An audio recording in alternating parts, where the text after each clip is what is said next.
Today we're doing the last episode, the last origami figure, the last trial of Ace Attorney, Justice for All. It's been an adventure. We do be kind of reading it though. That turn it down just a smidgen. There we go. I have VODs I need to upload still. I have like 3 or 4, but I got most of the stuff uploaded. I just am too lazy to make the stupid thumbnails. I'm just like, nah.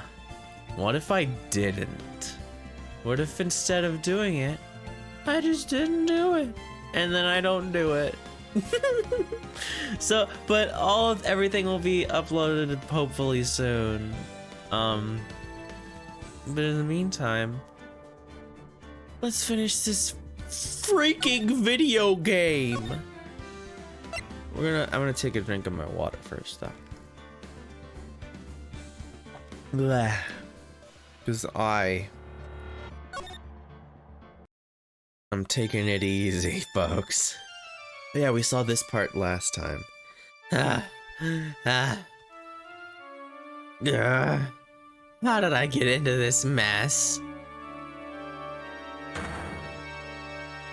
That's not enough! You can't run forever, Mr. Phoenix, right? What have I done wrong? I cannot allow you to go on like this. But I'm just a simple defense attorney. Silence! You are no longer worthy of your title. I'm taking it away and giving it back to you, the people.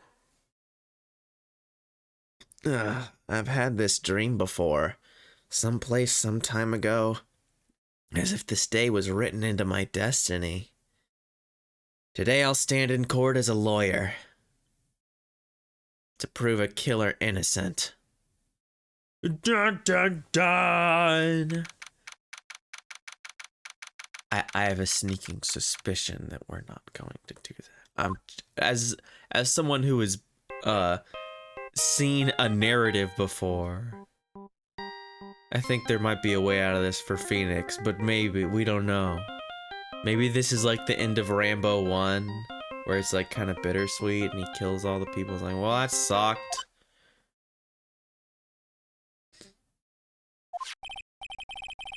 Hello, this is Phoenix, right? Dude. Oh, this is, I see, I'm already getting the names confused. Like, who says dude? Oh, you don't look so well, dude. You're gonna prove me not guilty today, right? Yes, his orange juice. If you please, Mr. Lawyer. Remember, it's not just me. Your precious friend's life is riding on today's verdict, too. Now listen up, you'd better get on guard a guilty sentence, okay? Yeah, the guards are right there. He's like, oh, I'm so murder. I'm the most murder. Whoa, that guy's pretty weird. That guy's got something going on. There's something's going on. You get that creepy slang bag of not guilty, I'll never forgive you, ever. Maya. Phoenix. Mia. Maya. How's Maya? I don't know. You don't know? She hasn't tried to channel me since yesterday. Mia. What am I supposed to do? Well, like I said, for a lawyer, the worst times are when you have to force your biggest smiles. But you can't give up. there's still some hope left. Stop it, please. There's nothing left. Not here, not anywhere.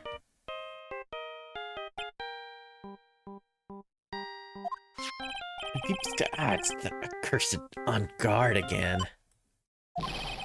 Will you leave me alone? Look, don't call me anymore. I mean it. You're really mean, pal. Gumshoe. I'm really sorry. Where are you?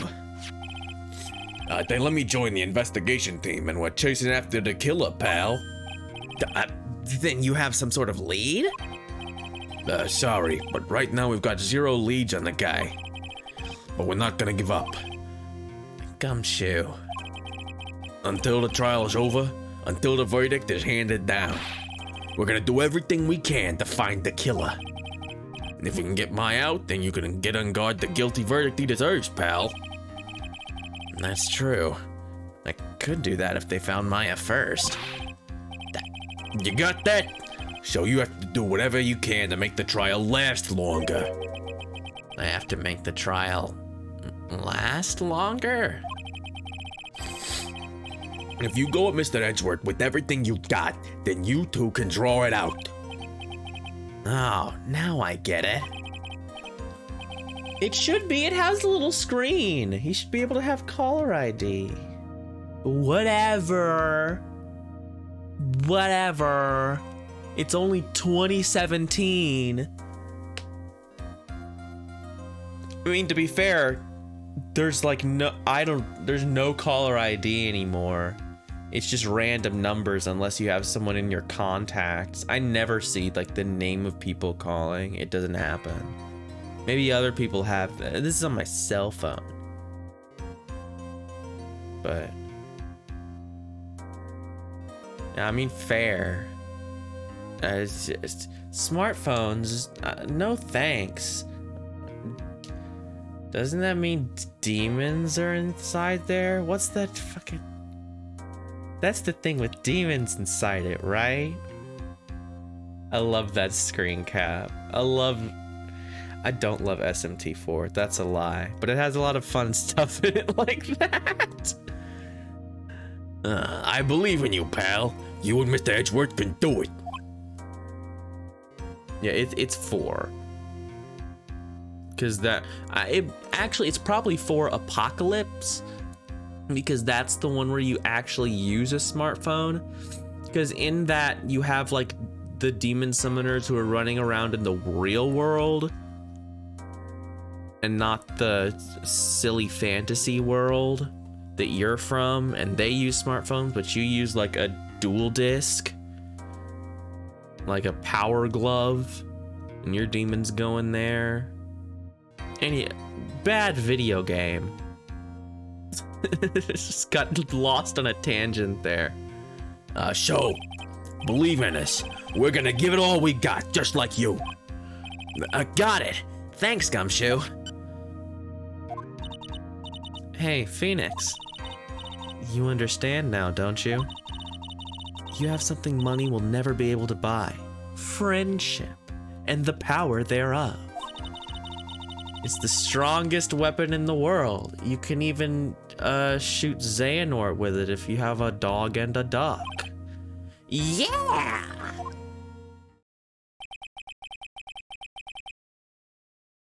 Looks like we're coming to the end. I have to make the trial last as long as I can. Gumshoe will come through. I know it.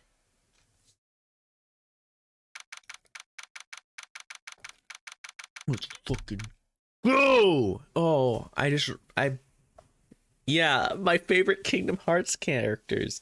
Donald Duck and Balto. Let's not think about Balto. Let's not think about the persona of the guy who made Cheese to Meet You being one of the most comprehensive texture replacement mods for Kingdom Hearts 3 right now. We don't want to think about that. I talk with my hands, okay? Yeah, that's his fault. It's the cheese. He is Mr. Cheese to meet you. Or they. I think he's a they. Anyway, I talk with my hands, and I raised my hands up, and I did arms yesterday for working out, and it just hurt me. It is what he is. Furries get the rope. The day of the dog catcher will come for them all. Anyway, it's hard because my arms hurt, but I still have to do this. I still have to wave my arms around. I have terminal Italian disorder. It's not going away. Court is now in session for the trial of Matt Ungod. The defense is ready, Your Honor. The prosecution has been ready for a while, Your Honor. No, as I recall, we concluded yesterday's session with a big mystery on our hands.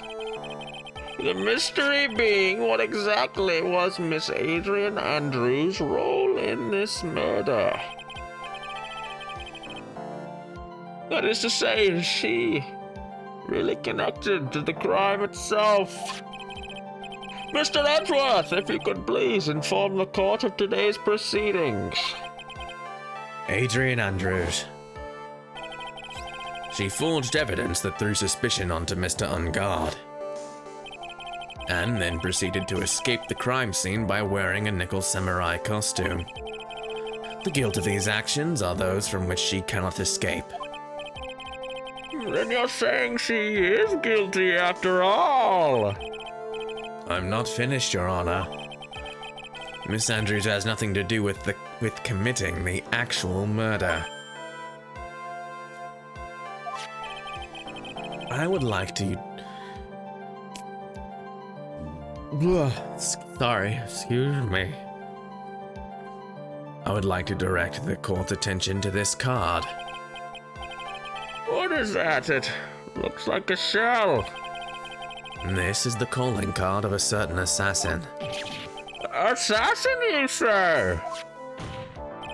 Yes, Juan Corrida was killed by a professional assassin. And the person who hired the assassin, his client so to speak, is Matt Ungod. What a surprising turn of events. Ooh, 1 second. Sorry, I'm just keep getting things.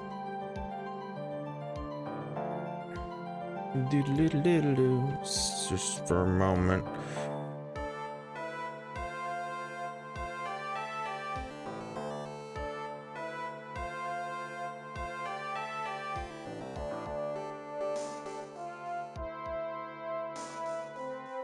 I needed to post that I'm doing it.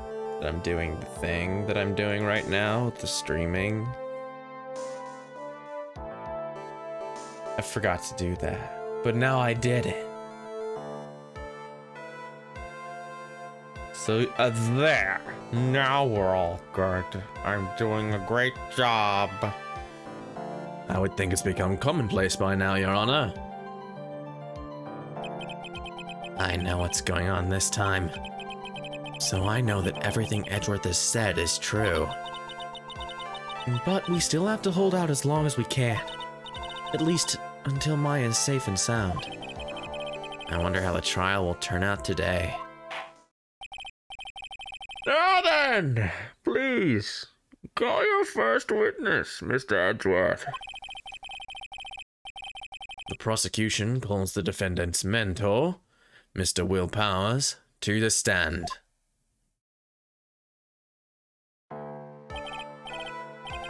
Now then, witness, your name and occupation. Okay. I'm, Will Power. I'm a poor, underpaid action star. And what is your relation to the defendant? Well, that's, I guess I'm sort of a lousy mentor to him, in a way, yeah. Mr. Powers, please, you don't need to put yourself down so much. No, sorry. I'm just kind of a nothing sort of guy. On the night of the murder, you visited the defendant's room. Is this correct? Oh shit. Forgot to post it somewhere else too. I'm stupid and dumb. I have no brain in my brain.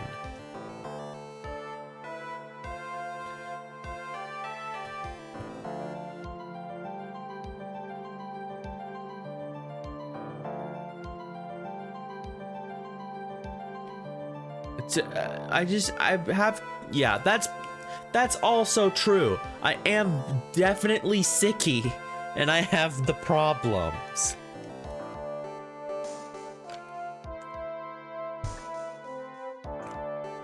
These two things together not mix well, not do brain a very good. Yes. I didn't know that. But you know, I didn't actually get to see Matt when I went. All you need to do is answer what you're asked. Now then, I would like you to please testify about when you went to Mr. Ungard's room. Oh, okay. Sure.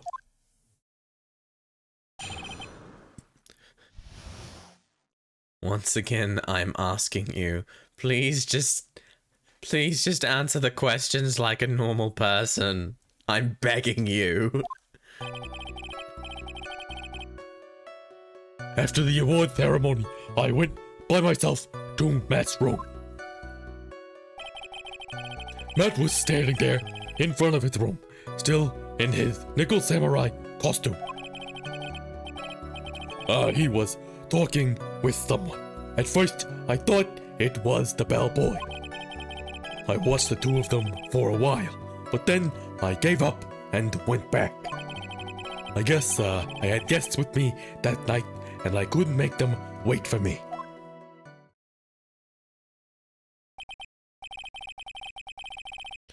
Nothing sounds out of place in Mr. Powers' testimony. And talking with the bellboy is no big deal. If one assumes that the person Mr. Ungard was speaking with was an ordinary bellboy. What are you implying? Do the touch your brain. Well, Mr. Wright, let's have your cross-examination, shall we? Looks like we're in another sticky situation. Huh? A trap? Can't you smell it, Phoenix? But for us to find out more, we're just gonna have to charge in head first. Right? Everyone... It's not that the Fays are psychic, it's that Phoenix's thoughts are constantly broadcast. Phoenix is reverse psychic. He beams his thoughts to everyone. They're like, oh, it's so loud. What is happening? Press the statement. 1 sec. Sorry, ooh, back hurts. There we go. Gotta get nice and positioned. The defendant's room. Why did you go there? Well, I'm his mentor, like a big brother sort of, and I wanted to say congrats.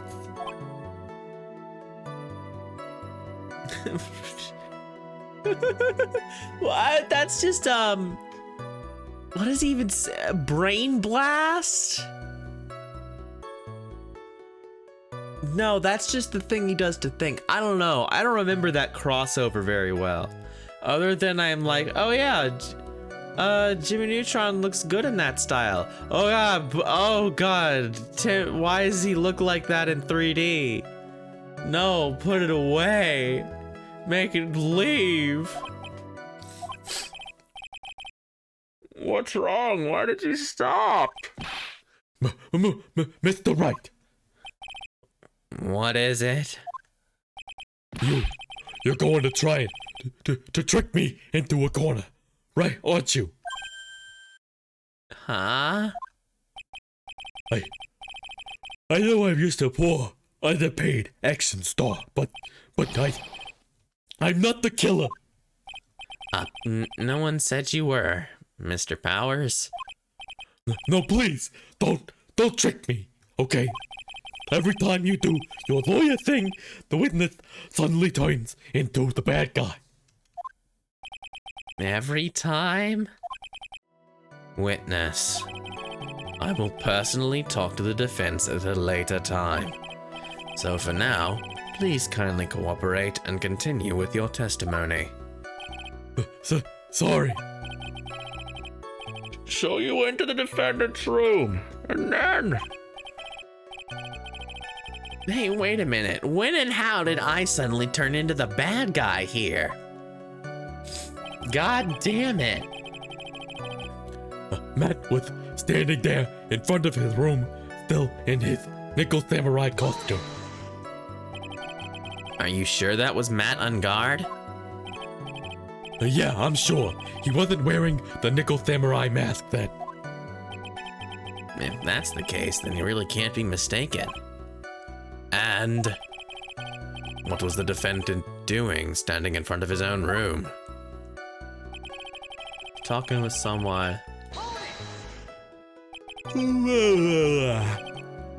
At first, what do you mean by that?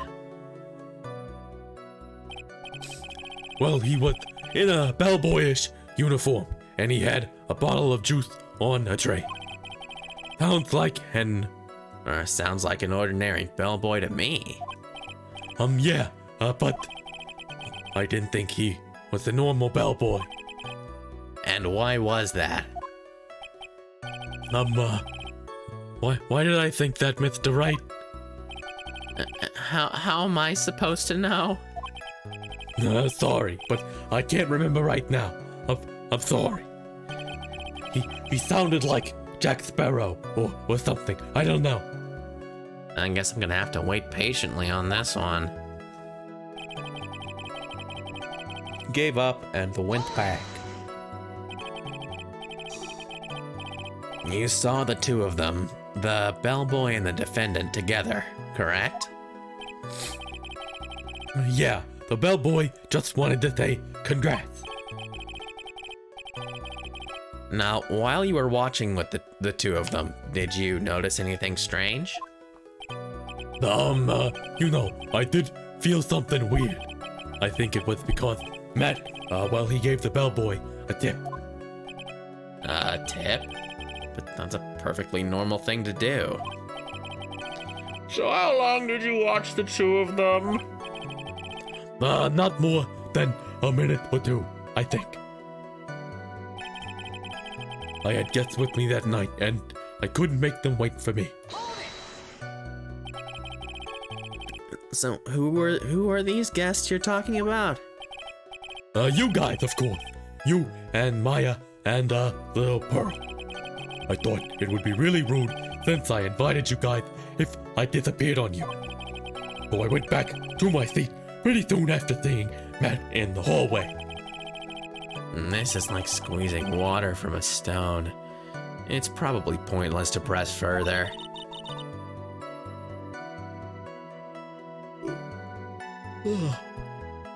Do you remember this incident? Did Mr. Powers leave his seat that night? I don't remember that happening at all. Maya was making such a racket in her hyper state. I ended up focusing on her. I see. In any case, from his story, he probably wasn't gone for very long. What?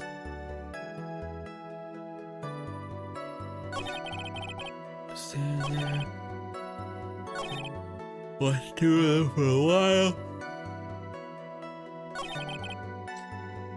I don't have anything to contradict him. And they didn't add a new statement. Like, I don't have evidence for this. Like, objection. He didn't, do that.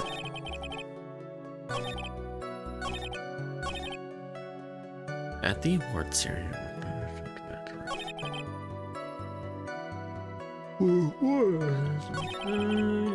So at first I thought it was the bellboy. No, he had something else to say here, and I said I'd have to like wait for it. Maybe I just needed to rotate it once, and now he'll tell me about it. At first, yeah, we already did this. Why'd I think that? What? Oh, yeah, we just had to go around once. That's weird. Actually, Mr. Powers, only a few minutes ago you stated... You know, I did feel something weird. I think it was because Matt, well, he gave the bellboy a tip. Okay, that's a little weird. I guess I just didn't see it like coming that I had to do that. But I guess it worked out because I'm like, I know how video games are. They want you to do it again. Could it be that you felt something strange about the tip giving incident itself? Ah, yeah, that's it. You really know your job. Mr. Edgeworth, Yes, Your Honor. this bellboy, he wasn't an ordinary one, was he? Perhaps we should let the witness tell us. Very well. Mr. Powers, please, amend your testimony. You mean about the bellboy, right? Matt gave the bellboy a tip. Okay. So he gave the bellboy a tip. What's so strange about that? Well, you see, Matt's not a poor penny pincher like me. I was trying to figure out how much it was because the tip really shocked me. How much it was? But that's when something even more surprising happened.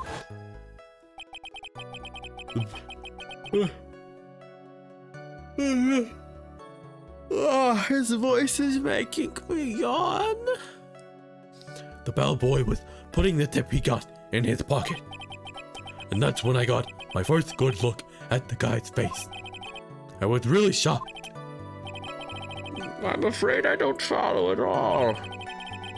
It sounds like Mr. Powers was surprised twice by this event. I wonder which of his shocking moments I should ask about. Well, let's just start with the first thing. The defendant is a huge star. He can afford to give generous tips, wouldn't you agree? Sure. But giving him that much was maybe a little too much, I think. A little too much. Would you please clarify for the court about how much you would say the defendant gave to the bellboy? Honestly, I don't know. I can't even begin to guess. And why is that? Because he gave the bellboy a really, really fat roll of cash. A roll of cash? He's all scrunched up. Oh, interesting. That certainly was a very generous tip, wasn't it? A very fat roll of cash. That can hardly be called a tip, Your Honor. The judge is beginning to look awfully suspicious of us.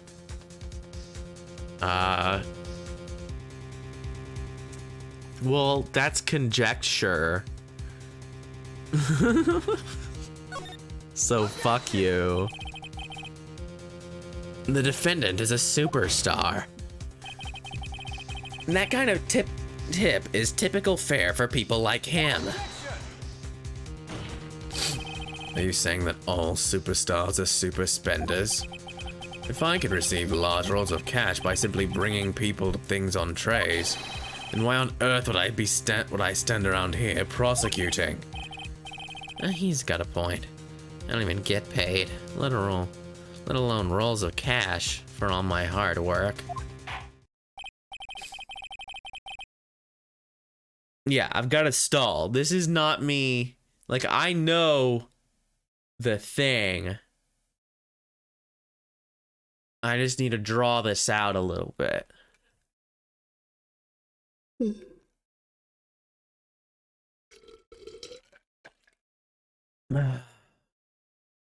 I think he means he doesn't get many cases.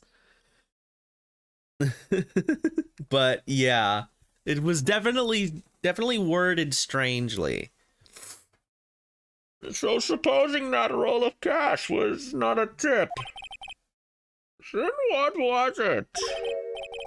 Payment, Your Honor. Payment. Isn't it obvious? For the murder of Mr. Juan Corrida. Then the bellboy the witness saw. Yes, he was the assassin.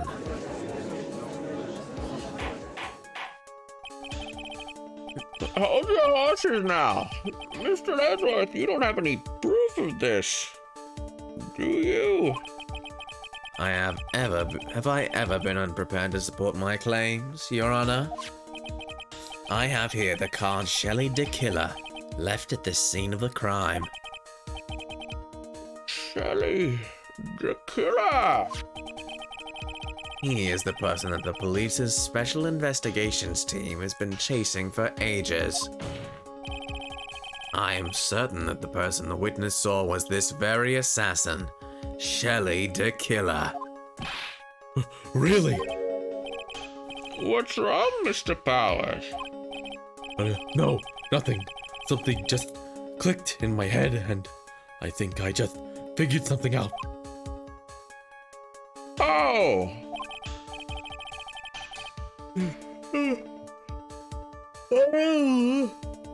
All I have is yawns today. I'm a sleepy boy.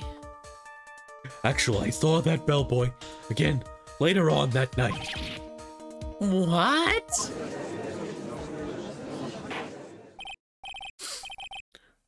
Mr. Powers, please testify. Tell us what you saw. Yes, sir. Right away.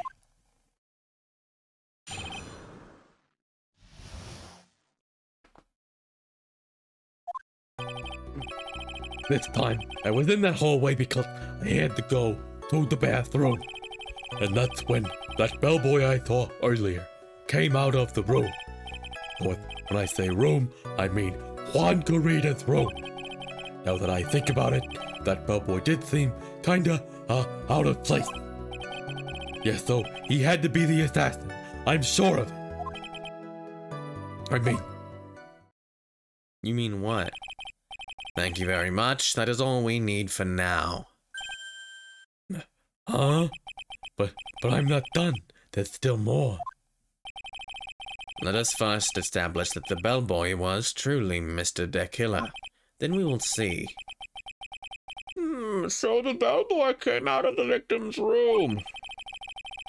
And if that bellboy really was the assassin, then I think the answer is fairly obvious. That would be correct, Your Honor. Well, Mr. Wright, I believe it's your turn to entertain and make us laugh. Ha ha ha ha.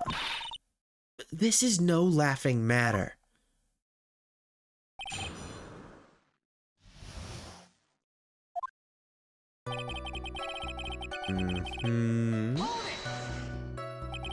Hold it. Oh, I might just take a nap after I'm done here. 'Cause I'm like, bleh. But I'll soldier on! And what time was it? Well, I don't remember. The award ceremony ended around 8 p.m., right? And I went to Matt's room pretty soon after that. And then I came back. And then I went to the bathroom. The bathroom. Is he using the bathroom? So I guess maybe it was around 8:10 p.m. by that time. bedroom. You're not one for details, are you, Mr. Powers? Sorry. I thought I could maybe catch Matt and say my congrats. And then the bellboy. Are you sure it was the same bellboy? Yeah, And how could you tell? All the bellboys wear the same uniform after all. but you see, well, he had those stitches in his face, Ah, so I'm sure it's the same guy that was talking with Matt. yeah, we just saw the stitches. So which room did the bellboy come out of? He had those stitches in his face. That means he's a bad person. The victim's room, huh? Yeah, the one with all the pretty flowers and teddy bears. It was Juan's room, all right. Words cannot describe how screwed I am. Let's continue with the testimony, shall we? Yeah. Hope you're having a good day. Why do you seem so out of place? What was the deal? Was it that he looked like an axe murderer? Right. Why the insipid grin?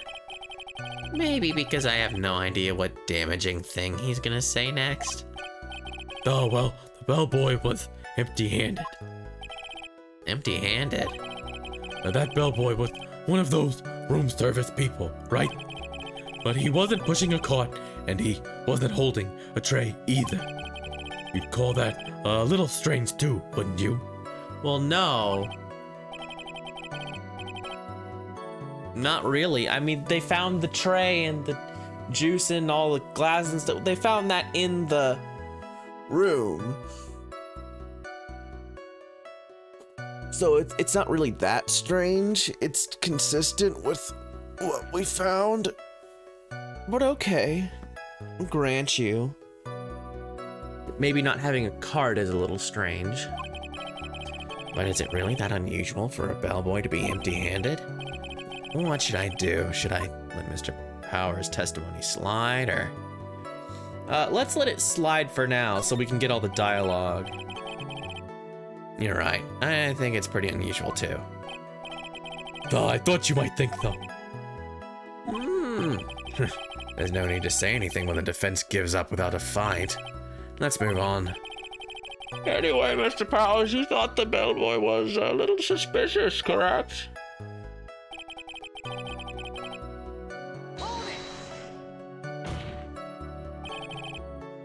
Please, don't be so quick to judge. But it's kind of a Powers family thing.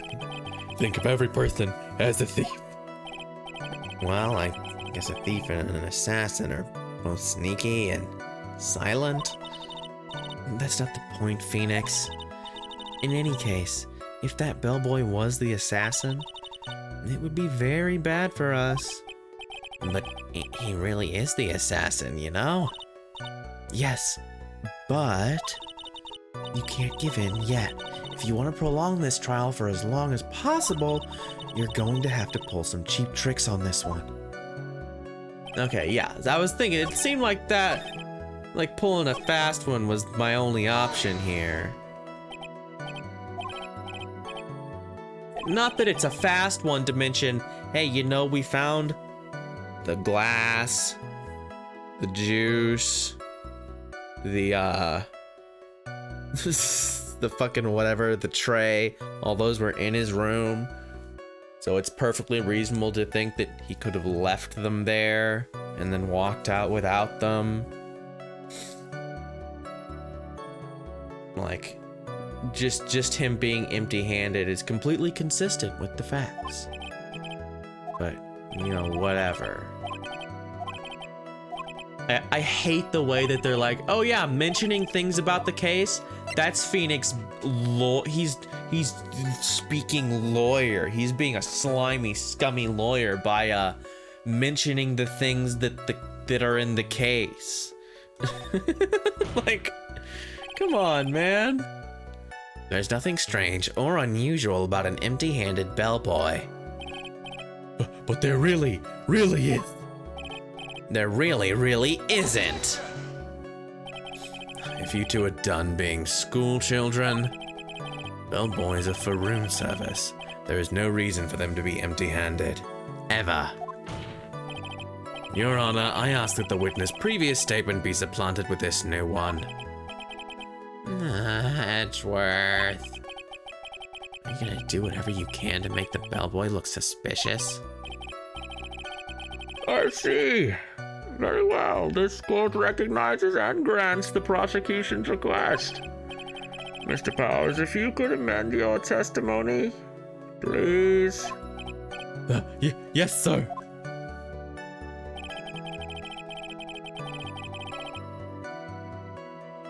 Thought it was kind of strange. Do thing. So you're saying that it's suspicious for him to be empty-handed? Yeah, really suspicious. I mean, when I first saw that bellboy, he was holding a tray in his hand, and there was a bottle of juice and a wine glass on it. Juice? What kind of juice was it? I'm pretty sure it was tomato juice. If we could come up with some sort of reason as to why he would come out empty-handed, some sort of proof, then I think we can dodge the bullet on this one for now. Proof, huh? Sounds like another job for the court record.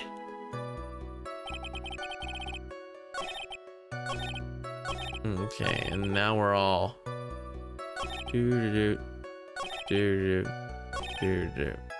Okay, so we have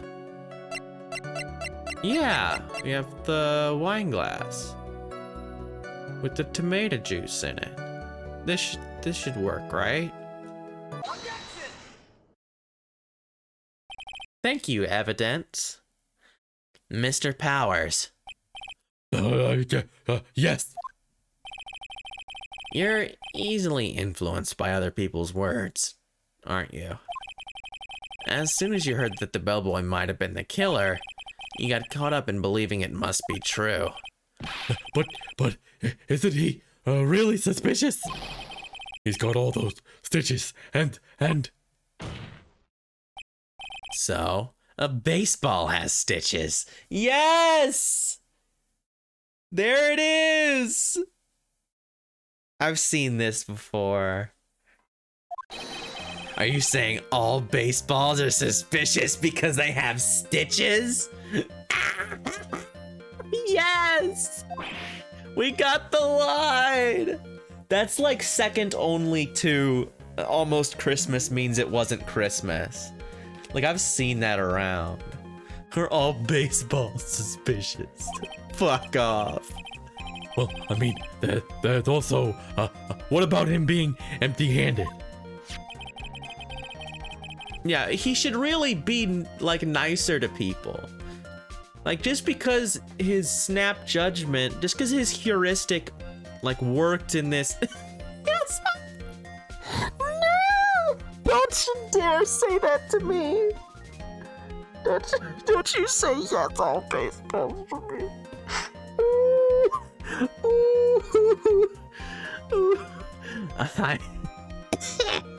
I would like to ask the court to please take a look here. This is, the crime scene. There's a wine glass sitting next to Mr. Kurita's body.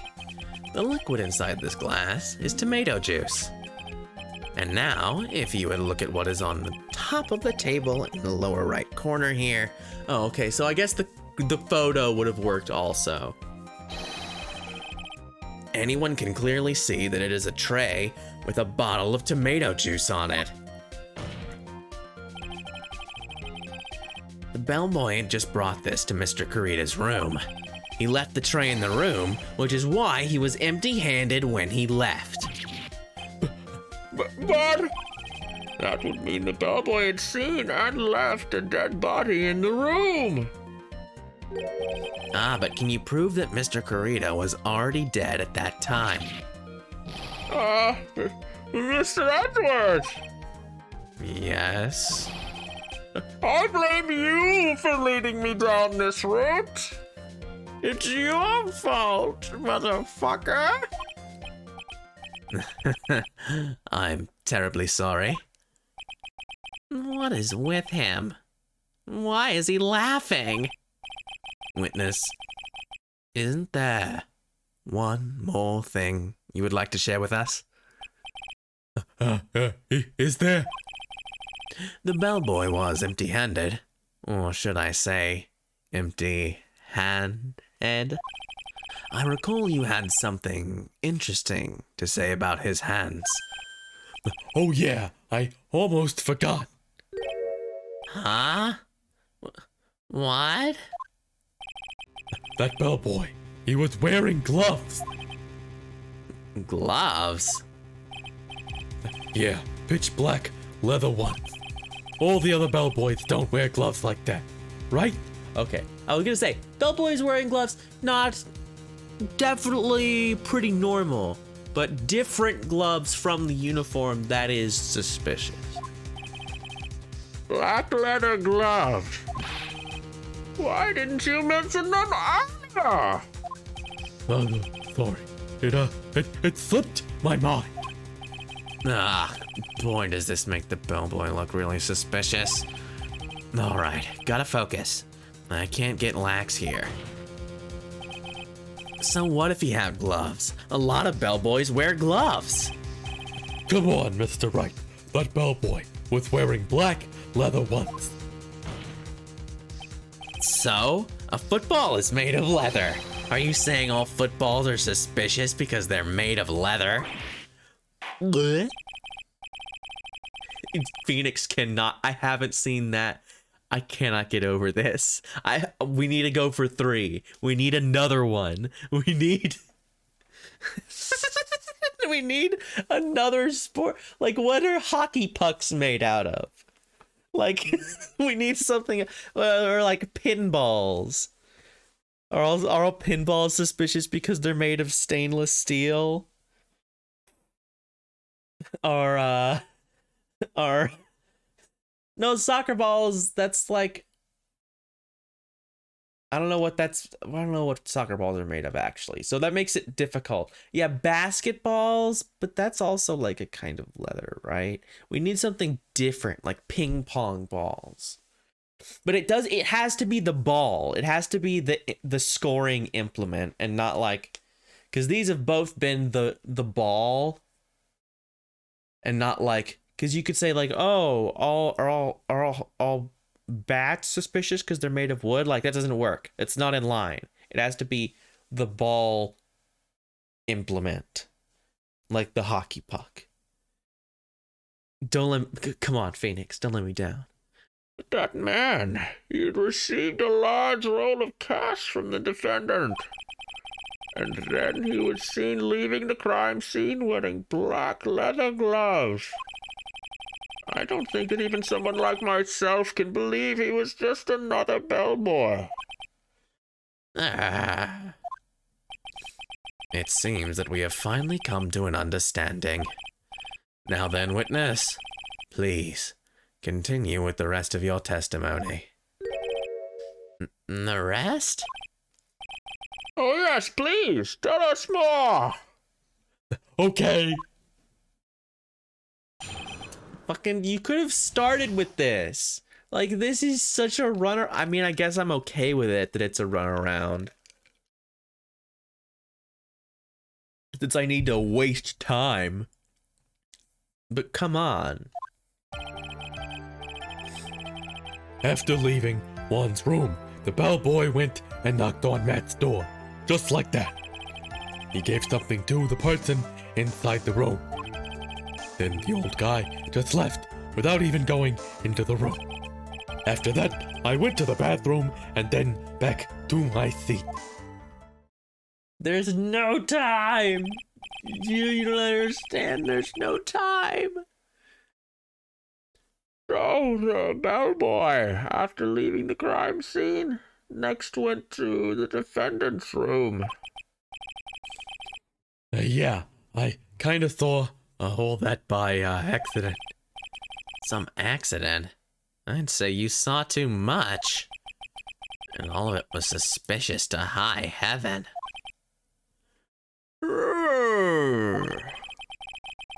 I think it's safe to say that we can no longer consider this bellboy to be normal. Now then, let's get started, shall we? Mr. Wright, your cross-examination, please. Yes, Your Honor.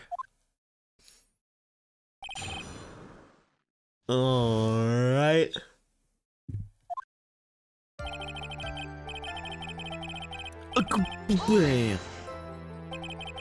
Is that what you saw while you were busy spying? Excuse me?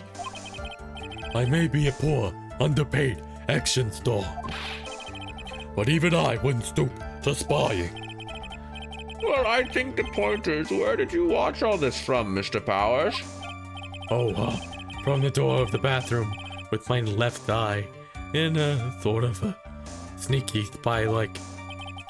I knew he was spying.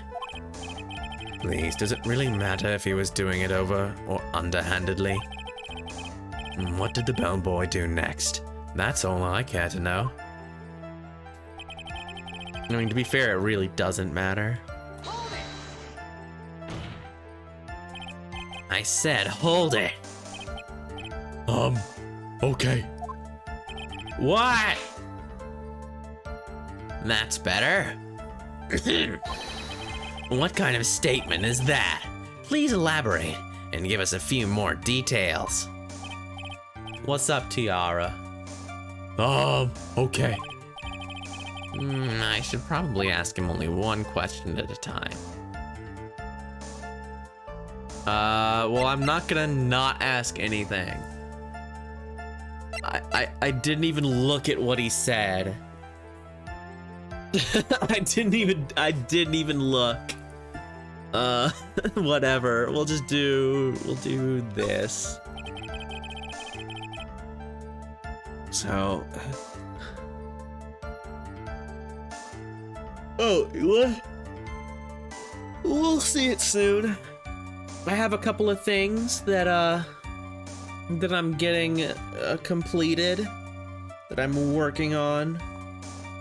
I want to wait until I've finished this and P5R or P5S. I mean, so we can mostly start with a clean slate. If it works out, if I end up liking it. So we shall see. Maybe it's looking like it's gonna be next week now. Since I'm streaming less because I'm sick and y'all are watching the KH Marathon. So it's gonna end up being next week. I had intended for it to be like maybe this Friday, but I don't think it's gonna work out like that. Not with the rotation, the way things are going. But we'll see. Maybe I'll do it on Saturday.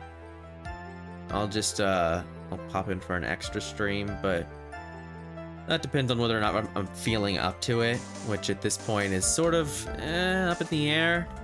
I'm feeling a little better today, but you know, we'll see. We'll see. So, who took this something the bellboy handed off? Actually, I don't know.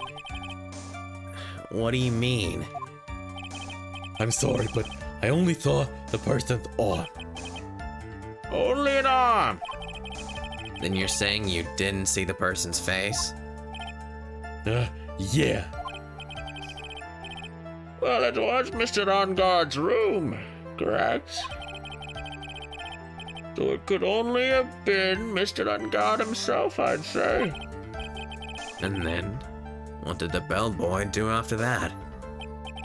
Oh, after he gave the person inside the room the thing.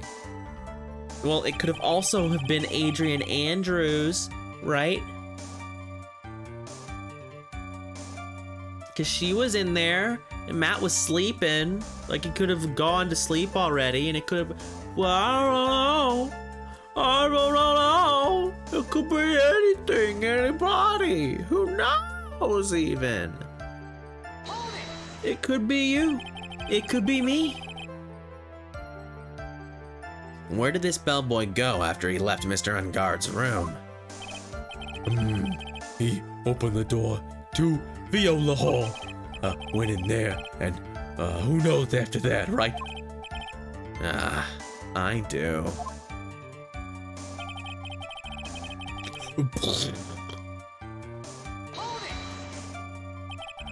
Did you see anything strange, suspicious, or just out of the ordinary at that time? Oh yeah, I saw that one thing. What? He saw something else? But there was this jittery alien with a ray gun. It was watching Juan's door, like some kind of a stalker. I think we can forget about the alien.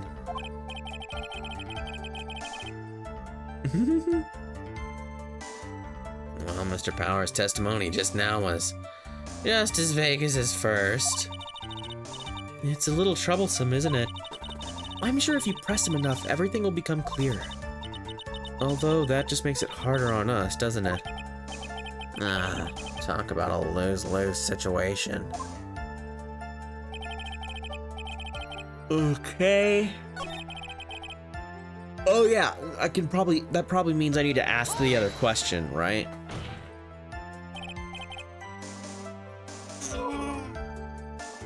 Oh, the stretch, I do the stretch. Yeah, asking the question. He gave something to this person? Yeah. And what was this something? If I remembered what it was, I wouldn't be calling it something, would I? Well, this implies that something was removed from the scene of the crime. Are you sure you really can't remember, Mr. Powers? I think it was something kind of small. I would like to summarize the testimony up to this point, if you don't mind. When the bellboy left the crime scene, he immediately went to the defendant's room. There, he handed a small item of some sort to the person inside. As for the person who received the item, all you could see was the person's arm. Yes, it was just like that. Mr. Edgeworth, is all this really that important? Of course, Your Honor. I think this is of the utmost importance. This is when whatever was removed from the crime scene was handed over to the client.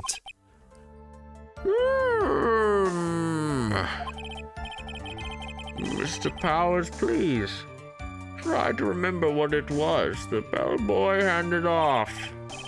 Let's see, I think, it was, If you remember, please add it to your testimony. yeah, no.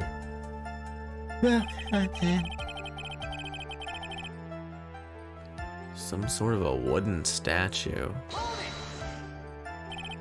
A statue? Yeah, it kind of looked like one. I guess. If I saw the actual thing again, I'd probably remember, you know. Looks like for this trial to proceed, I'm gonna have to come up with whatever this statue thing is and show it to him.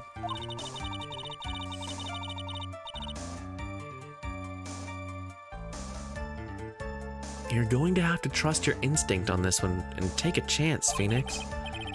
Mr. Powers, let's continue with your testimony. Yeah, it's probably my badge. What did the bellboy do after that? Okay, well, this is the only new thing. So instead of taking a chance, let's save. Because chances are for suckers. Okay, so what do we have? What could it have been? Anything. There's no wooden figure here.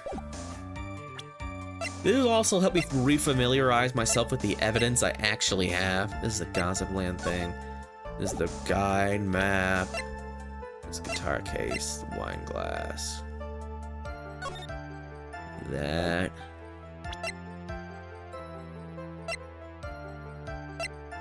None of these look figurine-y. Oh. Oh, this is it, isn't it?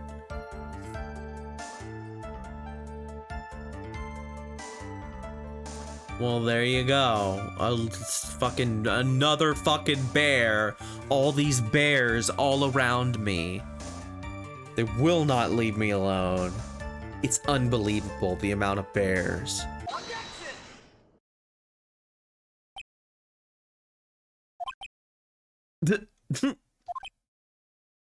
Look at it.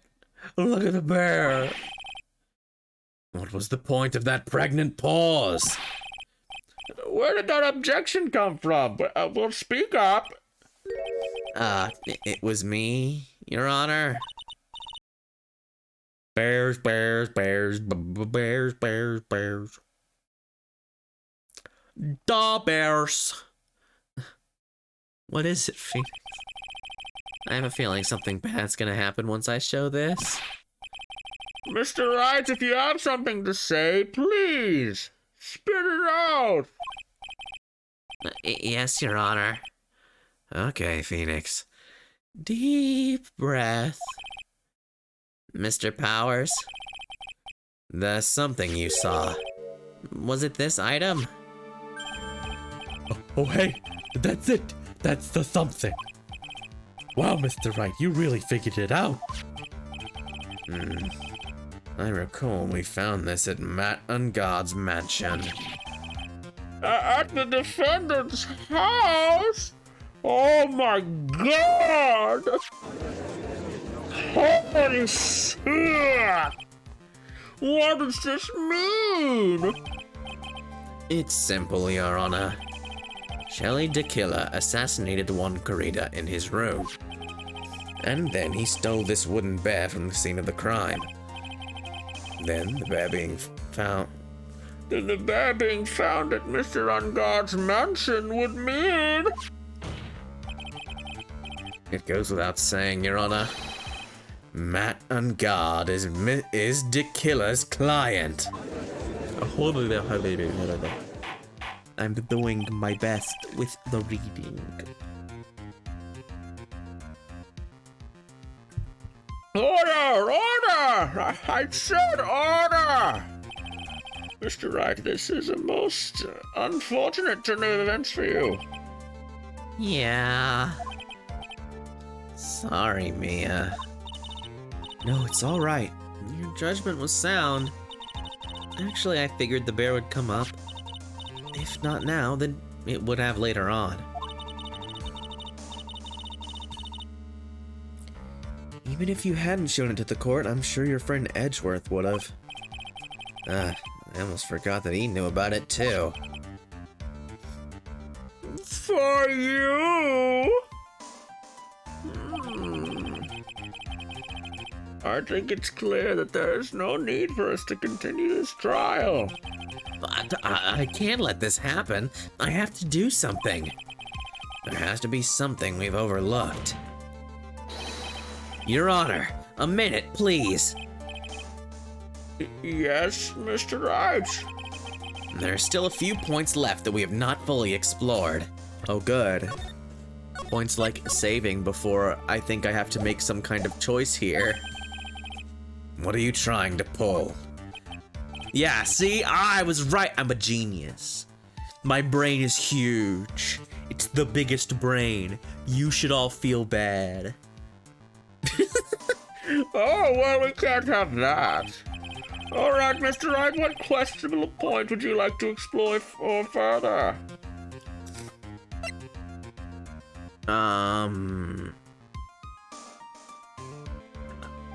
So, fuck Power's testimony. I don't want to listen to this guy anymore. So, who the hell got the bear? Like, it could still have been Adrian Andrews gets the bear. We only see the arm. And then she takes it back and plants it in his house because she's his manager. She has access to his stuff. Like, I could argue that. And if she doesn't, she was in his room while he was sleeping. So it's reasonable to think that she could have acts, like, right? You're seeing where I'm going with this? So, but the bear itself is also like, look at this thing. It's got, like, I think I mentioned that it looked like it had compartments, like it could be taken apart. Like there might be things inside it. I think I mentioned that before.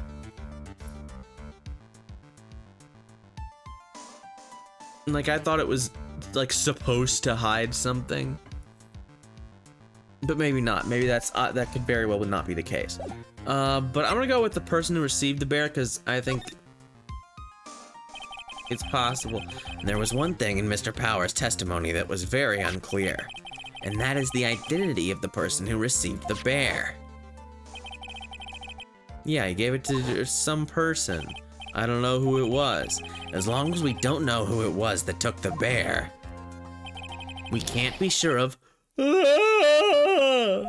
What is that? What is it, Mr. Powers? If you're going to scream like that, then at least give us a good reason why. Oh yeah. Sorry. Actually, so I remembered. I remembered who took the bear. What? Really? I mean, I only saw his arm, but the arm. It was the Nickel Samurai. Well, now we're back to. See, I knew it was gonna be the stupid mechanical arm. I knew when he said you could only see the arm. I'm like, it's that stupid fucking mechanical arm, isn't it? Well, guess what? Now we're back to it could be either of them. It could be her in the out. No, it couldn't be her in the outfit. Shit. Because she didn't get the outfit yet. Because she only got it later. Damn it.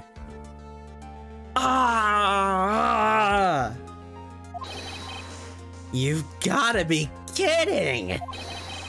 Are you sure of that, Mr. Powers? Yeah, I'm sure. It was the Nickel Samurai. Dang it. Order! It looks like you dug your own grave. Yet again. How many times is that today? I've lost count. So the person who took in this little bear was the Nickel Samurai. And as we all know, Matt Ungard is the Nickel Samurai. Thanks to the defense, we've made that all the clearer. What am I supposed to do now? Mia, help! You don't have time to act lost. You've got to find another angle to attack this from. Hurry! Now I will bring this project. Your Honor! Again, Mr. Wright. We've already removed any questionable areas of this testimony. It's about time you were removed from this court, Mr. Wright. I have to find something. Even one more little point will do. There are still questions left unanswered. What are you trying to pull? Oh, well, we can't have that. All right, Mr. Wright, what questionable point would you like to explore further? Yeah, what's the deal with the bear? Like, why the bear? I don't get it. I think it's fairly obvious that the bear itself is very questionable. The bear? Mr. Wright? This was found at Mr. Ungard's mansion. However, Mr. Ungard was arrested at the hotel that night, which means that since the murder occurred, he has not had a chance to go home. That's true! Oh, I didn't even think about that. A Phoenix confirmed, smarter than me. Phoenix is the biggest brain in the room. It is such a... There you go. Confirmed. Oh boy. I think Your Honor has already figured out what I'm trying to say. It is not possible that it was Mr. Ungard who took this bear to his mansion.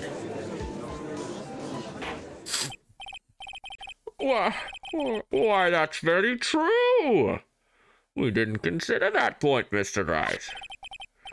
There was no way, time-wise, for the defendant to have taken this bear home.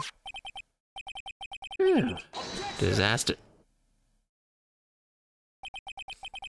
You haven't gotten the best of me yet, Mr. Wright.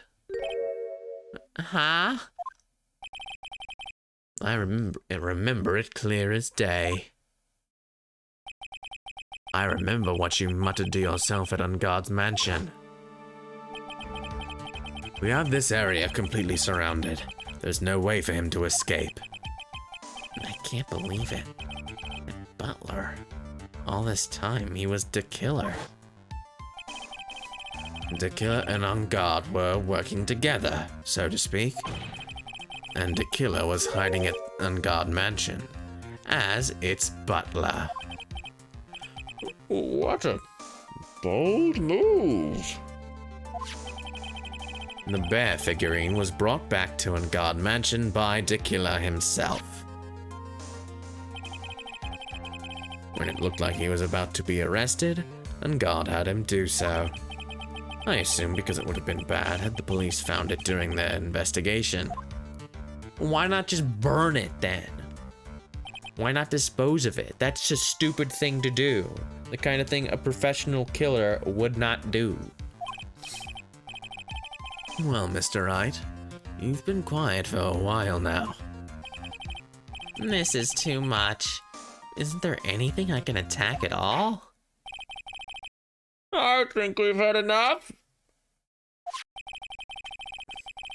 We now know why this bear figurine was at the defendant's mansion, as well as who it was that received the bear from the assassin in his room. Yeah, why not just like throw it into the lake or something? Like, you don't even have to burn it, because then people like, oh, there's signs that this thing was burned, and there are things. Like, just go chuck it in the ocean, or chuck it in the lake. Then no one sees anything. Nobody knows. And there's a bear at the bottom of the lake now. But there's not, like, residue somewhere.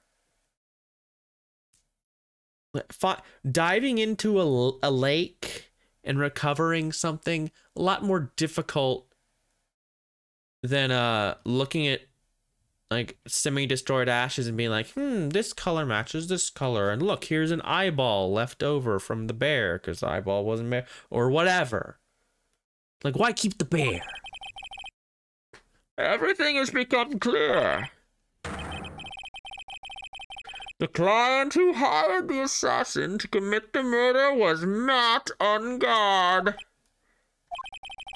I see no reason for this trial to continue. Therefore, I will hand down my verdict. Thank you, Your Honor, for understanding. You see, Mr. Wright, you could not win against the truth, could you? I knew it would turn out this way. After all, what Edgeworth has stated is the truth. Any last objections, Mr. Wright? Do I? What should I do? Well, object, obviously. Objection! Shut up! There's only one way for me to drag this trial out. The only thing I have left is this one dirty trick. Your Honor, right now we have these two reasons to believe my client is the assassin's client. Reason number one, he accepted the bear figurine from the assassin. Reason number two, the very same figurine was found at Ungard Mansion. However, it's possible that this is all the work of a certain other person. What are you saying? What I am saying is, it's possible a different person is the killer's real client. The real client? Yes. Is this all you have? Now then, Mr. Wright, let's hear your theory. You see, this goes back to who do I say is the client? My badge. No. It's what's her face. Cause she could have done all this stuff reasonably.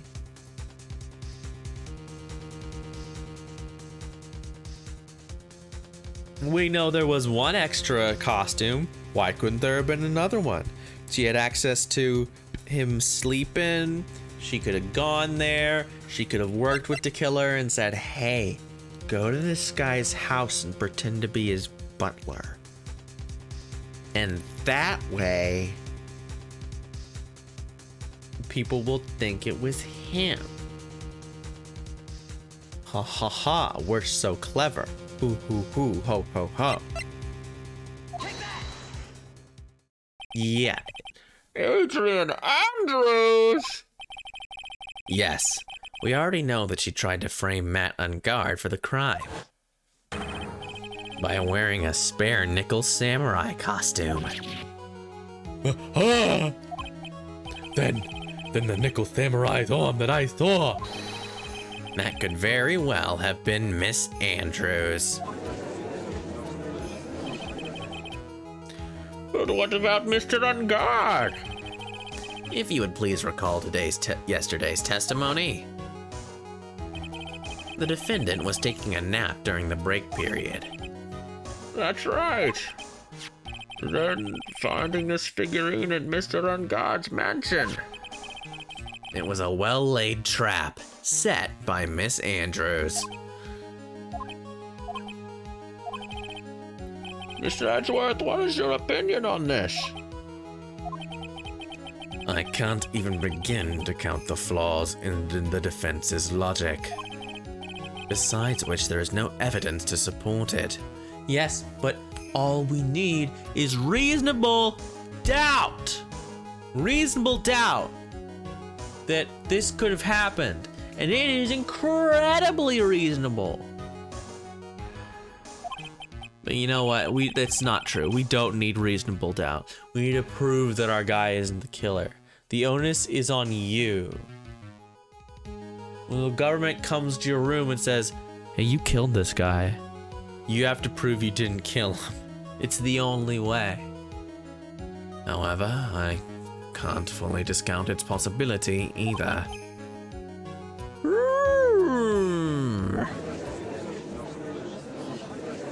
What's with this trial? Oh, come on, anyone can tell Ungard to. Blah, blah.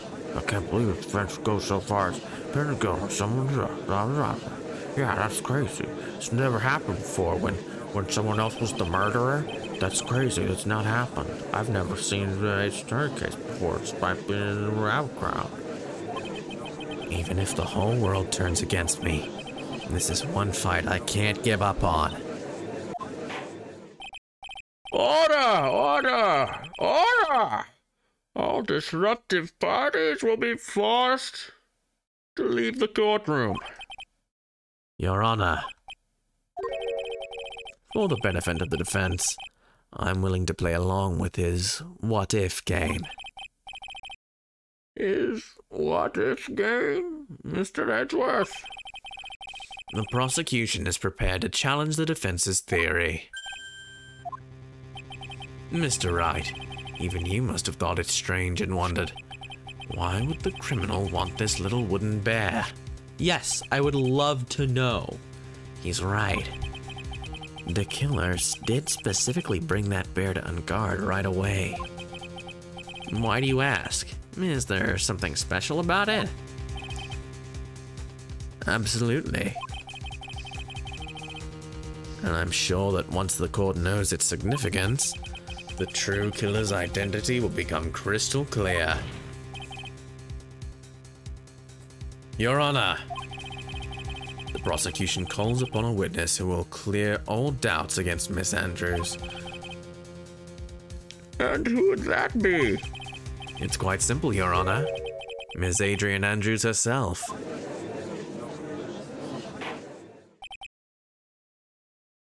I see.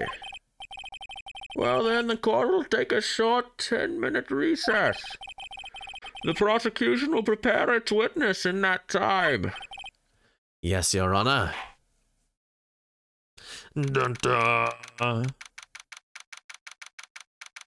Well, we managed to draw things out a little more. Oh, I knew it was a good idea to hold her hostage. Don't you agree, Mr. Lawyer? But I never thought in your desperation you'd try to pin the guilt onto Adrian. I swear, this demon will pay. Mr. Nick! Pearls? Where's Mia? I don't know.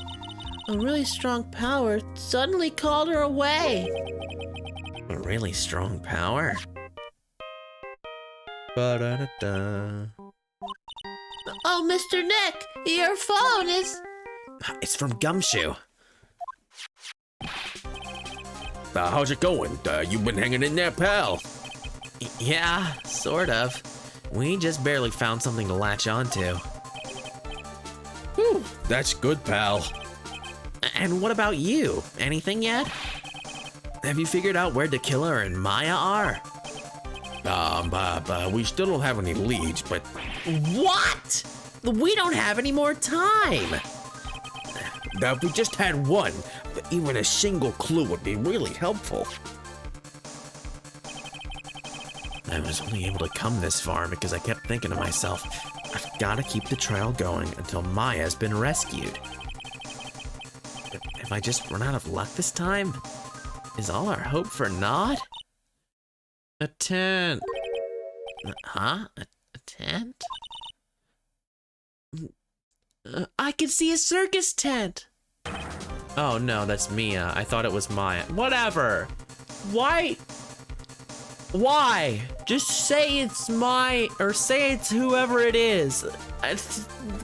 My voice cannot just discern these things, okay? Mia. Looks like Maya was unconscious until just a few minutes ago. As soon as she woke up, she called for me. So it was Maya that called you away. She's locked in a dusty little room right now. But I could see a circus tent outside the window about 300 feet away. Gumshoe! Is there a circus in town right now? There's only one, pal, the Very Big Circus. Maya is somewhere within a 300-foot radius of the main tent. What? Okay, hold on a sec. Hey, draw a circle on that map. About a 300-foot radius from the main tent. Hurry! And I could see a mailbox under the window just outside. Gumshoe, there's also a mailbox. Okay, what else? What else, Mia? I'm sorry, but it was a very small window. I couldn't see anything else. It felt like I was in an old office building, maybe the 3rd floor or so. Wait. You were on the 3rd floor of a building, and all you could see is a mailbox and a tent. Like, it doesn't matter if the window's small, you can angle around. It doesn't matter if the window's the size of your eye hole, you just look around. It's a vantage point. That is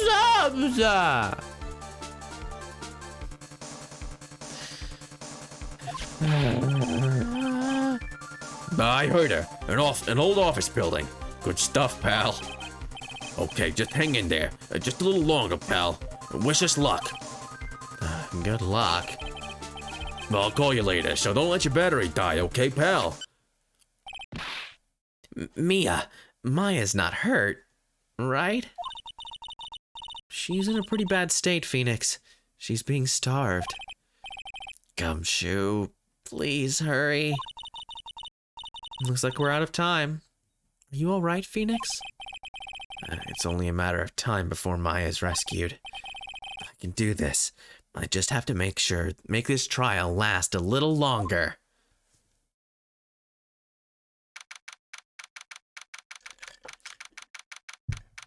Maya needs her burgers. How is she supposed to survive if she can't hork down some burgers? One in each hand. Just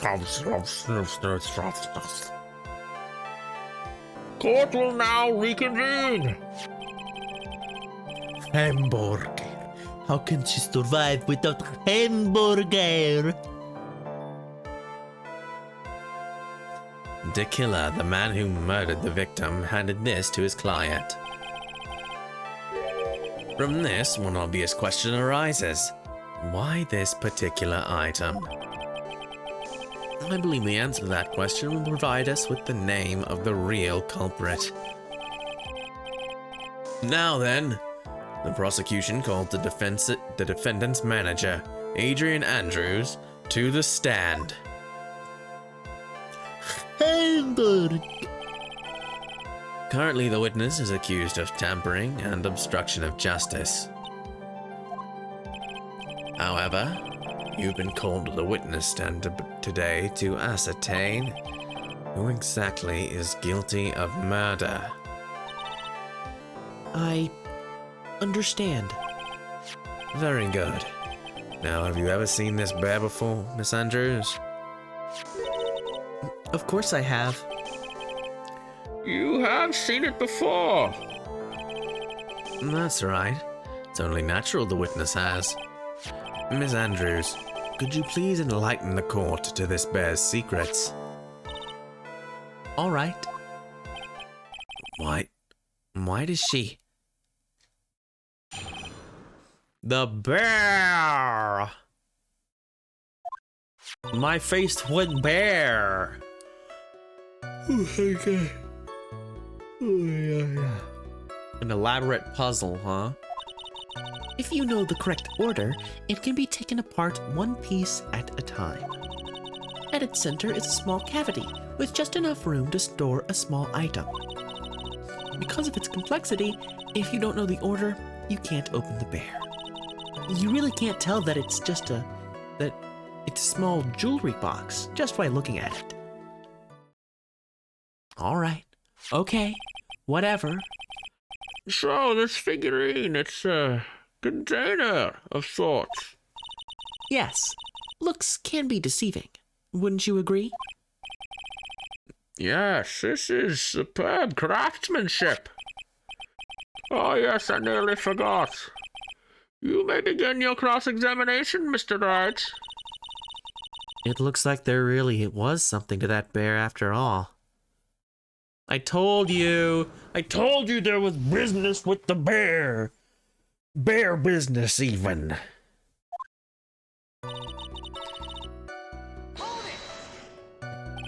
A puzzle. That's right. But it looks like an ordinary figurine. True enough. To people who don't know, I'm sure they would never guess that this was a puzzle. It's actually a statue that looks like a puzzle. When you click it, it shows who the murderer is. So, what kind of puzzle is this exactly?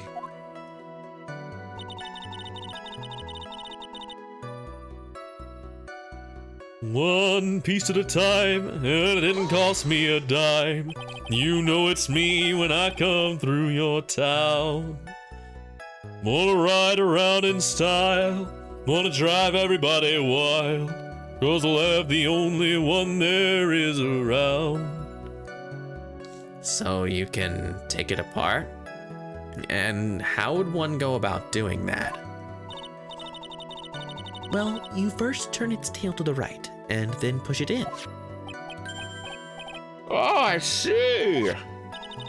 After that, the arms and legs are free to move and can be removed. Oh, this is most interesting. The judge is just like, Monkey, touch the bear. yeah, he's just like dangling it up. Ooh, funny bear. Ooh. Boy and his new toy. It's like he's 5 all over again. He's going into like a trance. Oh, don't mind me. Go ahead and carry on. I think he's lost it.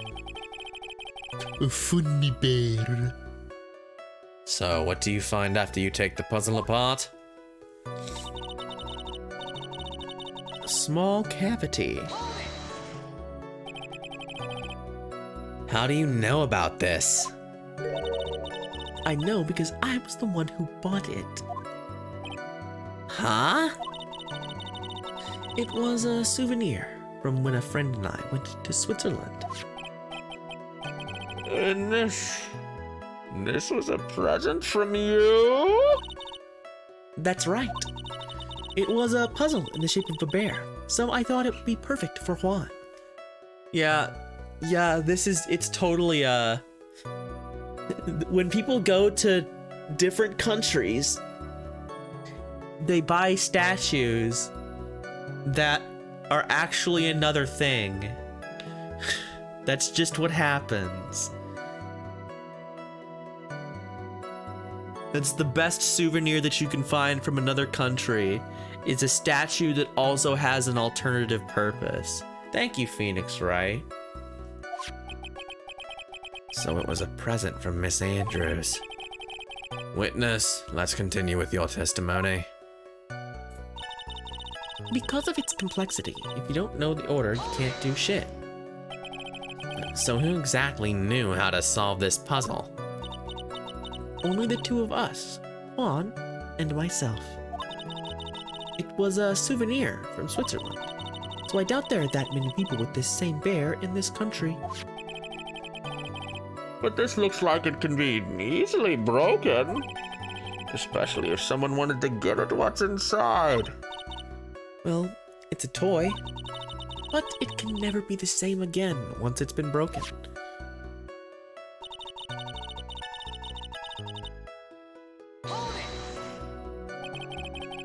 Who else knows that this bear is actually a small container or jewelry box? I never told anyone. I think Tiara, something funky is happening with her internet. I'm gonna take a wild guess and say that she's got something going on. Something's going on. We would talk about that, how her internet's weird. I feel bad. Never told you, only us. Oh, there you are, okay. I was just wondering, cause you disappeared and I'm like, the viewer went off. I bet that something's going on. And I was just musing about it idly. Well, I'm glad you're good. And the two of you, huh? Don't feel like you have to be here. I was just thinking about it.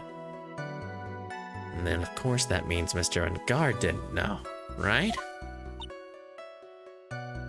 Cool, well, have fun. I think this is about all I'm gonna get for now. Only Karita and Anders know how to open it. Well, can you open it for us then? Well, Mr. Wright, I think even you have come to realize that there's one very important fact we have uncovered, and that is this. This bear is actually a jewelry box.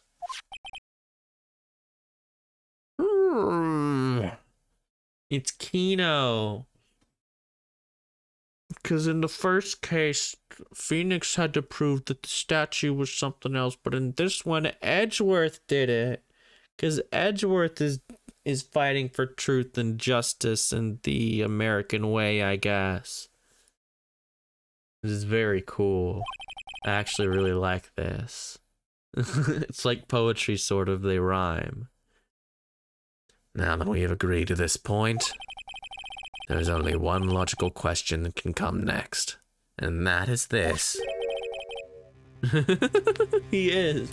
Oh, brother. What is inside this box? What's inside? No, American. The American way, because we're in America right now. I don't know if you know this, but Phoenix Wright is a game that takes place in California. And nowhere else. That's right. That's what we are going to find out. Or that's what we are going to find out next. Witness? Yes? You're the only one who can open this. Please. Okay. There's a painful silence hanging over the courtroom. All eyes are on Miss Andrews now as she solves the puzzle and takes the bear apart.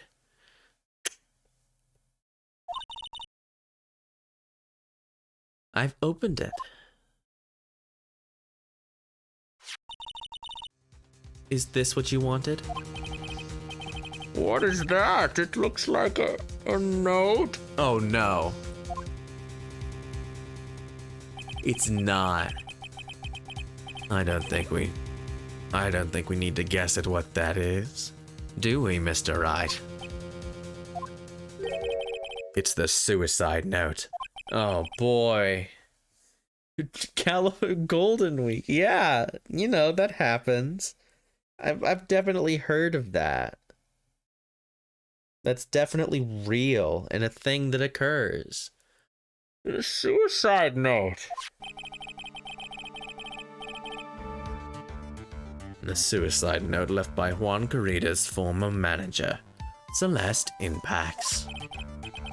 Until now, no one knew of its whereabouts, but just as we suspected, it was hidden. Hidden by the victim, Juan Carita himself. It seems Celeste Impax had very beautiful handwriting.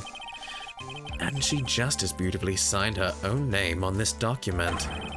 This is most definitely the note she left right before she committed suicide.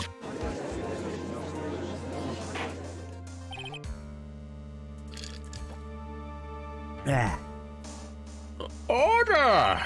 Witness, did you know about this? Yes, I did. I heard all about it from Juan.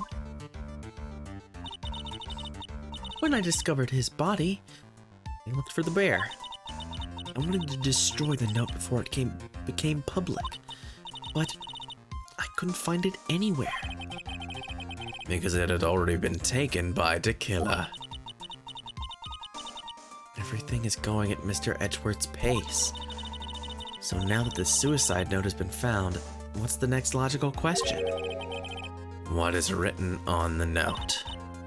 That's right. At least, that's what I would think. Now then, I believe it is only appropriate the contents of this note be made known. I can't stop you, can I? I went through so much, just just to get my hands on it. And I was gonna burn it for her sake. I'm deeply sorry, but I can't allow you to persuade me to stop. Your Honor, if you could please read the contents of the note aloud. Very well. I guess it's going to be bad. The judge's voice rang loud and clear through the deathly silent courtroom. In her note, Celeste Impax left to us a record of all that had happened to her. About being used and then thrown away by Enguarde. About being engaged to Kurita and Enguarde's role in destroying that. And about how she decided, in her despair, to end it all. Well, I guess actually we didn't have to hear it from The judge! For you! That would have been really bad. I would have done it. I would have absolutely read the note In the horrible bad voice. but luckily you didn't have to endure that.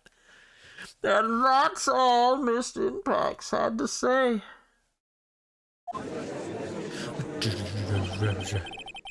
There is one thing I would like to say here. The prosecution has no interest in slandering Mr. Enguarde. Then... what? Our intention, Your Honor, is to establish a motive for murder. Isn't that correct, witness? Yes. On the night of the murder, Juan was going to make the contents of the note public. After the post-ceremony show, he was going to hold a press conference. My word!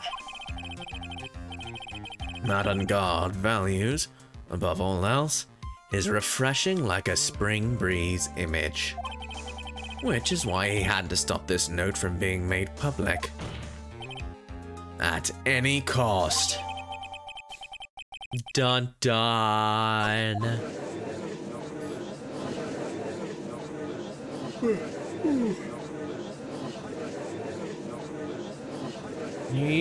I killed somebody. Oh, what? How terrible! Oh my God! I can't believe it. Oh, it's so bad. Oh, there's slimeball lawyers who would dare to give someone the right to a defense. I can't believe it. There is no room for doubt here. God, they will not shut up right now, will they? Mr. the Killer's client's goal was to obtain this suicide note. And the only person who needed this note that badly is the defendant. Let's not forget that the bear with the note inside was found at the defendant's house. Thank God they're done. It seems that we have come to the truth at last. The defendant's motives were entirely selfish. He deserves no sympathy from anyone. The people. The people. Ugh, how am I supposed to escape from this one? Why the hesitation, Phoenix? And to give it back to you. People. Is it gonna show me what extension emotes I have on here? It's not, will it? That's what I want to see. I want to see my... It's just not gonna do that on Streamlabs, will it? Because that's where that's where I have the chat opened up. I think I have a... No, that's annoying. I'm gonna have to look at that. I wonder if I can like post that. Like if there's an extension like that'll bring those down like on a drop down menu. Cause it shows one or the other. I think it shows either Frankerface or Better Twitch TV emotes. And I'm not sure which one it shows. But it shows one of them. Or at least it should. Actually, I'm gonna look on Twitch right now because I'm curious about this and I keep forgetting to do it because I keep wanting to. You'll pardon the interruption here while I watch my own stream. Yeah, okay, so it shows me the Franker Face Z ones. But that's it.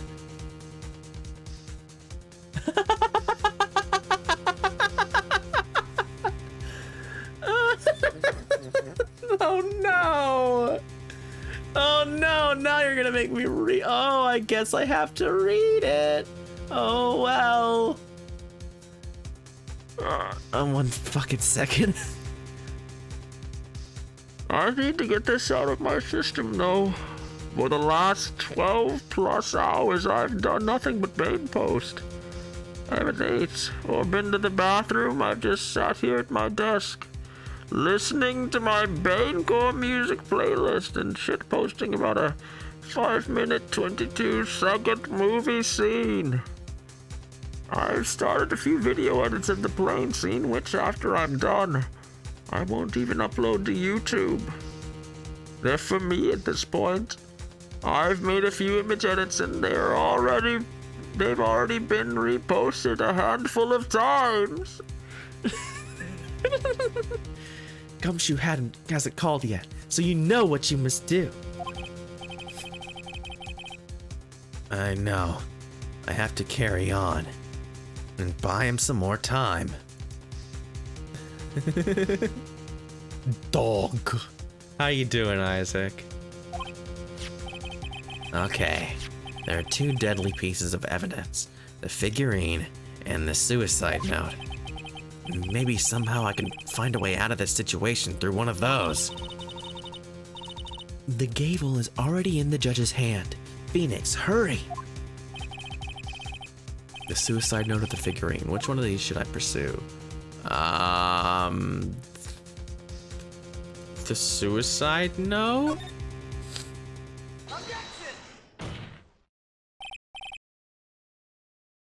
I don't know. I don't assume that. I think Tiara assumes that. But I just figure you're just here, just hanging out. It's nice to you talk though. 'Cause I love you and you're my friend. Please wait, Your Honor. Oh, I can't believe that lawyer. He's defending his client. What the hell? What's wrong with him? I can't believe it. I think Your Honor believes that Matt Ungard killed in order to obtain this note. Yes, that is correct. But that seems a little strange. In fact, I think there is a contradiction here. This note was hidden by Mr. Kurita until the night of the murder. If that is the case, I say that Matt Ungard could not have known what was written on this note. Oh, I didn't think of it that way. Exactly. But I did think of it that way. And I thought it was rather strange. It's okay, Isaac. You could be small and quiet. It's okay. This is what I was gonna say. Like, Matt Ungard did not know about the extra press conference. He didn't know Juan Kurita was gonna do this thing, and he doesn't know about the bear.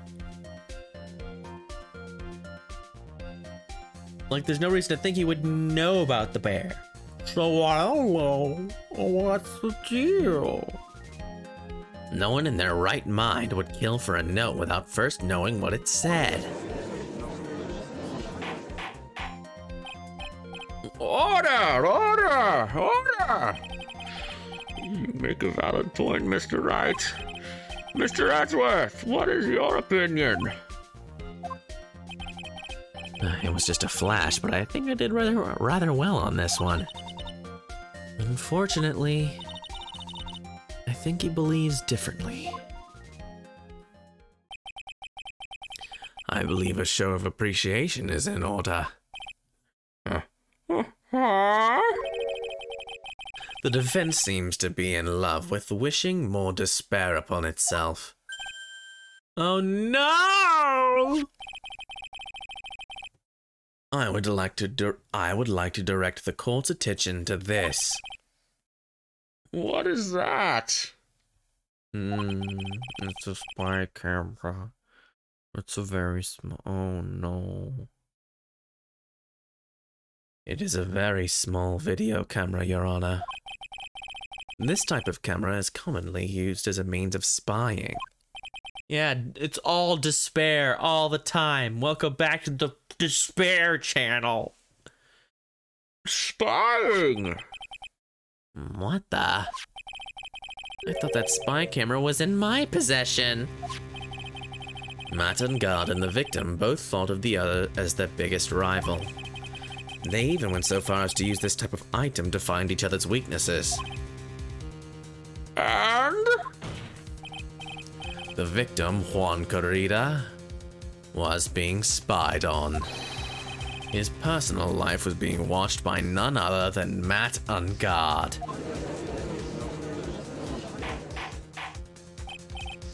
Order! Order! Mr. Wright, Yes, Your Honor. you don't tell me you knew about your client's spying activities. Well, sort of. Sort of is not an acceptable answer, Mr. Wright. I see you were confused, Mr. Wright. You're probably thinking, but I have the camera that was in the stuffed bear's eye. But this camera that I have is not that same one. Last night I searched the victim's house on a hunch, using this. Gumshoe's Bug Sweeper. By the way, Mr. Wright, the defendant's fingerprints were found on this camera. Matt and God's fingerprints were on there. Well, Phoenix, it looks like those cameras were hidden all over the place, huh?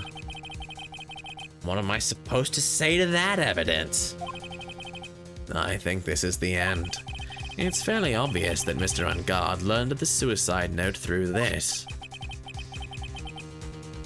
He was watching the victim all along. He got me good this time. I don't have anything to counter that.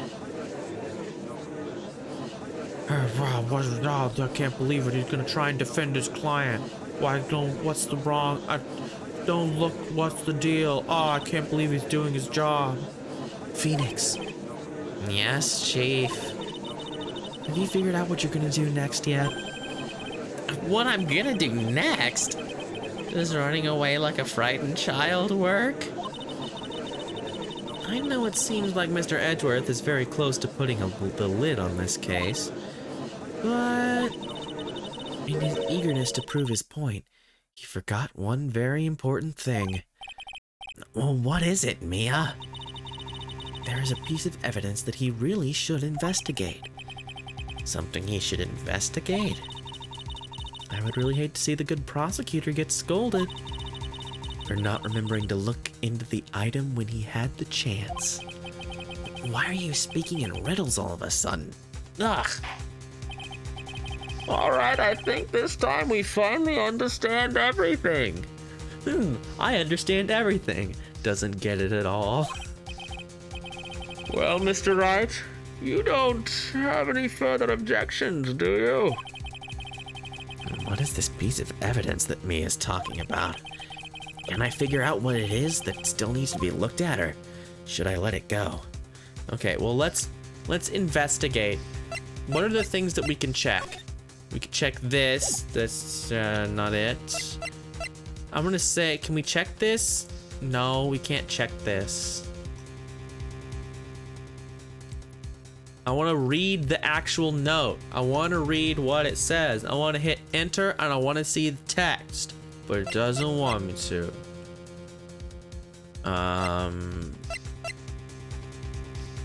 But I mean, this is the only thing, right? He would get scolded for not looking over his own evidence. Like that he presented, or maybe the spy camera. Because those are the things that he's presented. It could be the spy camera that he didn't look over, but he did check that. He said it's got the fingerprints.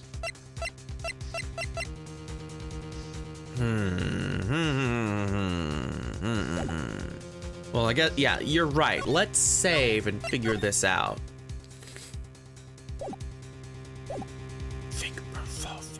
Well, let's, because I think this is something that I can do. I think I'm completely capable of figuring this out. I have an objection, Your Honor.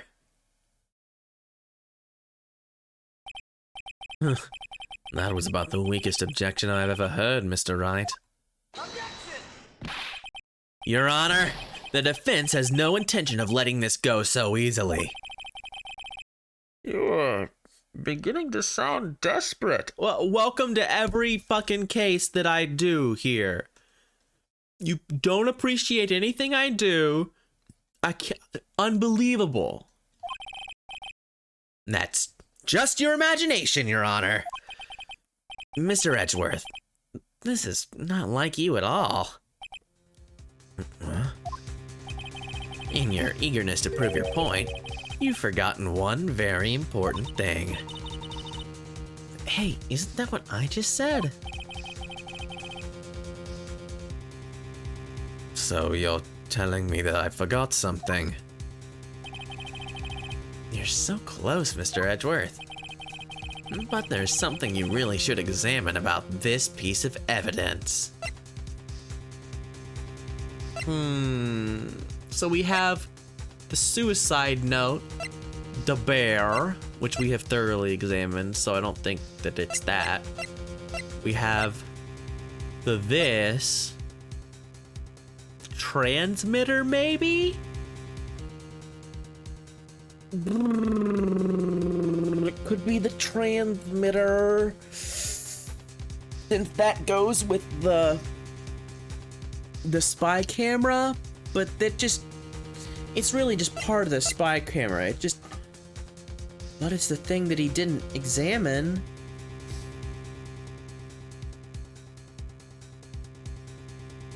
But this would just dig my hole further, because where is it transmitting to? Oh, Matt Ungard's giant satellite dish at his house. Oh, well, there you go.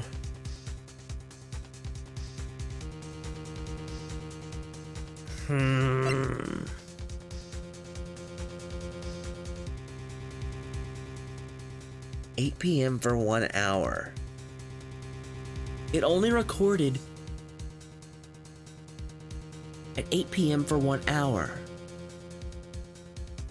So it's unlikely that it would have caught. Maybe it's this. If it's not this, it's probably the. Well, Mr. Edgeworth. Yes, I do believe some special examination is needed. Oh no. I think the item that should be examined is the defense's dream. I knew he was gonna make a joke about my brain. Whoops. Mr. Wright, after this trial is over, I would like to see you in my chambers. I think there are a few things we need to discuss. Yes, Your Honor. If you're going to speak, at least use your brain to make up something intelligible. So you're telling me that I forgot something? Let's say it makes me seem a lot less smug, since I didn't get it the first time. Okay, so it's either the transmitter,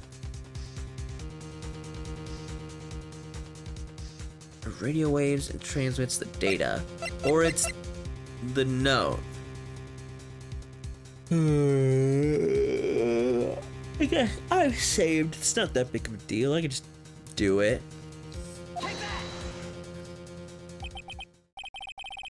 Ooh, oh, new dialogue. Oh.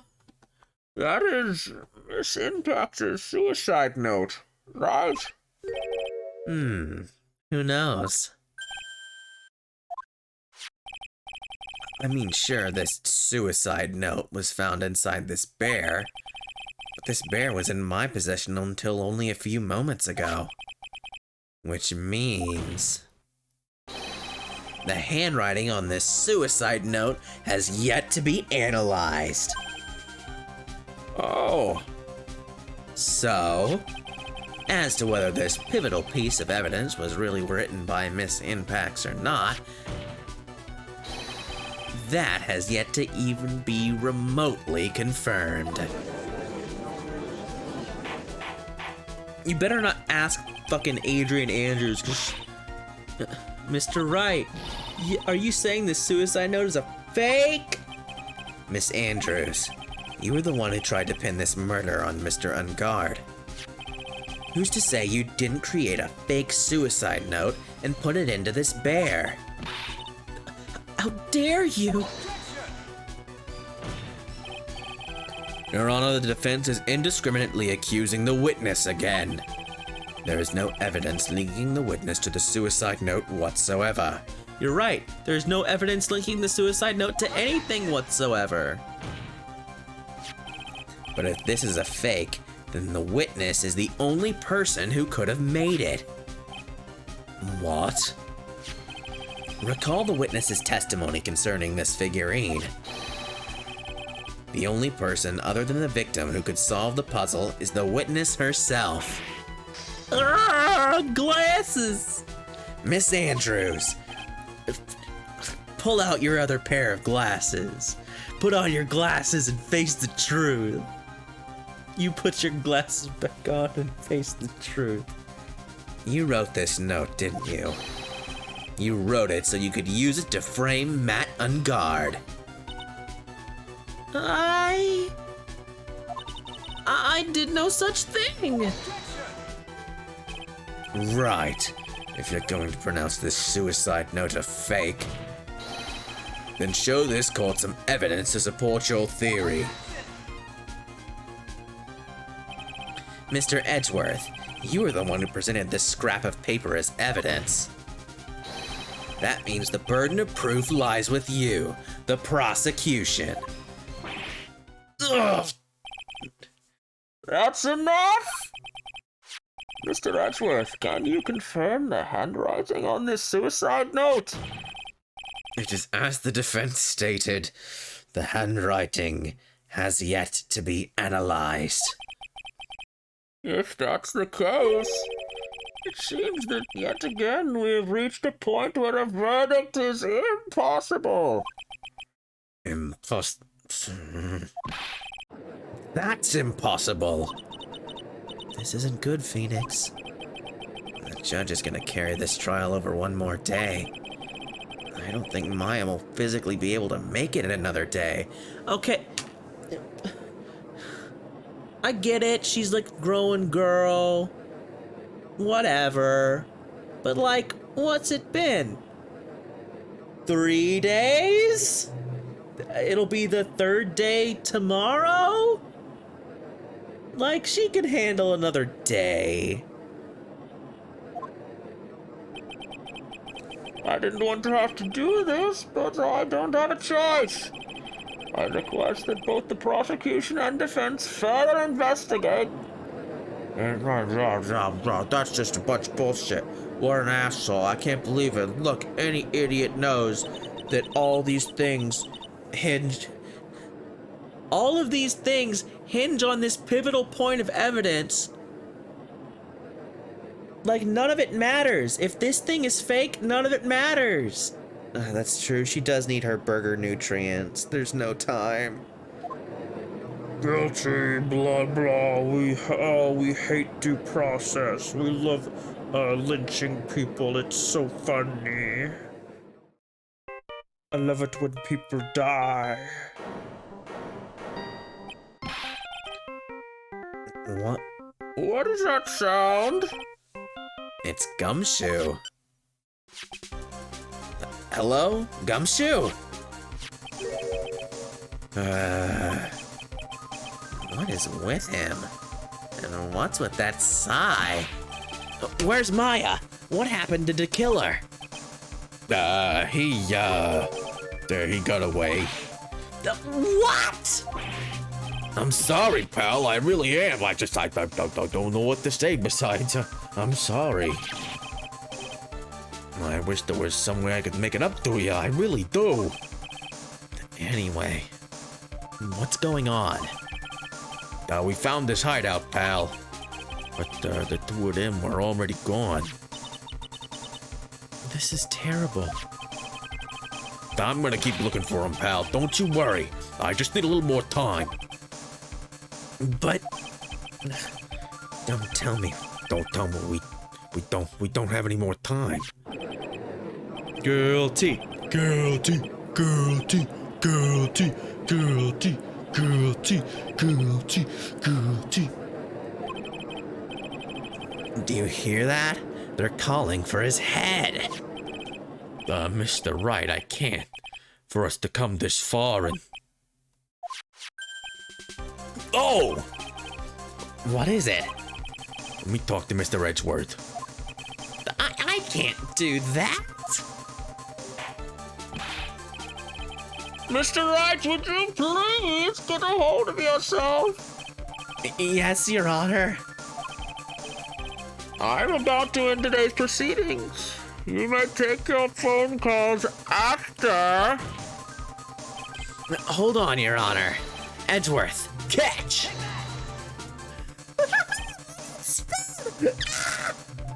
Spade! Unbelievable. Mr. Edgeworth.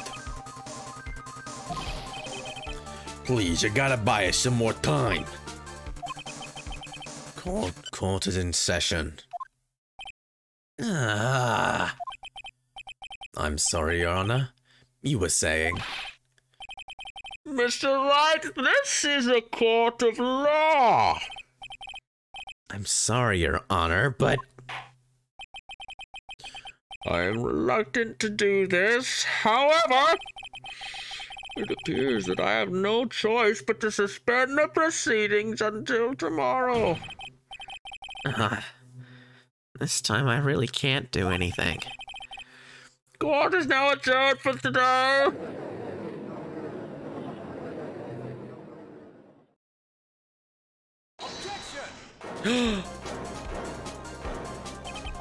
Please wait, Your Honor. Edgeworth? What is it, Mr. Edgeworth? I humbly request another 30 minutes of Your Honor's time. For what purpose? We can perform the necessary tests on this piece of paper, on this piece of evidence in that time. But can you really obtain the results in 30 minutes? I believe we can, Your Honor. Wouldn't it be better if we adjourn for today and reconvene tomorrow? I'm very sleepy. I'm an old man. 30 minutes. Please, Your Honor. That's all I'm asking for. Please, Your Honor. Very well. At the prosecution's request, this court will now take a 30-second... 30 seconds. 30 minutes. 30 minutes. But be advised that I will not allow another recess today. I'm not sure if this is helping or hurting us. The court will now take its final recess of the day. Because I want to go home. I want to eat my chocolate pudding. And use chomp my old man teeth on it. Right. Well, what's going on with Maya's situation? The killer. It looks like he got away again. 30 minutes. We can't find her in that time.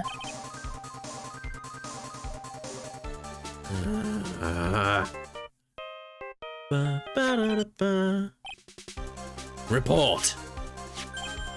Is that Mr. Edgeworth? We don't have time. Just spit it out. Right. It looks like we just missed him, sir. But the killer left a few things behind by accident and has rushed to get away. A few things? Can we use any of them as evidence? Ho. I thought you'd ask, pal. I've got the things he left with me right now, and I'm on my way over. Really? That's odd. Any items like that are usually sent to the crime lab first. We don't have time to wait for those guys, sir. When those guys weren't looking, I swiped the stuff and ran. What? Well, I'm not a detective anymore, so I had to. I'm really sorry, sir, but I gotta put the law on hold for now. Sounds bad. I hope he doesn't get in too much trouble over this. What, more trouble than getting fired? That with my hunker junk car, I'll say I'll be there in about 20 minutes, sir. Don't worry, I'll be there. You wait for me. All right. Just get here in one piece. I'm on a mission and no one can stop me now, sir. No one. I'm pulling out all the stops and running every red light. Items left by the murderer, huh? He's gonna crash. He's so gonna crash. He's so gonna crash. He's so gonna crash. Gumshoe! Maybe there's something among them that'll be decisive enough to end this. Yep, there we go. Immediately. Hey, what's wrong? Detective Gumshoe, answer me. No one can stop me. Great. Look at this idiot. Fucking brilliant. What happened? It sounded like he had an accident. I'm guessing his cell phone broke as well. What was he thinking? We've got to hurry and call for help. But we have no idea where he is. His cell phone is broken. He wasn't driving his patrol car, so no radio either. Also, if we don't get those items before they do, the police will take possession of them. No! We can't let that happen. Well, if there is a way we can find out where he is, then we stand a chance. Why? Oh, why did Gumshoe have to get into an accident now? Is there any way to find out exactly where he is at this time? Oh, there is. I know there is. He's got the tracking system. No, this is fine. We know we can track Gumshoe with Franziska's transmitter stuff. And that's right. There is a way. What? How? I'm sure if we can find out where Detective Gumshoe is through this.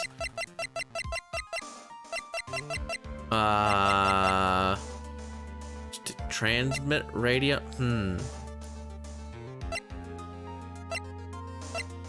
Oh, that doesn't really work. We don't have the literal thing. The radio transceiver?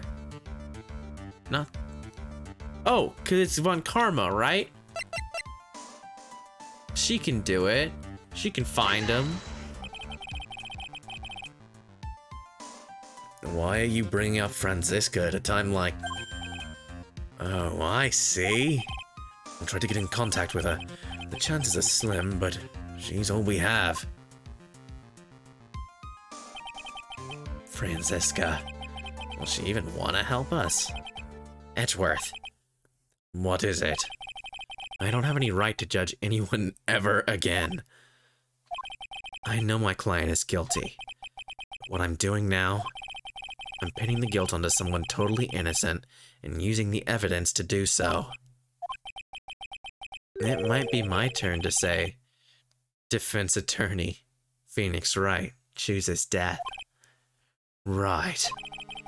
It doesn't suit someone like you to cry useless tears.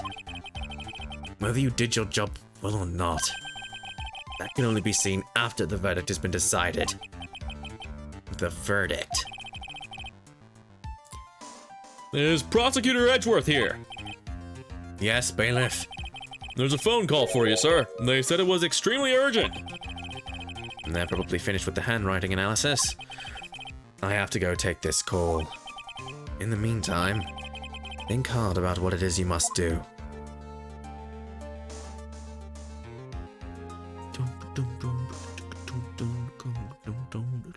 don't know that. I don't know if you have that song.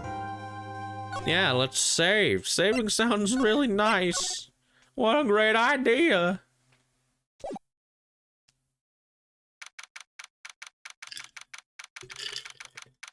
Ah.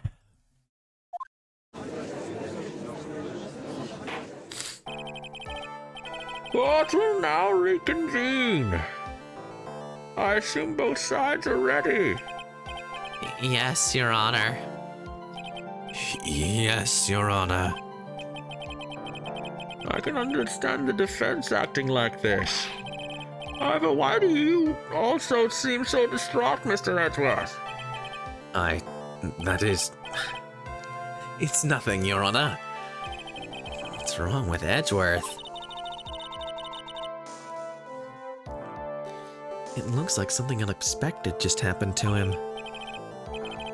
Now then, Mr. Edgeworth, if you could please tell the court the results of the handwriting analysis on Miss Impact's suicide note.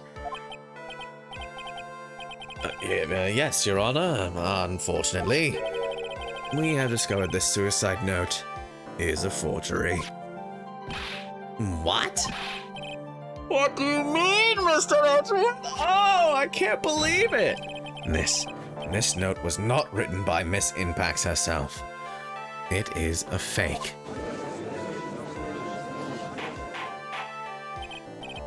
Order! Mr. Edgeworth, would you care to explain what is going on? If this was not written by Miss Impax, then who wrote it? We need more time to do a more detailed analysis. However, it appears that the handwriting matches that of the victim, Mr. Juan Corrida. Mr. Corrida? Well, well. It looks like Miss Impax never left a suicide note after all. She never wrote anything about Ungard. However, Your Honor, even though this suicide note is indeed a fake, Mr. Ungard could not have known that, and so the facts remain unchanged. Acting under the assumption that it was real, he had plotted to possess it. That does sound very plausible. This theory that Ungard had no idea the suicide note was fake. Something seemed a little wrong with it. Yeah, he could see it! We just said, oh yeah, he knew about the suicide note because of the cameras. Well, then he would have seen him write it. The defense believes that the theory the prosecution has stated contradicts testimony. If everything the prosecution has proven up to this point is true, then it's impossible for Mr. Ungard not to have known it was a fake. Because of the camera! What is this little item called again? A video camera, Your Honor? Well, a very small one, but... Oh, that's right, a camera! Oh, you kids with your fancy toys nowadays. Mr. Edgeworth, earlier you claimed that Mr. Ungard knew of the existence of this note because he was spying on the victim. Isn't that right? If that were true, then this means Mr. Ungard would have known that the victim had forged the note.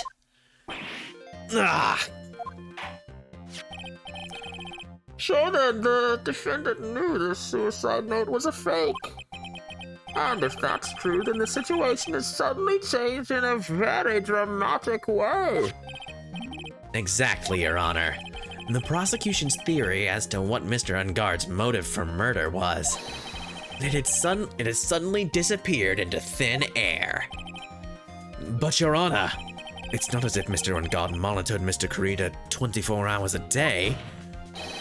Perhaps the victim wrote the note in a place Mr. Ungard didn't know of. Well, right back at you, Mr. Edgeworth. Why don't you show us some proof that the victim made the forgery at an unknown place? Ugh. Yeah, fuck you. This is what I've been saying the whole time. Well, where's your proof, buddy? Finally, Phoenix catching some wise. Figuring it out. Hey, you know what? You don't prove anything in this court, do you? Order! Mr. Edgeworth.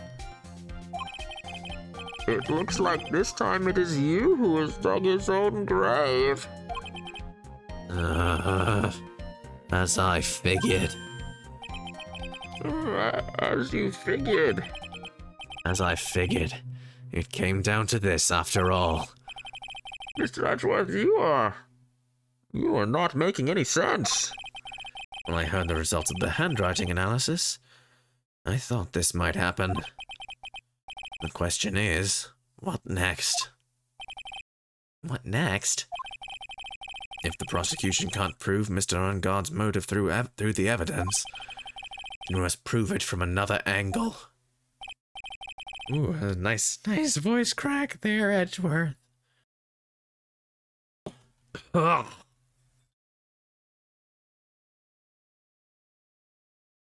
Oh, 1 second. I need more water. I'm running out here. Ooh, I'll be back. Give me like 30 seconds. Possibly taking a 30-second recess. I'll be back. Don't go anywhere.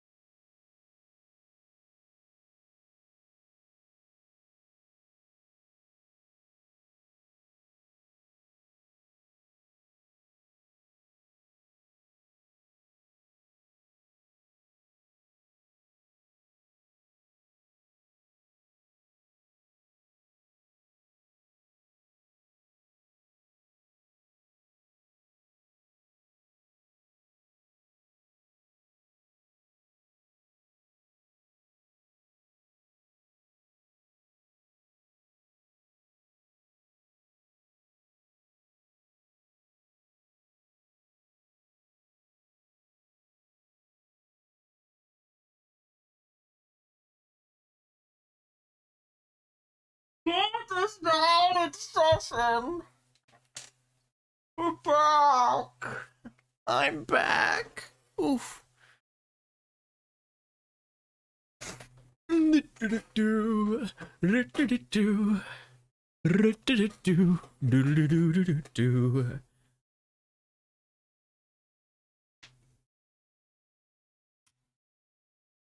I'm glad your bruise is almost gone. That is good to hear. Well, I agree with you there. Your Honor, the prosecution would like to call a witness to the stand at this time. Oh, well, that's fine. However, this witness is a little unusual. Edgeworth stuttering? This is not like him at all. Unusual.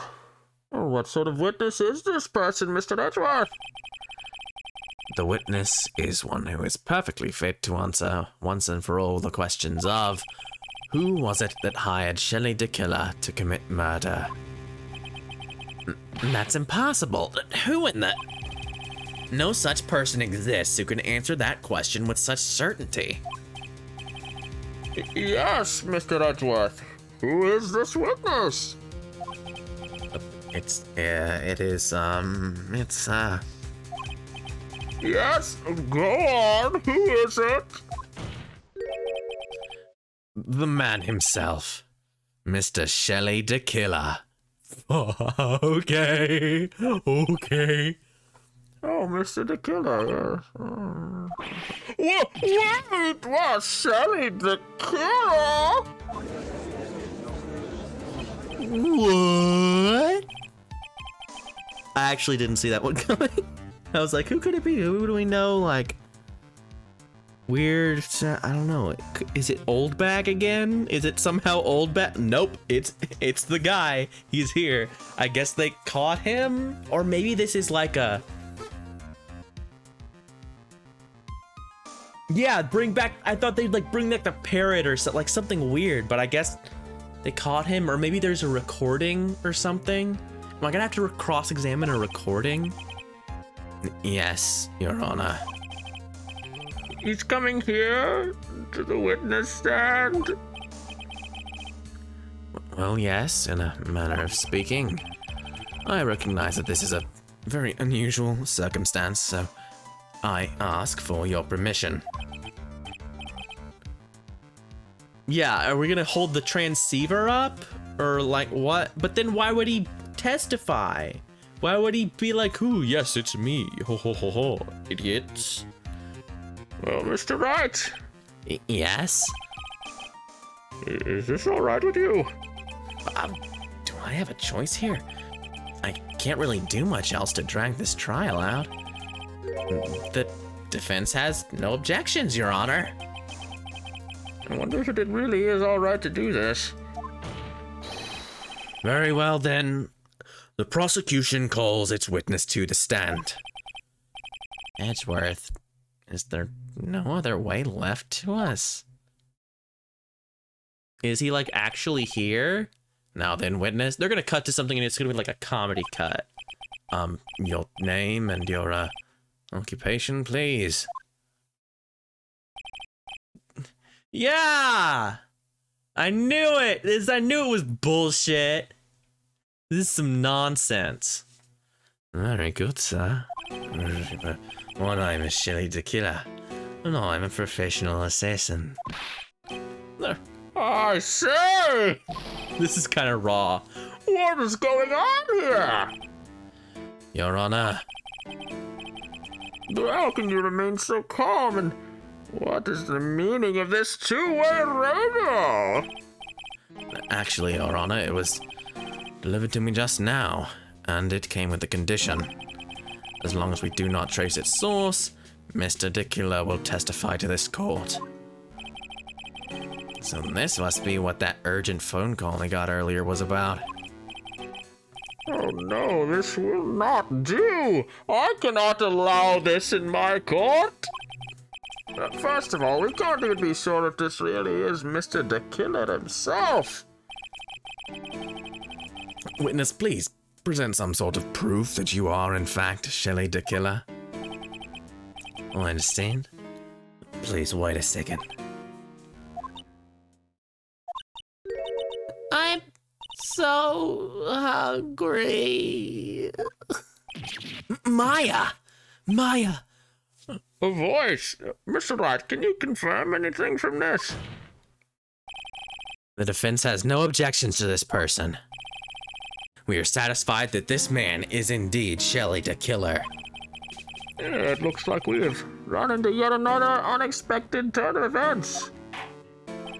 Okay. Well, it doesn't seem like we have too many choices under these circumstances, so... Now then, witness. There is only one thing I would like to confirm before we speak of anything else. And what would it be? At the request of a client, you killed Mr. Juan Corrida. Is this correct? It is as you say. I did indeed kill Mr. Corrida. What? Now that we have answered that, let's move on to the name of your client. Very well. This is all just a bad dream. Yes, that's it, a bad dream. Shelly Tequila. What is he gonna say? Okay. There's something. I'm gonna read all this first. There is. Actually, no, I'm not. There is something I must first state. Oh, I can't. To an assassin, nothing is more important than the trust between a client and himself. It was green text, so I was thinking, oh, that means I can press Q, but it's not time for that yet.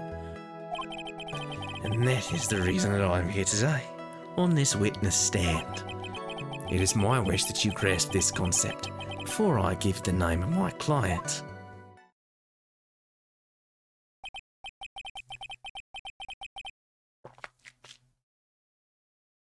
Ah, Mr. the Killer seems to be a very clever man. I'd almost say he seems to be mocking us.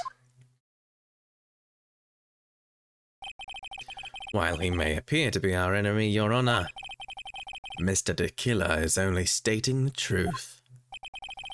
He is no hypocrite. He's always stood by this one belief. You mean about this trust between his clients and himself thing? It seems to be a level of trust beyond what people like me can comprehend. Well, Mr. Wright, are you ready to cross-examine the witness? Yes, Your Honor. There's no way to know what's coming next, so stay cool and collected, Phoenix. Alright, I'll just do that. That'll be simple. That'll be a thing that I do. Definitely, just do that.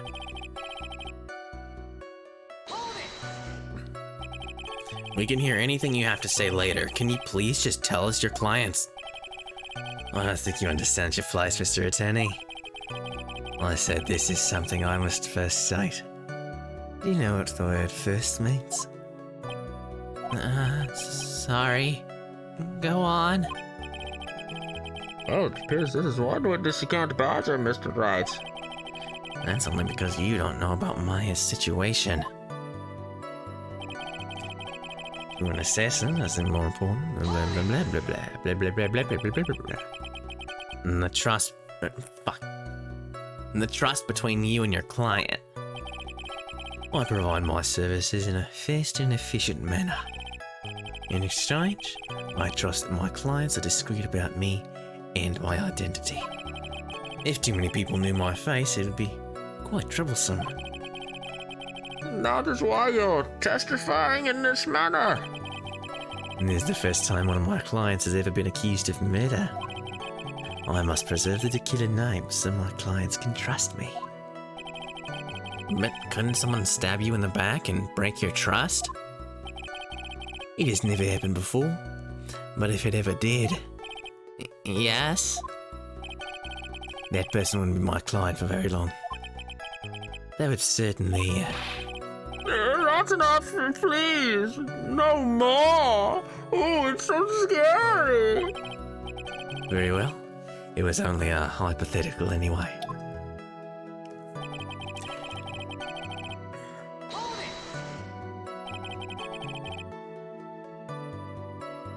That seems a little strange to me.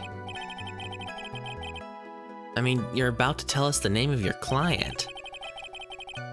I think that this would be very bad for them. It doesn't matter to me. This client has already broken the rules and acted outside of their prescribed role. Role? This person tried to implicate another in the crime in order to save themselves. And this is a trespass that cannot be forgiven. Who gave you the right to be so high and mighty? The gentleman who spoke just now, excuse me, would you care to die? No, I didn't say anything. The judge had better watch himself. It is my wish that you grasp this concept before I give you the name of my client. We understand, so please tell us the name of your client. I'm afraid I cannot do that.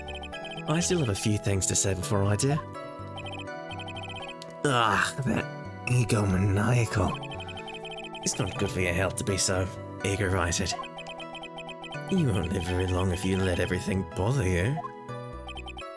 Somehow, that coming from an assassin makes it less than comforting. I don't really care about all this extra fluff, just tell us the name already! Patience. Try to calm down a little. It's important to try and understand his mindset. he seems very steadfast and closed, so you're gonna have to work to get him to talk. I'm not his therapist, you know.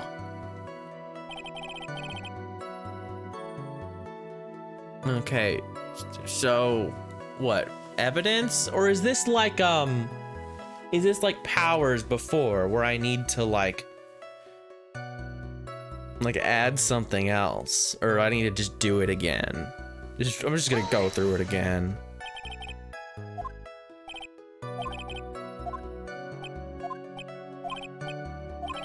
Blah blah blah blah blah.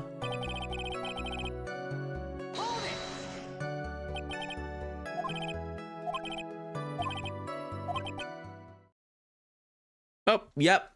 I just need to go through it again. I'm sorry, but I was wondering about something you just said. You said that your client had already broken the rules. That's Ephraim's, another is the worst kind of human.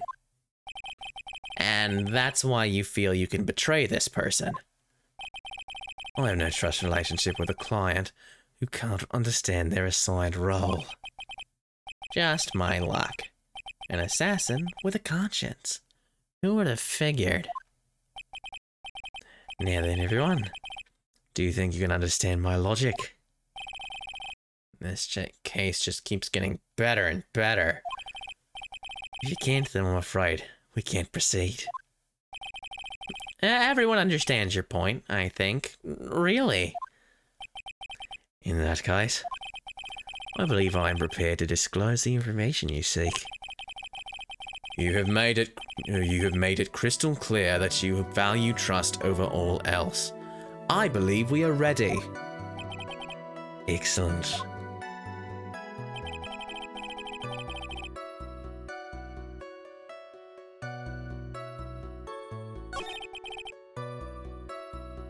Okay.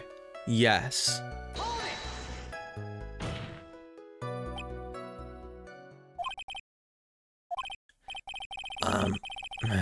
Now I can't bring myself to ask the client's name.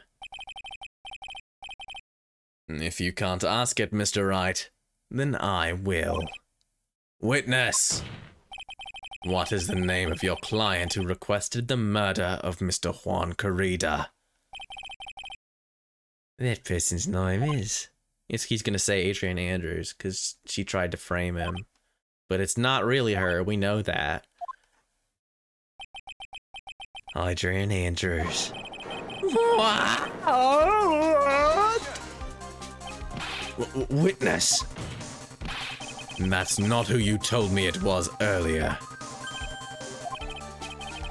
Tell, what are you talking about, Mr. Prosecutor? I should think I know my own client. And it is Adrian Andrews. What?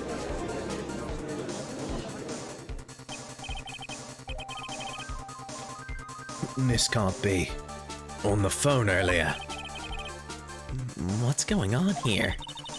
My guess is that Mr. DeKiller just stabbed Mr. Edgeworth in the back.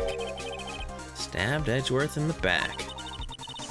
I'm sure in order to get an audience with this court, Mr. DeKiller told him a different name. Matt Ungard, perhaps? I knew it.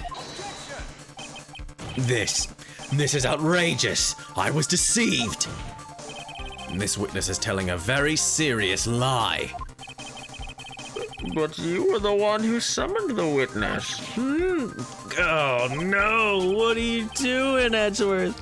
What did you think? You thought he was gonna shoot straight with you? What? You, Shelley DeKiller. My testimony is the truth. The defendant at the moment is Matt Ungard. Am I correct? All I wish to do is help procure his acquittal.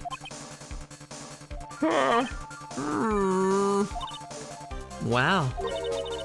All of a sudden, it feels like we can actually win this. Yeah.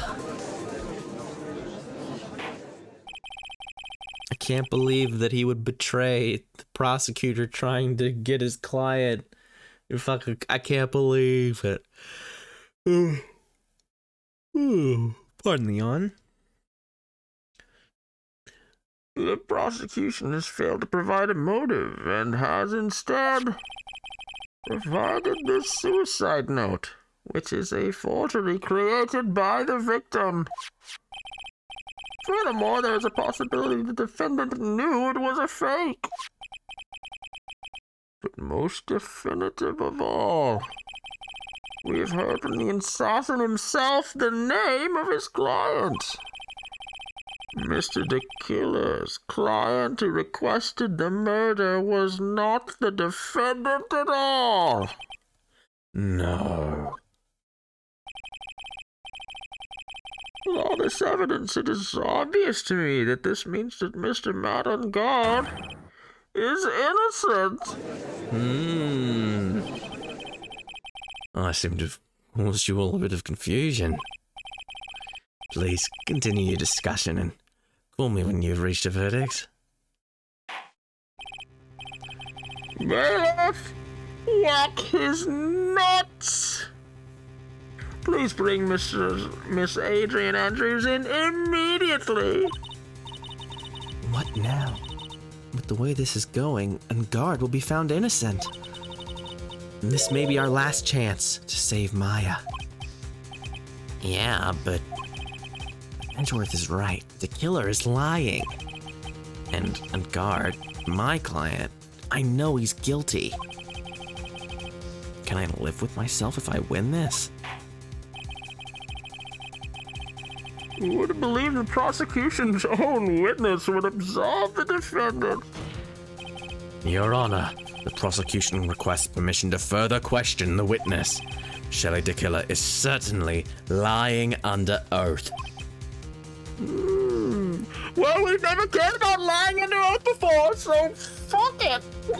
Fuck it, I guess. God. Who cares? It's so stupid.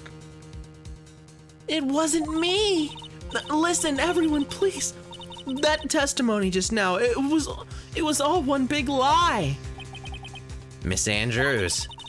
The suicide note may have been a fake, but that man, Matt, he's the reason Celeste died. And Juan's death, it was all because he got pulled into Matt's twisted world. And that testimony just now, you have to believe me. It was a horrible, horrible lie. But Mr. DeKiller himself has testified. Why would he lie?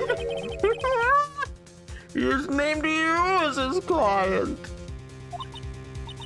No, that's not true. Also, there's quite a bit of evidence that points to you. The knife and button donning the nickel samurai costume. But that's... You even have a motive. We know that Miss Celeste Impax was a large part of your life. You wanted to follow her, and you wanted revenge against the two who hurt her. I would say you have plenty of reasons to want them both dead. No. Mr. Wright. You know the truth. Tell them. Tell them the real story. Who the real killer is. Tell them. Please help me. Yes, I know the truth. Mr. Wright, Yes, Your Honor. I believe we have reached the end of this trial. Therefore, I ask the defense for any final words or opinions. I have to decide. Do I take the not guilty verdict and save Maya? Do I throw this chance away and wait for Gumshoe's new evidence? What am I supposed to do? I mean, we can save, but I feel like the answer is pretty obvious. Just to keep going. This is clearly a bad ending choice, right? This is clearly like, well, I guess if you wanted to be a scumbag and kill this lady, sure, go for it. But we're gonna request that the trial continue. It is quite, you're right, it's quite a while away. Phoenix? I can't do it, Maya. I can't accept a not guilty. You are a lawyer. I know. But Matt Ungard is a killer. A murderer. I can't let him get away with this. I can't let someone else take the fall. If I let Miss Andrews be convicted, then I am no better than Ungard. And even though I don't want to admit it, I have to face the fact that it is because of Edgeworth that I now know the real truth. He could have gotten Ungard convicted so many times over, but he never took a single one of those chances. If I take this verdict right now, I'd be betraying his trust. His trust? I never thought about it until now, but I trust him. Yes, you do. Mr. Wright, your opinion, please. It's getting sleepy bye-bye time, and Daddy wants to go home. The defense requests that we be allowed to further question Mr. De Killer.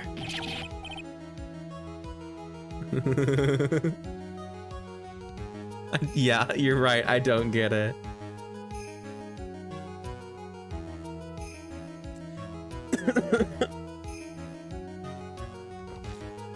Wig? Am I hearing you correctly, Mr. Wright? Right. But... That witness has cleared your client through his testimony. Your job here is done. Yeah, but even, like, Edgeworth did literally this for me at the beginning of the trial. he literally went, I know I've got him, but I want to get the whole truth. And at the very least, I have to pay that back. I'm not done yet. To see through witnesses' lies and find the truth, that is my job, Your Honor. There's still more evidence to look at. And I'm sure that once those pieces arrive here in this very courtroom, a miracle will occur.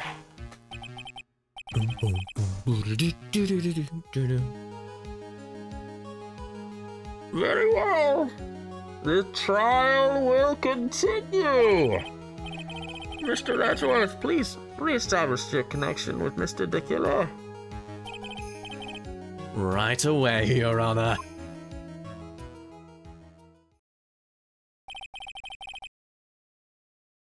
Is the verdict been reached? Before that, we would like to talk with you a little more. Yeah, I have to keep fighting to find that answer. It's the only way. About? All you needed from me was the name of my client. What else could you need me for? Well, actually, we would like to hear everything you know about this case. That is how things are usually done. What is he talking about, usually done? But what should we have him testify about now? Mr. De Killer, if you don't mind, please testify about your client in more detail. You legal people and your procedures. Is it any wonder no one likes to go to court? Hello? Yeah, haha, no one likes to go to court, except that it's a fucking spectator sport.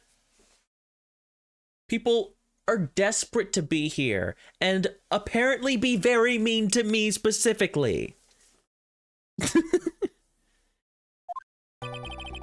As I've already stated quite a few times, Adrian Andrews is my client. However, one thing I simply cannot overlook is tampering with the scene of the crime. My client did it to frame another for the crime, while pretending to be the first person to discover the body and enter the scene. Adrian Andrews already knew from the very beginning that Juan Garrido was dead. But even more appalling is the creation and planting of the knife in the button. Yeah. Exactly, Isaac. The way it was meant to be. That act is what I was referring to when I said the client had broken the rules. Okay.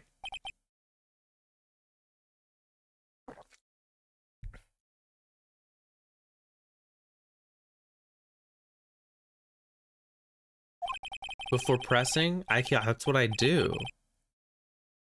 This is a most unexpected turn of events for the, fifth time in a row. You see, not you got confused the same way I did, because he's green text all the time. That was not a cross-examination. That was just him talking.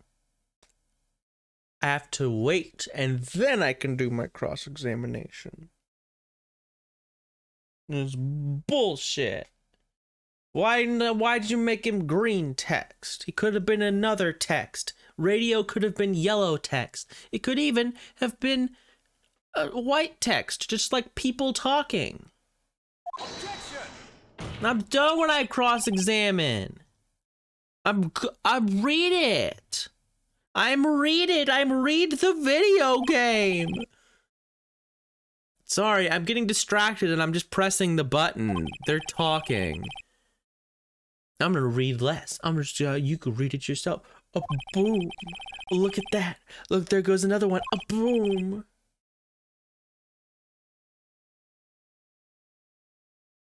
That would be great.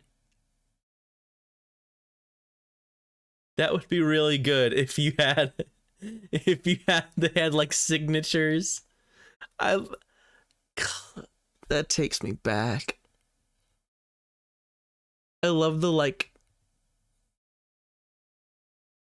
we did. Why did we do that? Why did we decide to do that? Why did we put signatures on messages? What a dumb thing to do. Anyway, yeah, I'm cross-examining the thing. Yeah, Your Honor, the defense will question the witness. Yeah, as if I have a choice here. Oh, but why? What this witness has said is nothing but beneficial to the defense's case. If you scrutinize the testimony, then I'll expose the lies in that oh-so beneficial testimony, I suppose. Yes. Oh, I like that a lot. Don't understand what's going on anymore.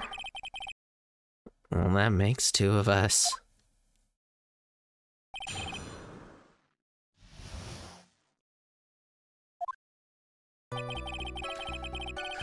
As I've already stated quite a few times, Adrian Andrews is my client. However, one thing I simply cannot overlook is tampering with the scene of the crime. My client did it to frame another for the crime, while pretending to be the first person to discover the body and enter the scene. Adrian Andrews already knew from the very beginning that Juan Corrida was dead, but even more appalling is the creation and planting of the knife in the button. That act is what I was referring to when I said my client had broken the rules. Alright, now for the cross-examination. We'd read it once.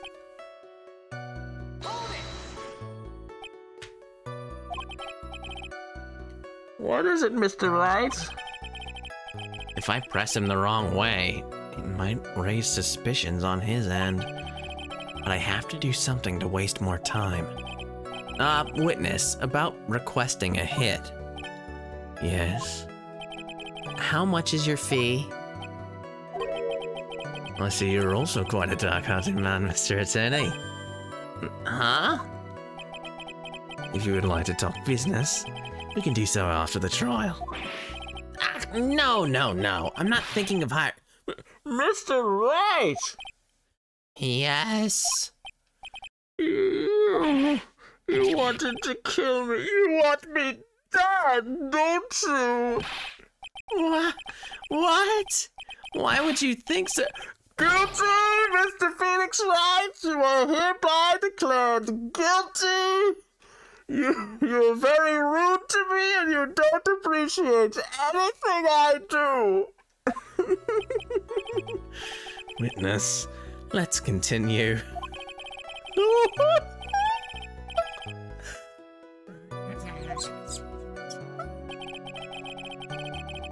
Oh, that was really good. Oh, guilty. You don't like me. You hate me. You think I'm a very mean man and you don't appreciate anything I do.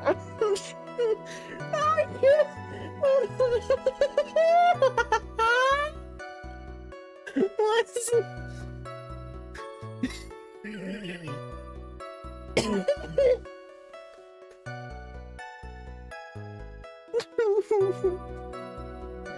Yeah, at this point, you might as well. I mean, that might be important for establishing the giant wad of cash that that Ungard gave him. Like, that could have been a helpful question to have answered. Holy shit.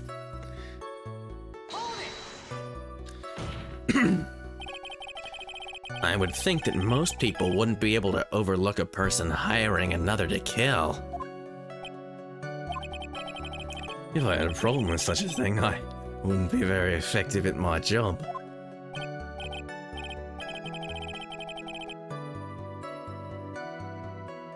Well, yeah, but that's what I'm saying, is like, that would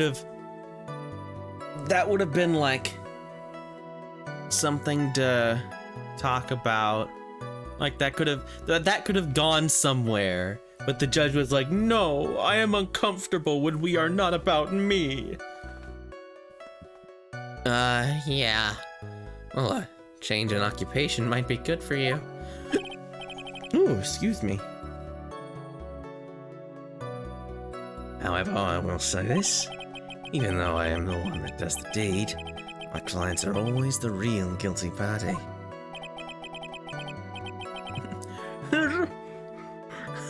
I'll wait for a time when there's no music. That goes without saying, Mr. De Killer. And that fate is to live with the knowledge of their guilt on their shoulders. However, my client this time thought they could run away from their guilt. My client did it to frame another for the crime. Are you talking about the button and the knife? Yes, in my business card. Oh, this card. So that no one has to waste their time, including the police, I always make it a point to make things as easy as possible. You try to make things easy? My business card makes it very easy to identify who carried out the service. What's weird? He's pretty devoted to his work. But to disregard everything and go stab the deceased with a knife, and even hide my card from sight. That is something I cannot overlook. It's really hard to tell if he's being truthful or not without him being here. While pretending to be the first person to discover the body and enter the scene. So you're saying most clients wouldn't do such a thing? That is correct. Usually, most people try to create an alibi for themselves. If you should use my services, Mr. Attorney, I would suggest you plan for your alibi too. No, I already told you I have no intention of using your services. Ever! Why does he keep looking at me like I'm the one on trial here? The judge is very suspicious. That was really funny. That was one of the best bits in these both games so far. Is that, oh, you wound, Judge. Jail. jail 1,000 years for the lawyer.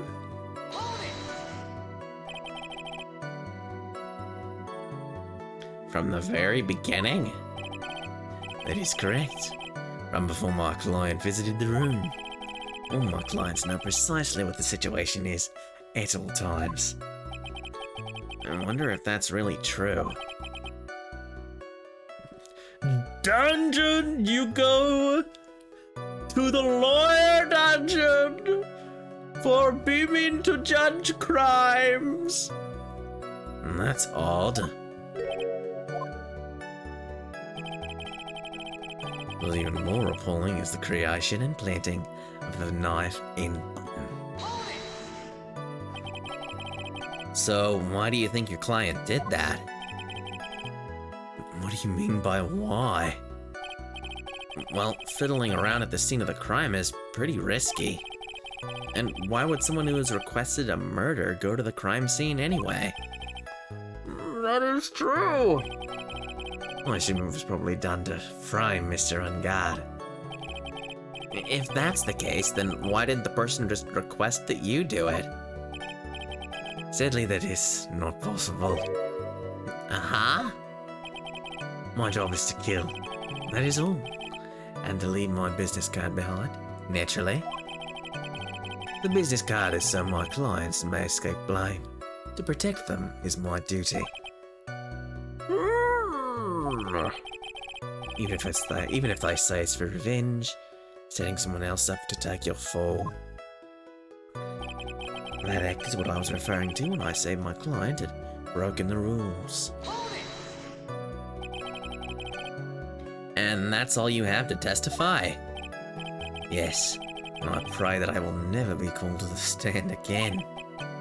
Again? As in you plan to continue? I must, as I have yet to find a person to take my place and become the full successor. Yeah, it's Dread Pirate Roberts. Actually, how would you like a new life, Mr. Attorney? Excuse me? No, I'm fine, really. Are you really now? I wonder what kind of man the judge thinks I am now. What are you gonna do now, Phoenix? All I could do now is expose the lies. That's true. However, you realize that that would be very bad for our client, right? I'm so confused. But the one thing I know for sure is I can't let this trial end yet.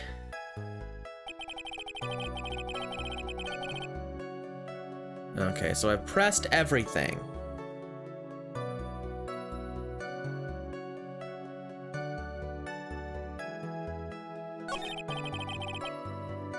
So it's gotta be, well, actually we need to go through again because this case is doing this to me. I almost forgot that this case is like, hey, do things twice. They didn't oh. I am uncomfortable when we are not about me. There you go. We got one in. Doing these repeats allowed me to do this.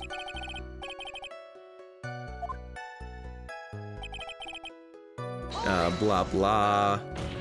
It didn't sound like he said he left anything for later, though.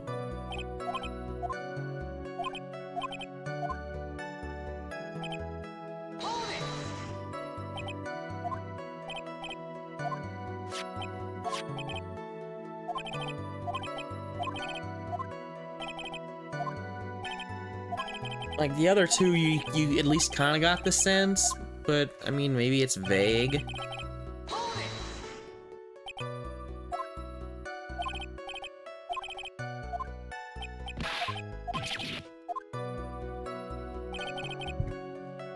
Yeah, nothing's really coming up.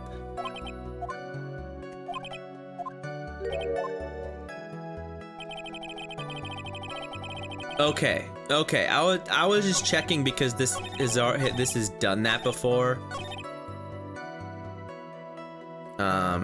So let's read. I've already stated. So if there's a contradiction, we have to see these claims. Like, what can we say? So, as I've already stated, Adrian Andrews is my client. Well, that's false. So keep this in mind. He can't overlook tampering with the scene of the crime. Well, she did do that.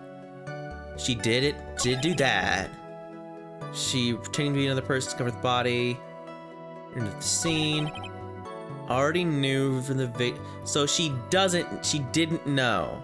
That's not true. But she did plant the button. And that's so we can't prove that she's not the killer or the client. Let's take a look at our stuff. So got the photo, got the transceiver, the camera, clipping.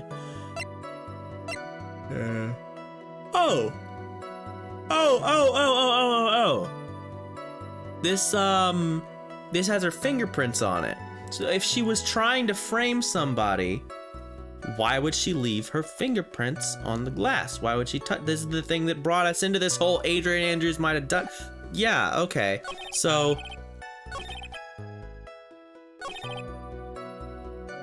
pretending the first she didn't already know. This is the only like super false thing he said. And we had the whole thing about the wine glass and she poured it and set it down because she thought that he was just sleeping. She thought he was asleep. Huh. Well, I think this makes sense. I think this makes sense. Thank you so much for taking the time to testify, Mr. DeKiller. What is the meaning of that attitude? When Adrian Andrews entered the victim's room, your client had no idea that Juan Carita had been murdered. But how do you know that? From this wine glass, Your Honor. The glass. Mr. DeKiller's supposed client thought Mr. Carita had only fainted, which is why this glass of tomato juice was poured for the victim. But isn't that just a part of Adrian Andrews' calculated plan? That is not possible, Your Honor. This glass bears the fingerprints of that person. Yeah, so either she thought it was him. Like, you can't say that she's that conniving because she forgot to not put her fingerprints on it. If she was really conniving, she would have just not put her fingerprints on it and not risked that. So she's either super hyper intelligent but wildly inconsistent and that doesn't work, or she's just went in there and was like, whoa, I don't get it. Had this been planned, they would never have left their fingerprints behind. I see your point. Mr. Edgeworth, what is your opinion? Strangely enough, I had the same exact thought just now. Witness, how do you explain this strange phenomenon? Waste of time to ask about such a minor detail.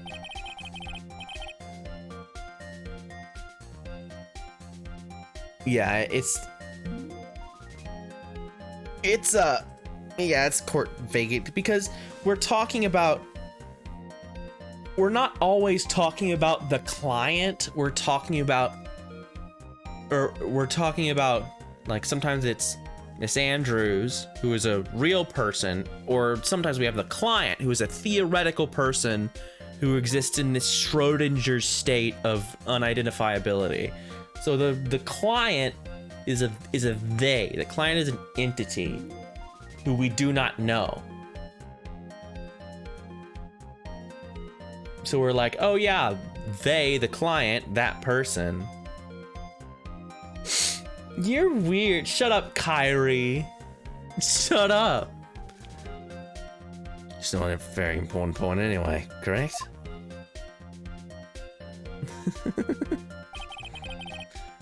I'm afraid you are mistaken. If Adrian Andrews really is your client, as you claim, then your client should have had knowledge of Mr. Kurita's death. If not, then that can only mean that Adrian Andrews was never your client at all. It's strange. Yes? Why is it that the attorney has yet to raise an objection at this absurd situation?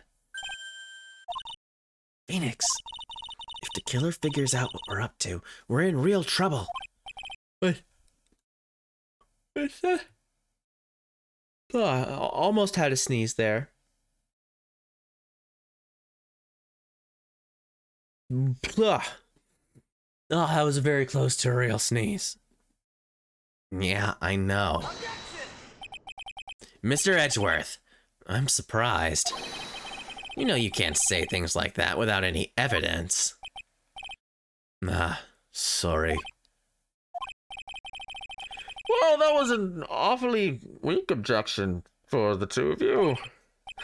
Anyway, I am positive that there was a contradiction in that testimony. The prosecution requests further testimony concerning when the request was taken. Very well. I did it. It was me. It was me, Seuss.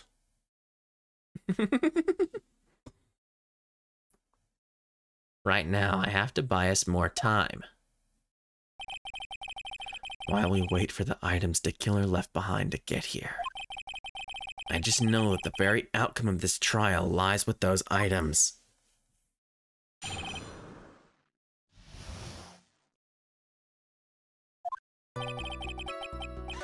This request came to me, about a week ago. It was a request for my services on the night of the awards ceremony. We met at a certain bar to discuss and finalize a few matters. That is what occurred. I trust my memory. I believe I've made no mistakes. Alright. So you physically met your client, huh? That is correct. Meeting one's client is the first step to building trust, in my opinion. I see. Well, Mr. Wright, your cross-examination, please.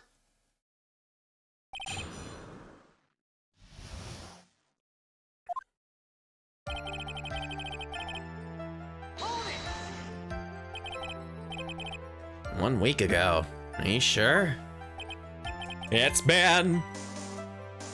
Yes, I'm quite sure. I, of course, had my own preparations. I was barely able to finish. When you request my services, Mr. Attorney, I hope you will keep that in mind. Please, stop. In any case, my client this time had a very specific date and time in mind. A specific date and time. It was a request for my services. He's just being... Everyone bullied Phoenix. Everyone bullied the Phoenix boy. It's not fair. Did you ask why on that specific night? No. I tried to fulfill all the conditions of my client's request. But as for why, I only had my suspicions. Your suspicions, huh? Sure, fuck it, press further. I'm fed up with this world. Everybody betray me. So what are these suspicions you had?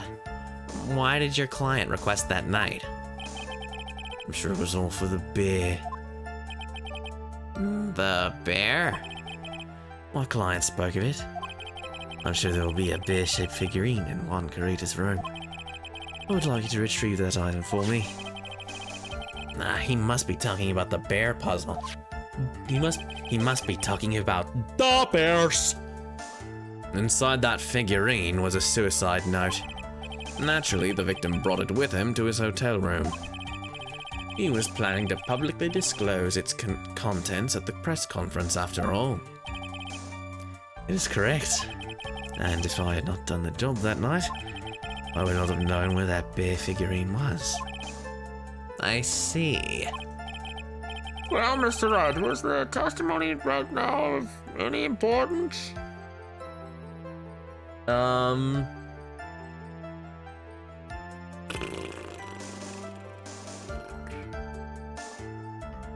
Yeah, because it establishes motive. The testimony just now has made one thing clear, and that is the client knew the secret of the bear figurine. Huh? Why is everyone so quiet? Mr. Wright, I think all of us already knew that. Well, not necessarily. Oh, really? Witness, please continue with your testimony.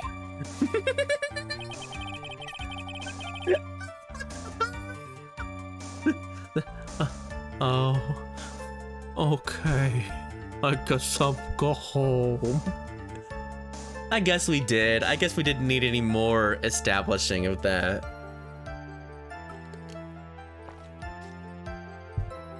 Sorry, it's because I'm cackling. We met at a certain bar to discuss and finalize a few matters. My mic does that when I cackle. My Rich Evans laugh cannot be contained. So you physically met Adrian Andrews, right? Of course I did. What was that? What was that? What was with the brief pause?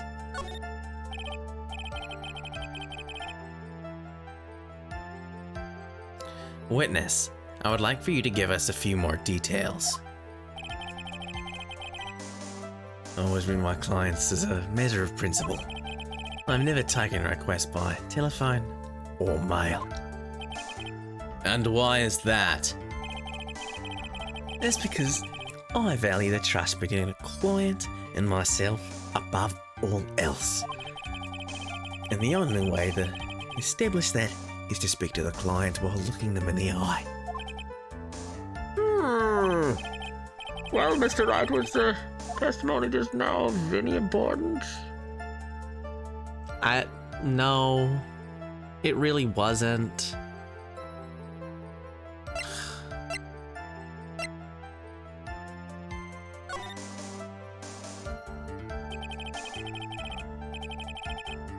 Why he meets his clients is not important, and that wasn't the point.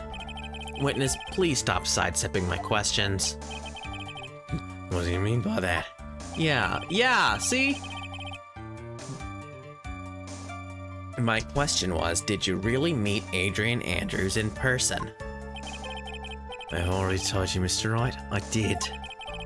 It was only through talking with him face to face that I began to trust him. Oh, we got him! We got him! Oh, we got him, baby! That's when I thought I can trust this person as a client. It's true what they say about talking face to face. Well, Mr. Wright, was the testimony just now of any importance? It sure was.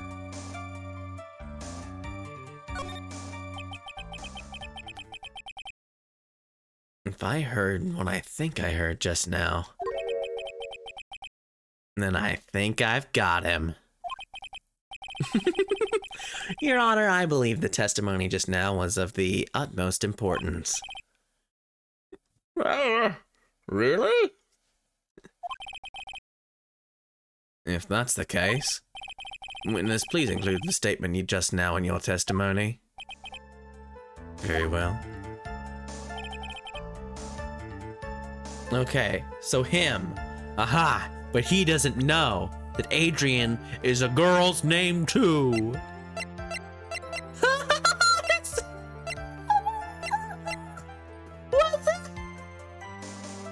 Was it? Was it?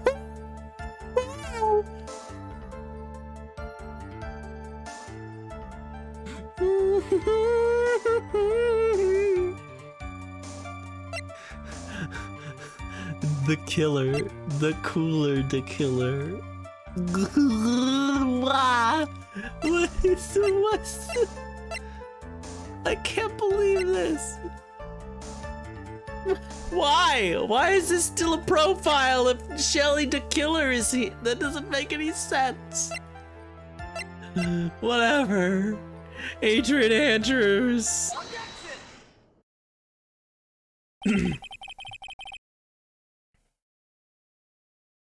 I would like to go over this one more time. You met Adrian Andrews at a bar and took the request at that time. Yes, that is correct.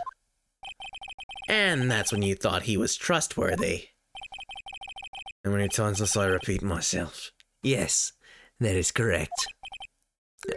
I'm sorry, but that is an impossible tale. What? Shelly the Killer. You have never met the real Adrian Andrews. Yeah! Why would you say that? Because you made one very big slip up. About her. So what is the issue? What did you just say just now? About her? If you had ever met Adrian Andrews in person, one look would have told you that she is a woman. Oh no! Oh, it broke! Oh, the radio got stressed out! I can't believe, cancel joke, hardy har, let's move on. Order in the court. Mr. Wright, what is the meaning of this? The witness testified to the following, that he always meets face to face with his clients taking their request.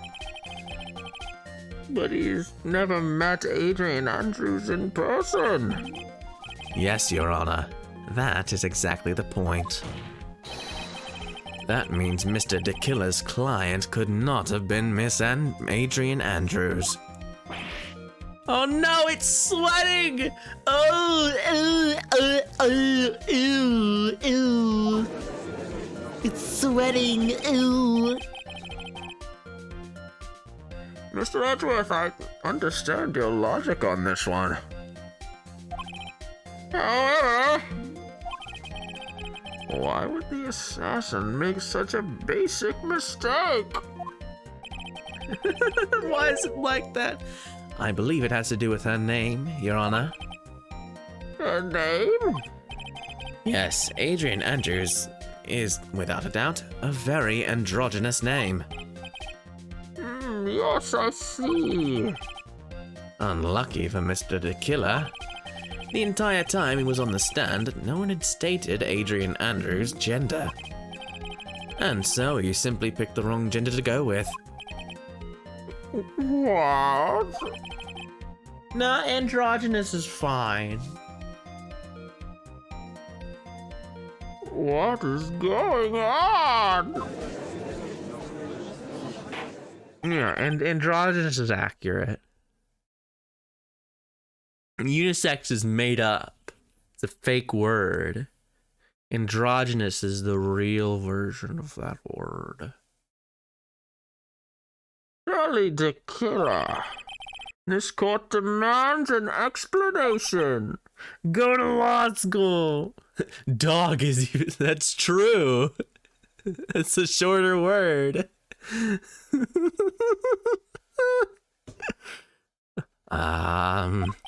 I think somehow I must have mixed up this client with another. So does that mean you remember something different now? Yes, of course. Please, if you allow me to testify once more, okay? Ah, I know he's just gonna spit out more lies. Very well. But this time, please, give us the truth. And nothing but the truth.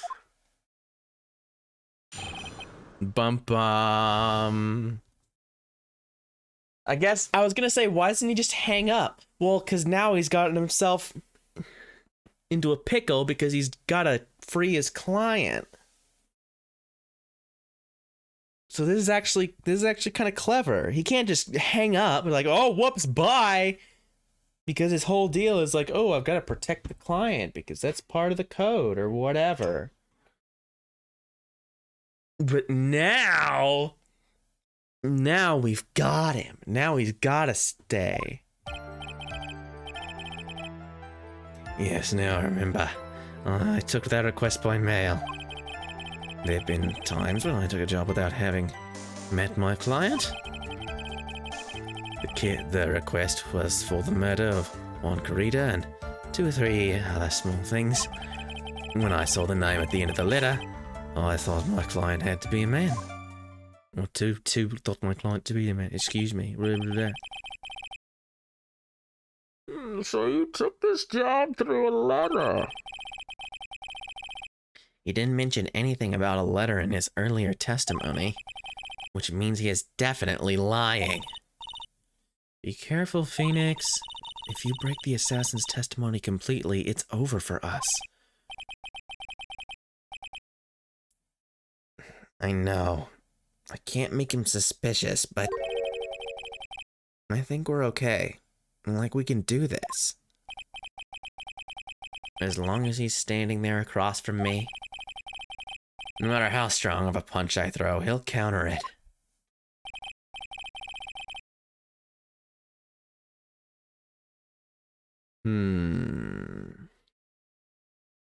Now then, let's begin the cross-examination. Okay. Okay, boss, y'all.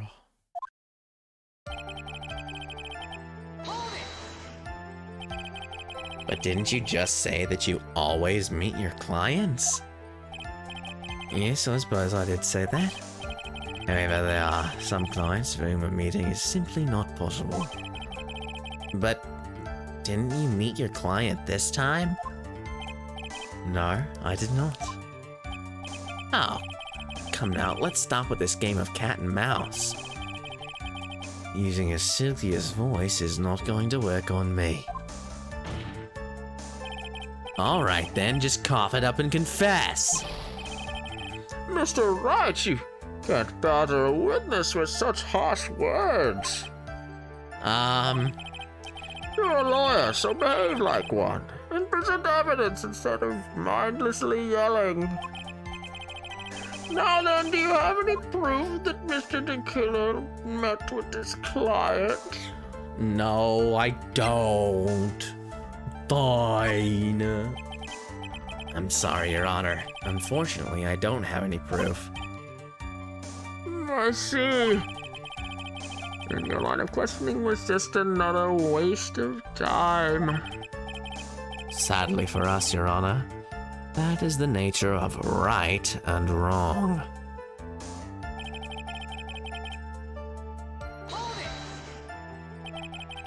And why could you not meet certain clients? Recently, I've been receiving more requests.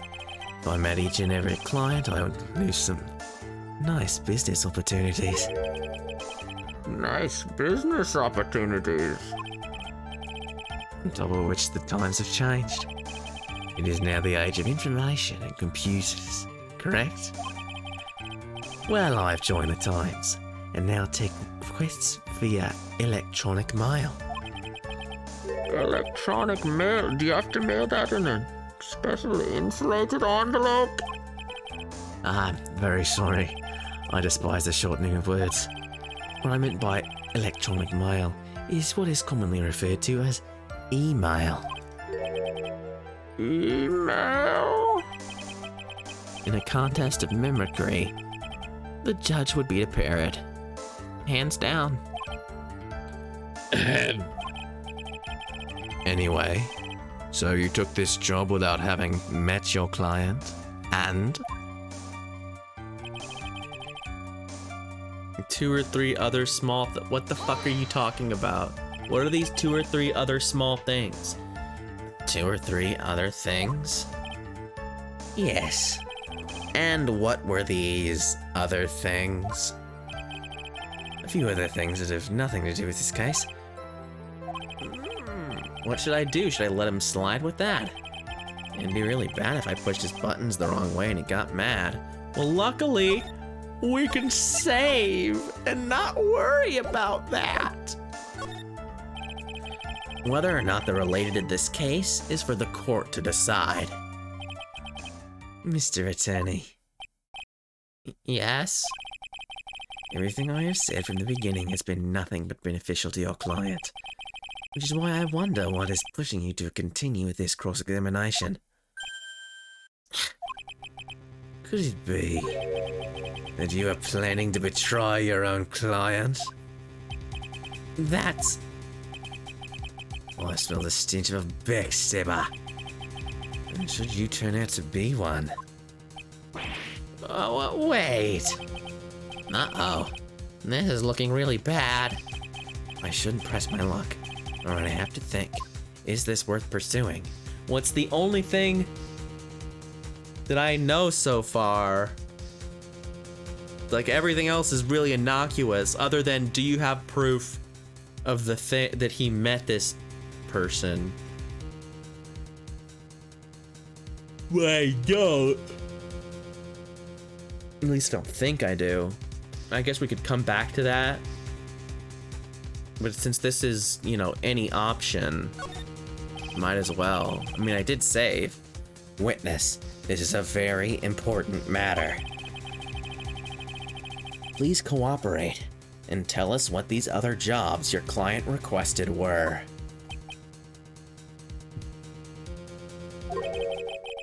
If it's truly that important, I suppose I don't have much of a choice. The bear figurine.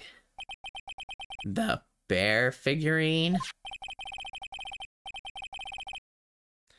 After the assassination of the target, I was to find that figurine. I was told that this job was just as important as the actual killing.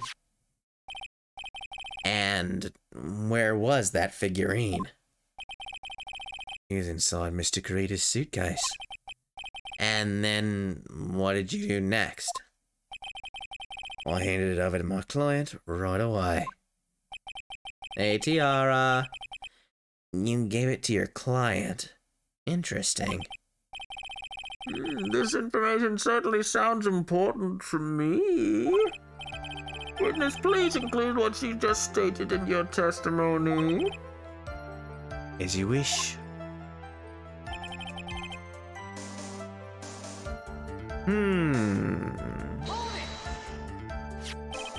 I found this figurine at Mr. Unguard's mansion. If you gave it to Miss Andrews, then what was it doing there? I was waiting for her there. It was also part of the plan to fry Mr. Ungard, I'm sure. That makes a lot of sense. Well, Mr. Wright, do you have any problems with this piece of testimony?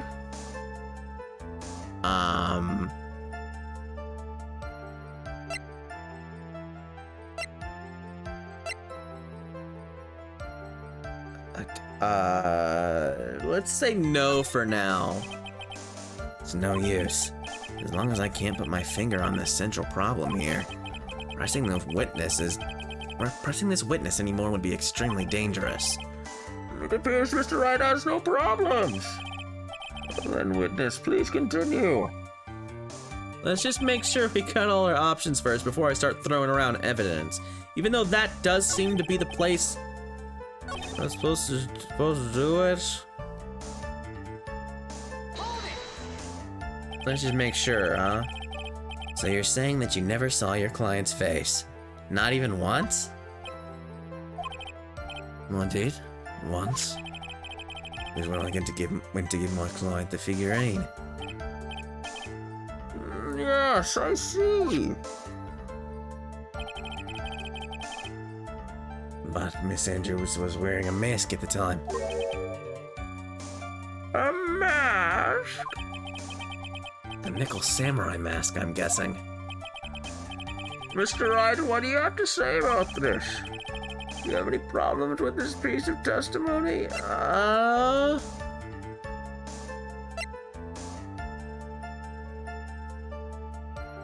No.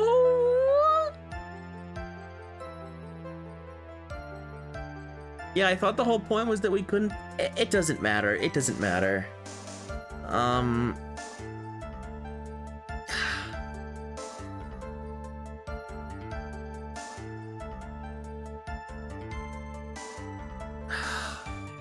So we've got 2, do you have problems with the testimony? And 1, give me evidence. Or really 2, give me evidence. And 1, what's the deal? Or...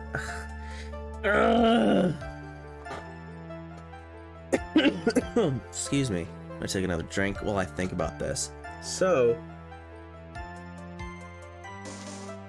I'm assuming the new statement must be the thing, because we worked to get that damn thing.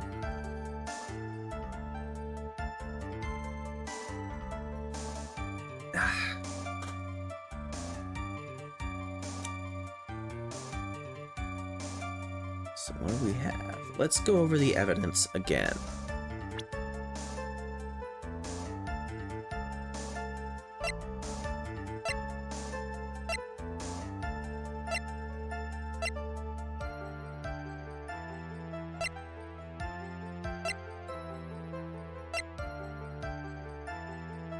There was that thing about him finding the bear in the guitar case, which I guess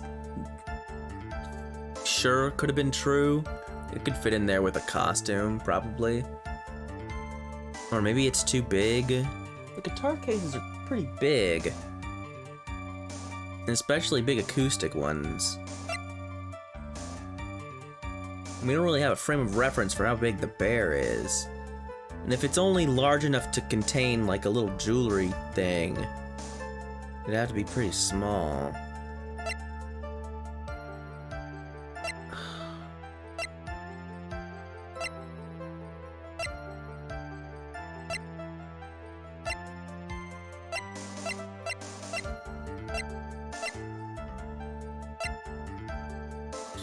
Figurine.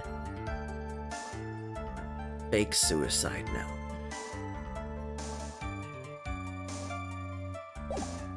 No.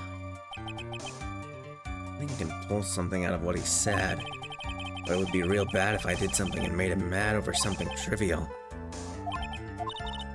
Pretty much reached the end of our rope here, huh? Seems like we're still okay to me. And that's exactly what is so bad.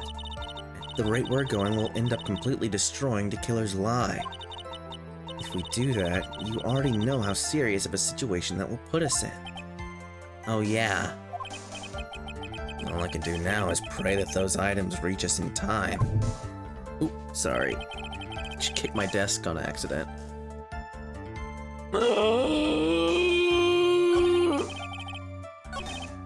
I feel like it's gotta be this, because we worked to get it. Oh, the brain is hurting. The brain is feel many bad. Alright. We'll save again, because I'm afraid. Let's try this. Guard's mansion. You gave it to Miss Andrews. What's it doing there? Waiting for her there. That was also part of the plan to frame Mr. Ungard, I'm sure. That makes a lot of sense.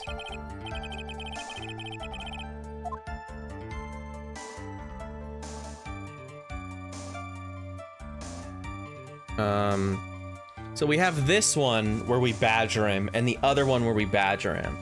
So I guess we can just try badgering him. It's not asking for evidence right now. So the killer says he gave the figurine to Miss Andrews. Yeah, but no.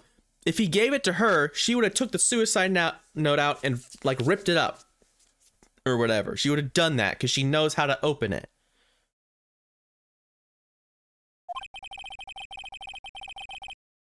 Somewhere in that statement there is a contradiction. Yeah, that makes sense. That makes sense in my monkey brain. And yet I know that if I present something trivial here, he will cut the connection on his end. If you want to make a strong point, Phoenix, you have to present strong evidence. She's right. So, now what, Dr. Wright? Witness, let's go over this one more time. You gave Miss Andrews the bear figurine, and she told you to take the bear and wait for her at Ungard Mansion. Is that correct? Yes? Where are you going with this? Well, I think maybe you might have remembered a few things incorrectly. What? This is a battle of wits. I can't let up on it. I don't think it is possible for Miss Andrews to have been the recipient of this bear. Yeah, okay. See, that's a very clear answer to what I was speculating earlier. She couldn't have received it because she would have opened it and got the suicide note and tore it up, and we wouldn't have had it. Shelley de Killer. If you had really given the bear to Miss Andrews, then this item should not have been inside it. This item? I see where you're going. Yep, that's where I'm going. Where is everyone going? Do I need to pack a suitcase? Your Honor, please, think back to Miss Andrews' testimony. I was gonna burn it. Yeah!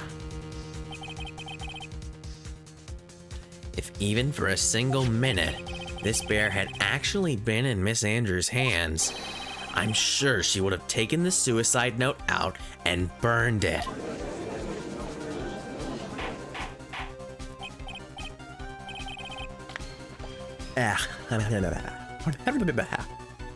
Order! So that's where you two were going. So, by the very fact that this suicide note was still inside the bear, it tells us that your client didn't know how to disassemble the puzzle. Which means... It means, Your Honor, that it is impossible for Adrian Andrews to be the client.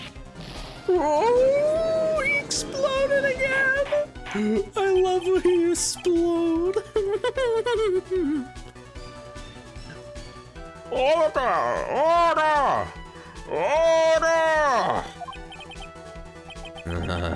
Mr. Phoenix, right? I'm sure I mentioned this before. Oh, I hate traitors above all else. I think your cross-examination has clearly demonstrated something to me. You must wish to break your end of our agreement. No, that's not... That's enough. This is your only intention. There is only one thing for me to do. Wait, please! Gentlemen, ladies, please excuse me. I have a matter that I must attend to. No! Please, not that. Please wait. Mr. Attorney, bring this trial to a speedy end, and I may stay my hand. Otherwise... Gnaw. No. Mr. Wright, are you... Mr. Edwards? Yes, Your Honor. I didn't understand this witness's outburst just now. You think there's a need to hear more testimony, or is this enough? Well, we should... Edgeworth, we can't do this. If we keep this up, Maya, she'll... prosecution, What has come over everyone? Even you? the prosecution rests. What is going on around here? The prosecution has no further questions, Your Honor. What?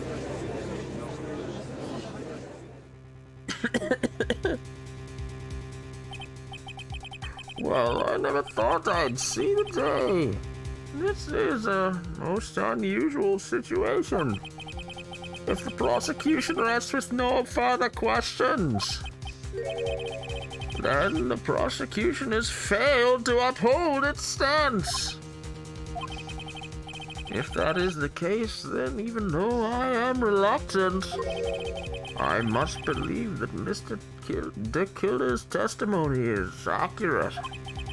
That would mean that Shelley De Killer's client is Adrian Andrews.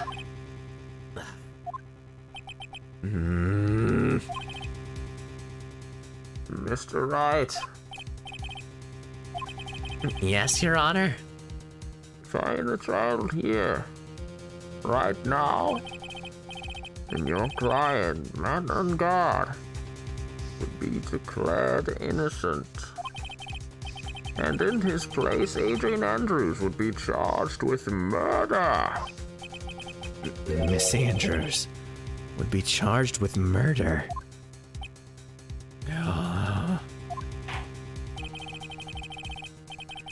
The prosecution has no further questions, so we will now hear the defense's final remarks.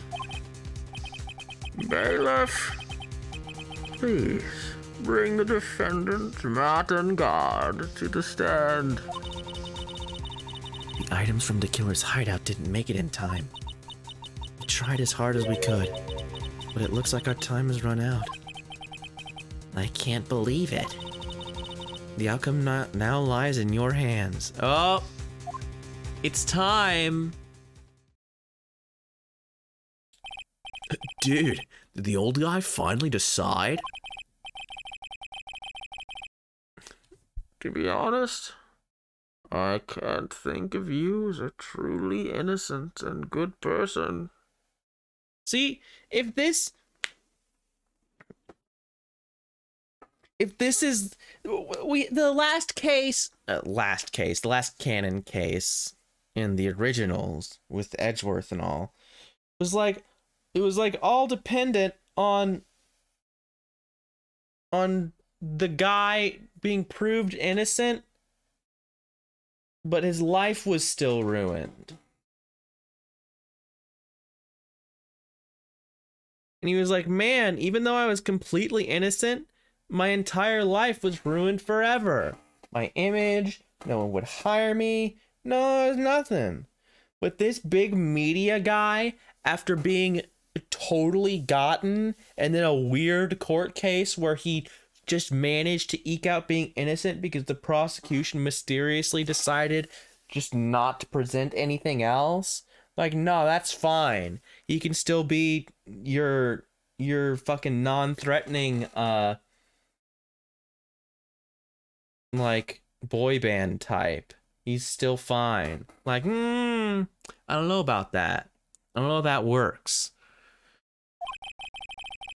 You have done enough evil to drive a woman to suicide. Well, that's conjecture. But at least on the charge of murder, it would appear you are innocent. Huh. So, I guess even the old fuddy-duddy figured me out. Mr. On Guard! What an atrocious lawyer I have, giving his own client up like this. That refreshing like a spring breeze crap. It's just as atrocious. Don't you agree? Ugh. Anyway, get on with it and pronounce me innocent already. Right, Mr. Lawyer? Should I side with justice or should I save Maya's life? You'd better get on guard a guilty sentence, okay? But if I did that, Maya will die. But if I say he's innocent, yeah, you're right. I should save right now. Even though I already know what I'm gonna pick, I guess it could be wrong. And then Miss Andrews will be charged as the murderer. Do I say he's guilty or not guilty? Either choice I make, someone's life is going to end. It all hinges on what I choose. Now then, Mr. Wright, let's hear the defense's final statements on this matter. If the person who hired the assassin was Adrian Andrews, then your client, Mr. Matt Ungard, is innocent. There's no need to ask, old man. After all, my lawyer is gonna say what I want. Aren't you? Right? I can't do this. But I have to decide something. I can't count on the evidence to help me anymore. I have to listen to my heart. Yeah! My client, Matt Ungard, is guilty!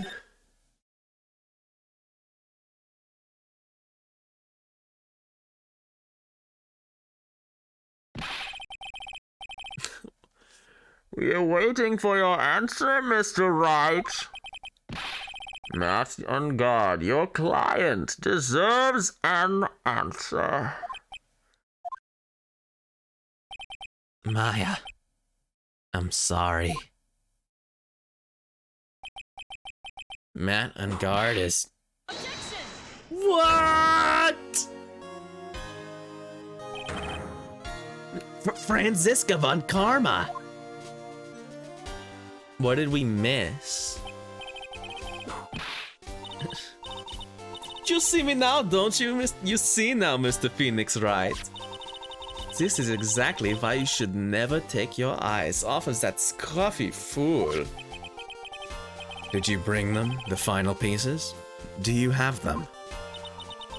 You should know better than to ask that, Mr. Myers Edge first. Von Karma is perfect in every way. The evidence is here in perfect condition. Don't worry about Scruffy, he's fine, and his injuries are minor. All of the items are inside this. What a filthy old coat this is. The miracle never happened. Ah, the miracle! Oh no! I haven't seen that. I haven't seen the miracle never happen. I need to. The miracle never happened.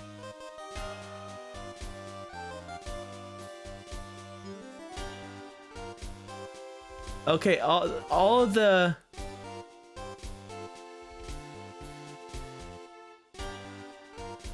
Okay, it doesn't appear to it appears that it has been fixed because all of the images I see for it are old.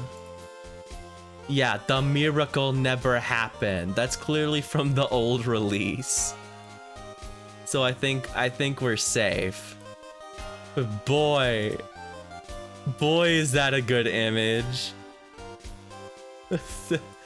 The miracle never happened. I can't get over this. I just have to put it there. It's there. The miracle never happened. Now we have this. It's important to have these things. I have to have these. Can't say that's very interesting or relevant. We have hamburger. We have, I wonder who that's for. And we have the miracle never happen. Oh, that's really good. Thank you for informing me of this. What a filthy old coat this is. And that's Gumshoes. I could spot his tattered rags anywhere. I apologize for its ugliness, but there was nothing else to wrap the items in. It's okay. Since I didn't get the bad ending, I guess it wouldn't have... Well, it wouldn't have happened anyway, because it seems to have been fixed in the new release, because this is clearly the wrong aspect ratio, the wrong everything for the new release. So it was probably fixed. Unless they were brain geniuses and kept it on purpose. I fought long and hard this whole trial. All for what is inside that raggedy coat. I'm sure that inside that coat lies a crucial piece of evidence.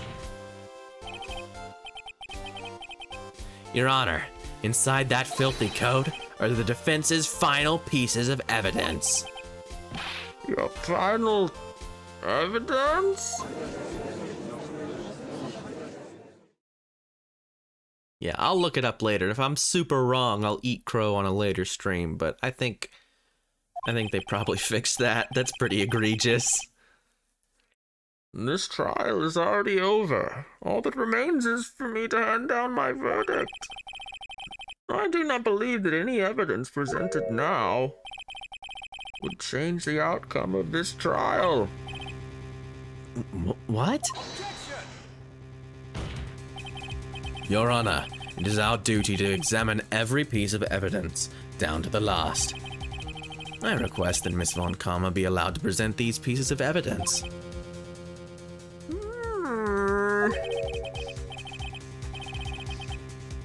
I suppose you are right, Mr. Etworth. I grant you permission to do so. However, this one obvious rule applies here.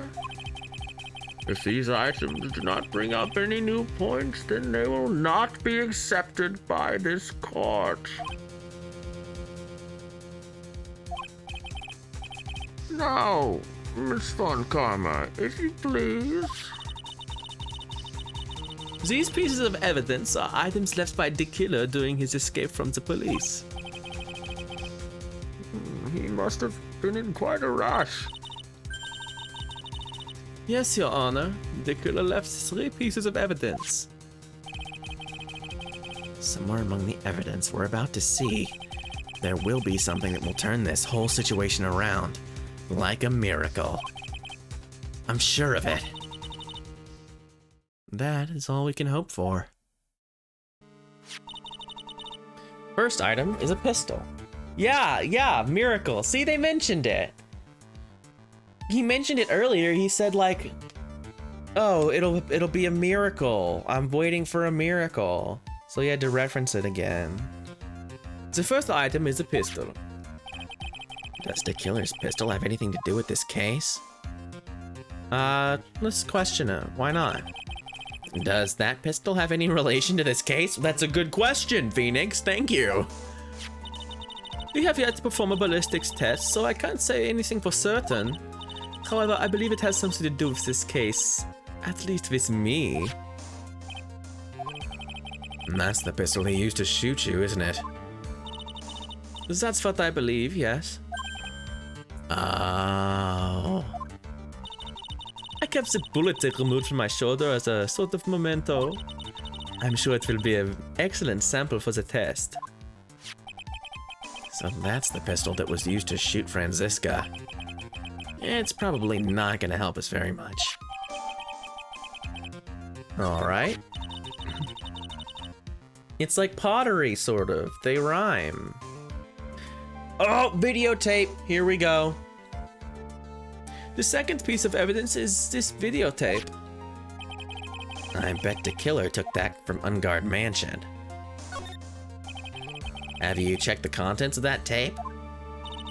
Yeah, it's like pottery, sort of. They rhyme. Unfortunately, there was no time to. Oh, yeah.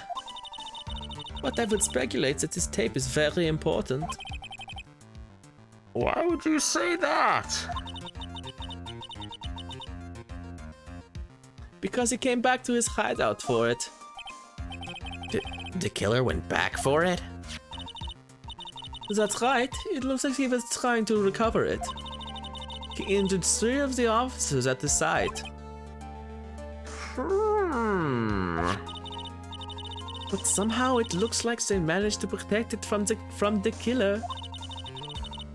Surely the killer is no ordinary man. Contents unknown. The last piece of evidence is this bellboy's uniform. Is that a uniform from the Gatewater Hotel? Was that used during the crime? I'm almost certain it was. There's even a pair of black leather gloves in one of the pockets. There's no doubt about it. The killer was wearing this on the night of the murder. There is one thing I found interesting about this uniform. And what is that?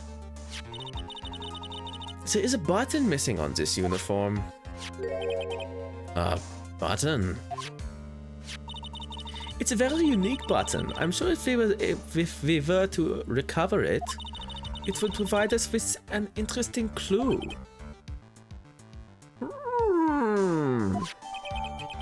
Bellboy's uniform. Alright. I gotta take a drink of water. That is all I have to present, Your Honor.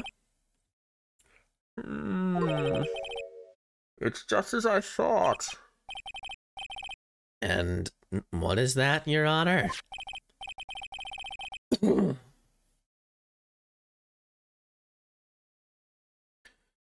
I'm sure, were we under normal circumstances, these items from Shelly the Killer's hideout would be very important clues.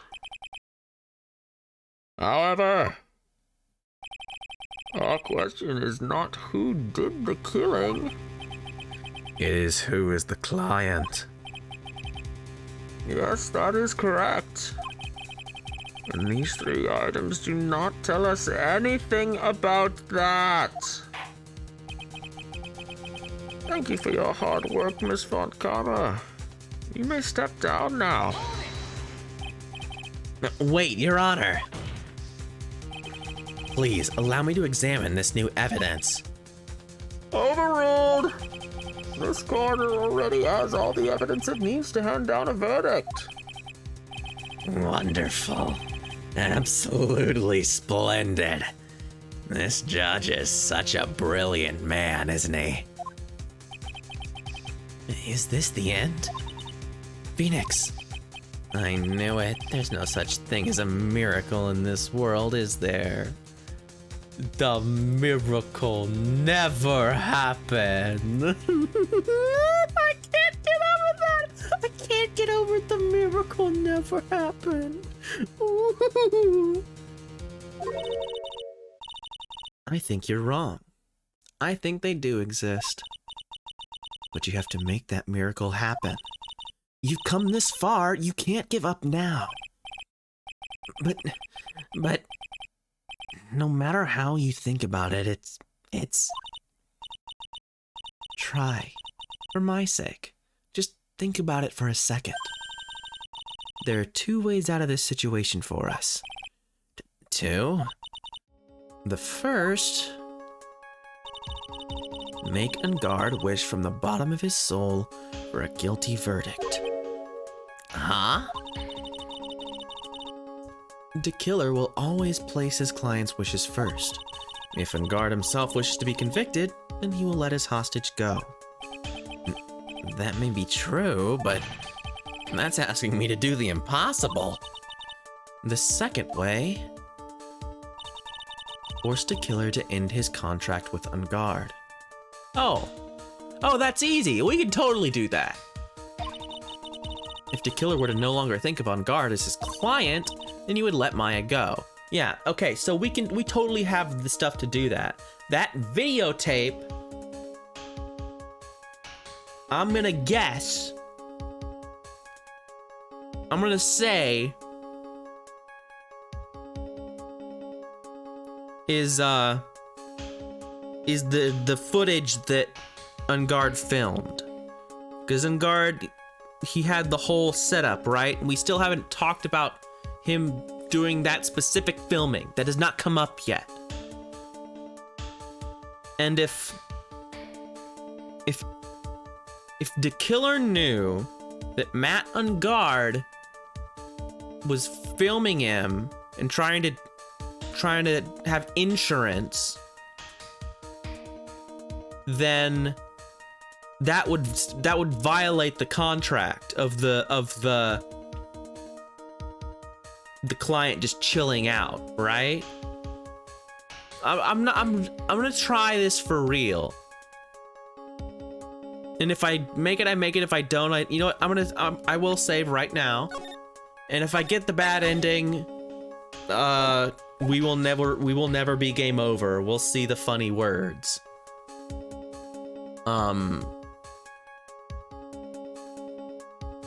But if I make it, I make it. Because that's my word. Because I wasn't sure what they even wanted me to do at this point. But when she says it like that, I think that makes sense to me. Mia, that's even more impossible. No, that's way less impossible. He's a man who values his duty towards his clients above all else. I know both of these seem like impossible feats. Yeah, but also if... Yeah. Justice.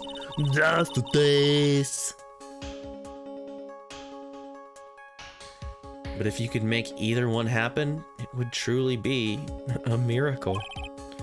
The bigger problem is... the judge has already said he doesn't need any more evidence. The pieces he was just shown, he's not accepting them. Phoenix, think things through from the other side. Isn't that what has always worked for us? The other side? Wait, what does she mean? You mean to turn things around? Phoenix, the judge says he doesn't need the evidence. If that's the case, then who does need it? The person who needs the evidence. The defense, prosecution, and the judge. We've all seen the pieces of evidence. And that is how we have come to know the truth. But there's one person who has yet to see them all. And that person does not know the truth. That truth, it may be what will bring about the miracle in the end. No objections this time, correct? Okay, I'm gonna save again.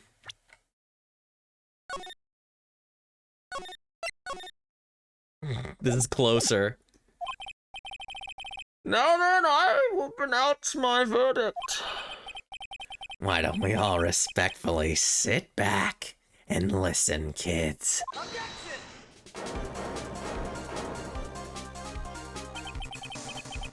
I have already told you, Mr. Wright.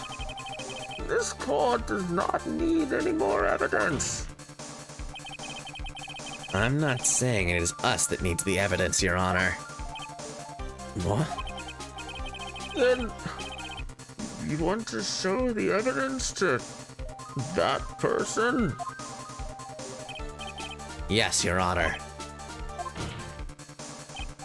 Please, Your Honor. Mr. Wright, for you to ask with such passion, I will grant you one chance. One chance? Please, show your evidence to who you think is the right person. That's impossible. To turn the situation around in one try. One try. That is all I will permit. I have to try to remember. everything that has happened up to this point. Think, Phoenix, think! There must be a way to save Maya while taking Ungard down at the same time. Now then, Mr. Wright, let's not waste any more time. Who would you like to show this evidence to? Well, our options here are convince Matt Ungard that he wants to be guilty. I don't see a way to do that. And he's already seen the evidence. He was in here. The other option is to get Shelly DeKiller to break the contract. And he hasn't seen the evidence yet. He hasn't seen that he ran back to get the tape. He hasn't seen the tape yet. He doesn't know what's on it. He doesn't know. He was desperate to get it because he found out about the spy camera business from our talking about it, from our saying that, oh, Adrian Andrews couldn't.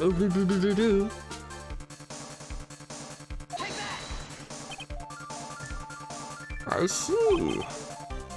And now, tell this court what one piece of evidence you would like to show this person.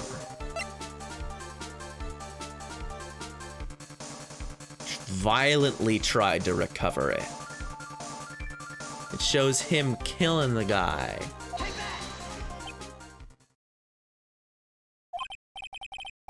Well, what do you think, Mr. Edgeworth?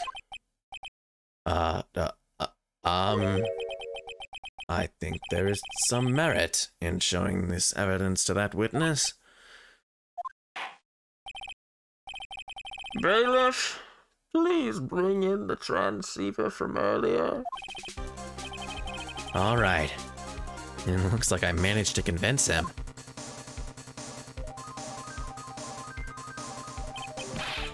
Maya, she's okay, right? Didn't I tell you to concern yourself with bringing about a speedy end to this trial? Now, if I understand correctly, you wish to show me one piece of evidence. Yes, one is all I need. I have here a videotape. It was found at your hideout. I heard you injured 3 officers in your attempt to get this back. It was most regrettable. Or, at the very least, I could blackmail him to say, I have this thing, it has your face. Let Maya go, or else I'll show your face to everybody. That'd work. Maybe. At least that's something. If we were a scumbag, that's what would happen. However, it was an order from my client. Ah, so he doesn't know what's on it. I was told to protect that videotape. I thought so. I'm afraid I seem to have failed in that regard. Do you know the contents of this tape? I was sternly told by my client not to watch it. No, I have absolutely no idea. Actually, you are on this tape. Me? There was a video camera hidden at the crime scene. Your actions were being recorded. What? Is that true, Mr. Wright? Who was it that planted that camera? Well, the only person who could have placed a camera at the scene of the crime would be your client. Naturally. That was Adrian Andrews. Be quiet and listen, Your Honor. Yes, sir. Your client specified a place and time for you. Isn't that right? Yes. That was so they could film you. I had no idea. Quiet! Shut up! Shut up, Isaac! Mr. Wright? Why would my client do such a thing? I would like to know. Why? Why did Matt Ungard film the crime scene? The reason why he did that is my ticket out of this whole mess. There is only one reason why your client would secretly film the crime scene. They wanted blackmail. Your client once told me something very interesting. We were talking about you, and this is what they said. Yeah! I'm glad this is coming up again. But I'm no weakling. I don't believe anyone, least of all assassins. Oh, come now, Mr. Wright. Assassins aren't above blackmail. Yes, that's where the video comes in. With that, I can keep him at bay, and even blackmail him if I want. Your client didn't trust you at all. They were thinking of using this video to blackmail you. What do you have to say to that, Shelly the Killer?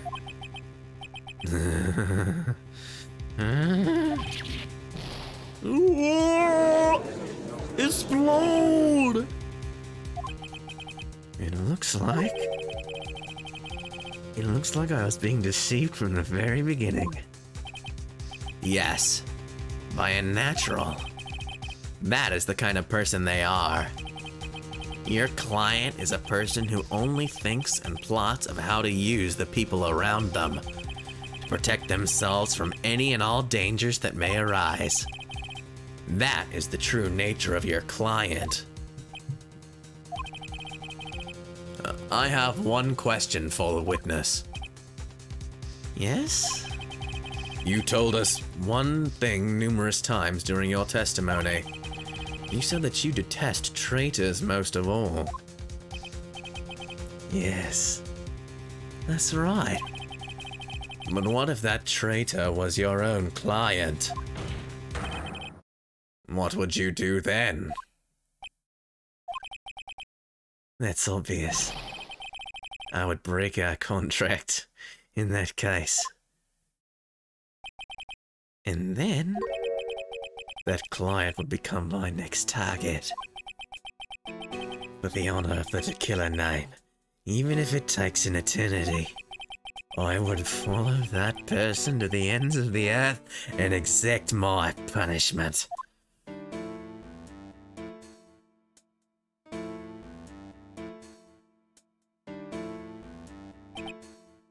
I see. That's all I wanted to know. So the traitor becomes the killer's next target. Ah, I get it. This is how we'll turn this case around. Mr. Wright? Yes?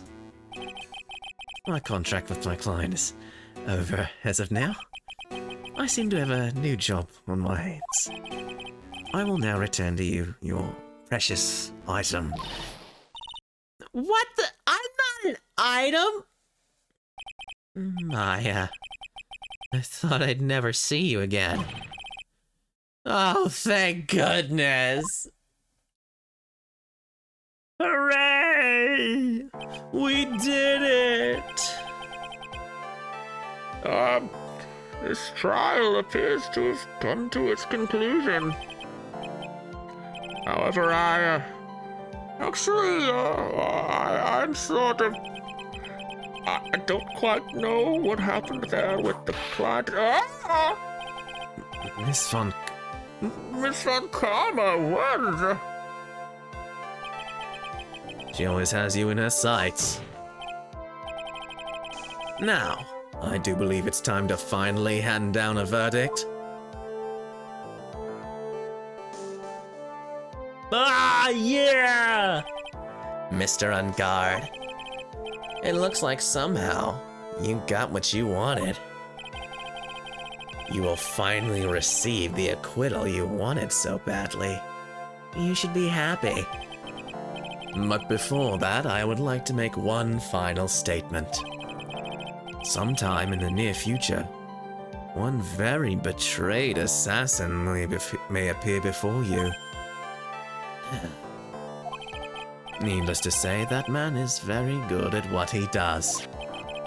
I'm sure you would understand what I mean if you watch this video.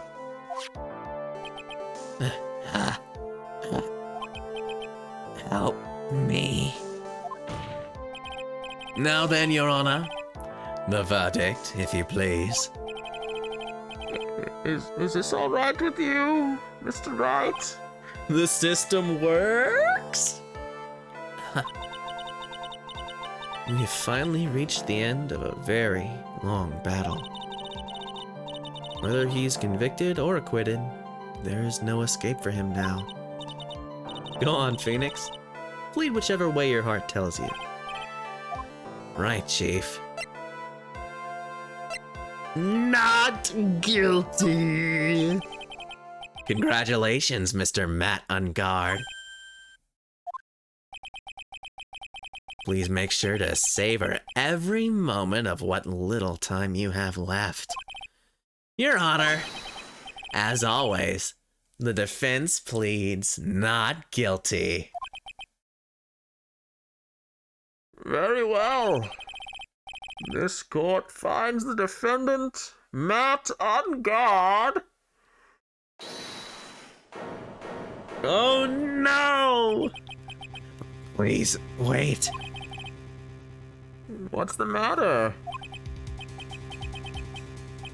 If I get not guilty, I'll be killed.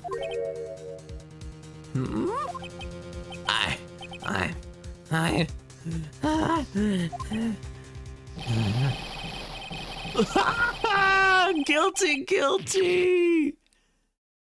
Raw. Very raw. As always, it looks like we have uncovered the real truth. I don't remember you helping out much in this. Mr. Edgeworth, how is Matt Unguard? I have left Miss Von Karma in charge of his incarceration. I'm sure he's getting a full-course meal of whip leather right about now. Very good. That was a close one, wasn't it, witness? Yes. I plan to pay my debt to society for my own crime, Your Honor. The first time I was called to the witness stand during this trial, all I felt was despair. Despair of these nuts. She must be talking about the time Edgeworth really went after her. I guess she's trying to forgive him for what he did.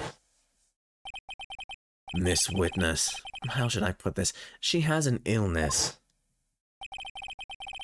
If you're going to say you would choose death, that is of no concern to me. But after that, when I was alone at the detention center, Wendy's, that was an incredible moment. That's the first time I really saw myself for who I am.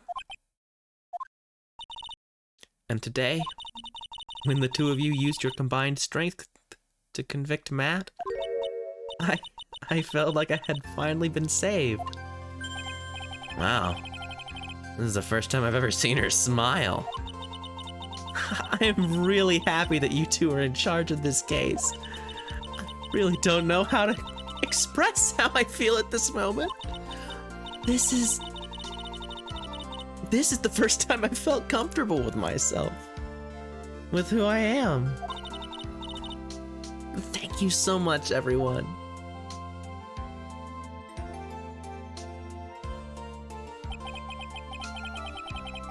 It looks like we resolved everything at last.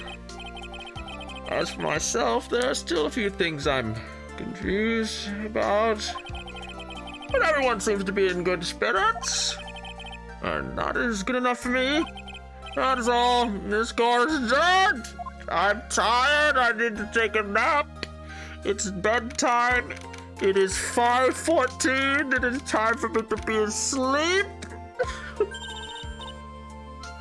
For you.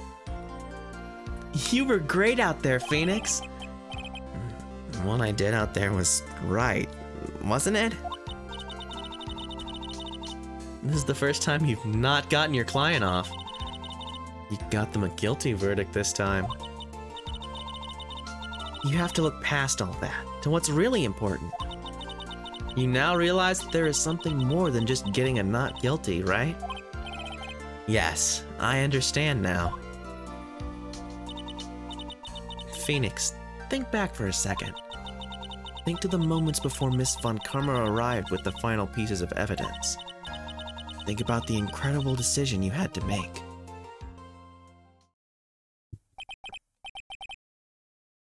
Now then, Mr. Wright, let's hear the defense's final statements on this matter.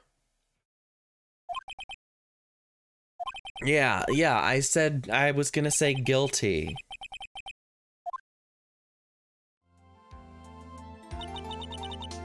Is he guilty or is he not guilty? Those were your choices then. And your answer? Your answer spoke to what being a lawyer means to you.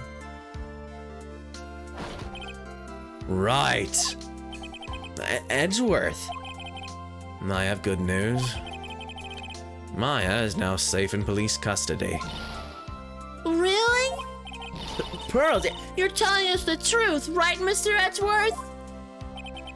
yes, she's quite safe. She's on her way here as we speak in a patrol car. Ah, Mystic Maya! Mystic Maya is safe! You did it! You really did it, Mr. Nick! Ow, she punches deceptively hard for a kid. Speaking of sippy moments. I believed in you. I kept saying to myself, Mr. Nick will save her! Mr. Nick will save her! Ah! Thanks? Oh! What's wrong? Miss Von Karma.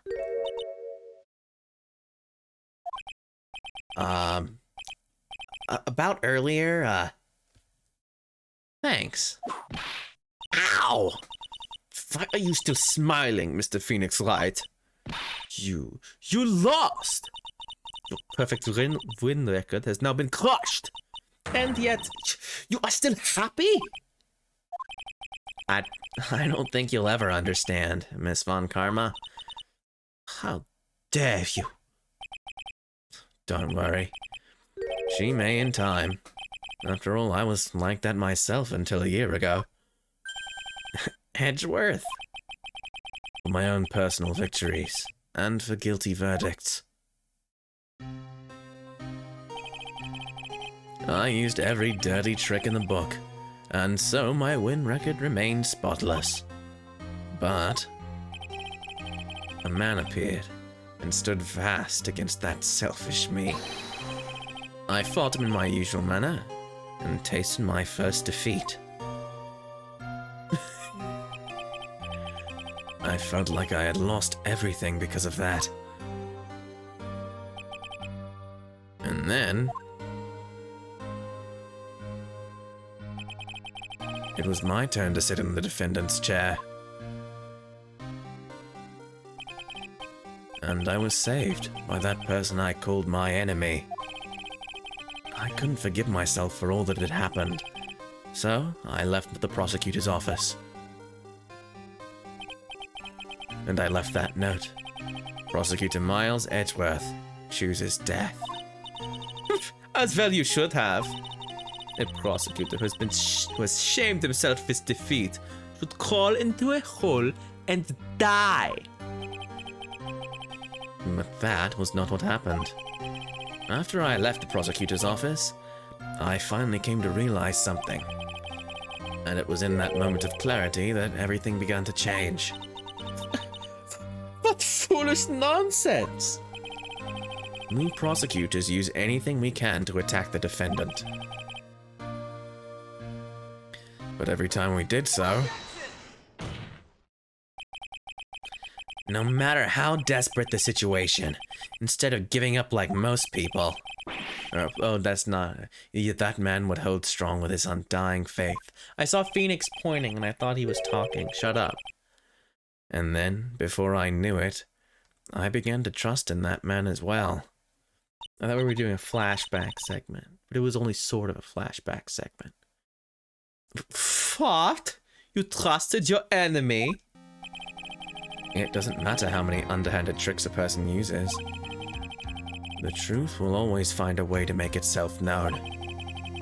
The only thing we can do is to fight with the knowledge we hold and everything we have. Erasing the paradoxes one by one. It's never easy. We claw and scratch for every inch. But we will always eventually reach that one single truth. This I promise you. The truth. Yes, that's the reason why prosecutors and defense attorneys exist. But I'm sure you knew that already. Didn't you, right? That's why you couldn't forgive me. This man who went into hiding. Isn't that right? This man who only had his sights set on victory, who ran away into the night. Ah, is Mr. Edgeworth right, Mr. Nick? You really let me down. When you disappeared, I felt betrayed. The reason I decided to become a lawyer to begin with was because I believed in the things you said to me all those years ago. His hands are huge.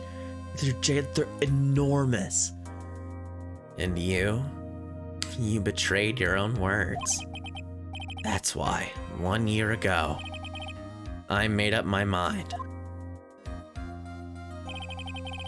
I decided that the Miles Edgeworth I knew had died. At least, that's what I told myself. You pathetic fool! Miss Von Karma? I don't want to hear the wretched whimpering of a disgraced loser. If Von Karma is someone who is destined to be perfect. Miles Edgeworth, you are no longer worthy. You are no longer worthy of being a Von Karma. And neither am I. It's over. It's all over. Francisca threw something on the ground just now. This is an electromagnetic receiver.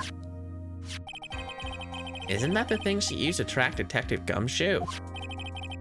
I'll return this to the precinct later. There's something else. Ah, isn't that Miss Von Karma's whip? I'll never set foot in another courtroom again.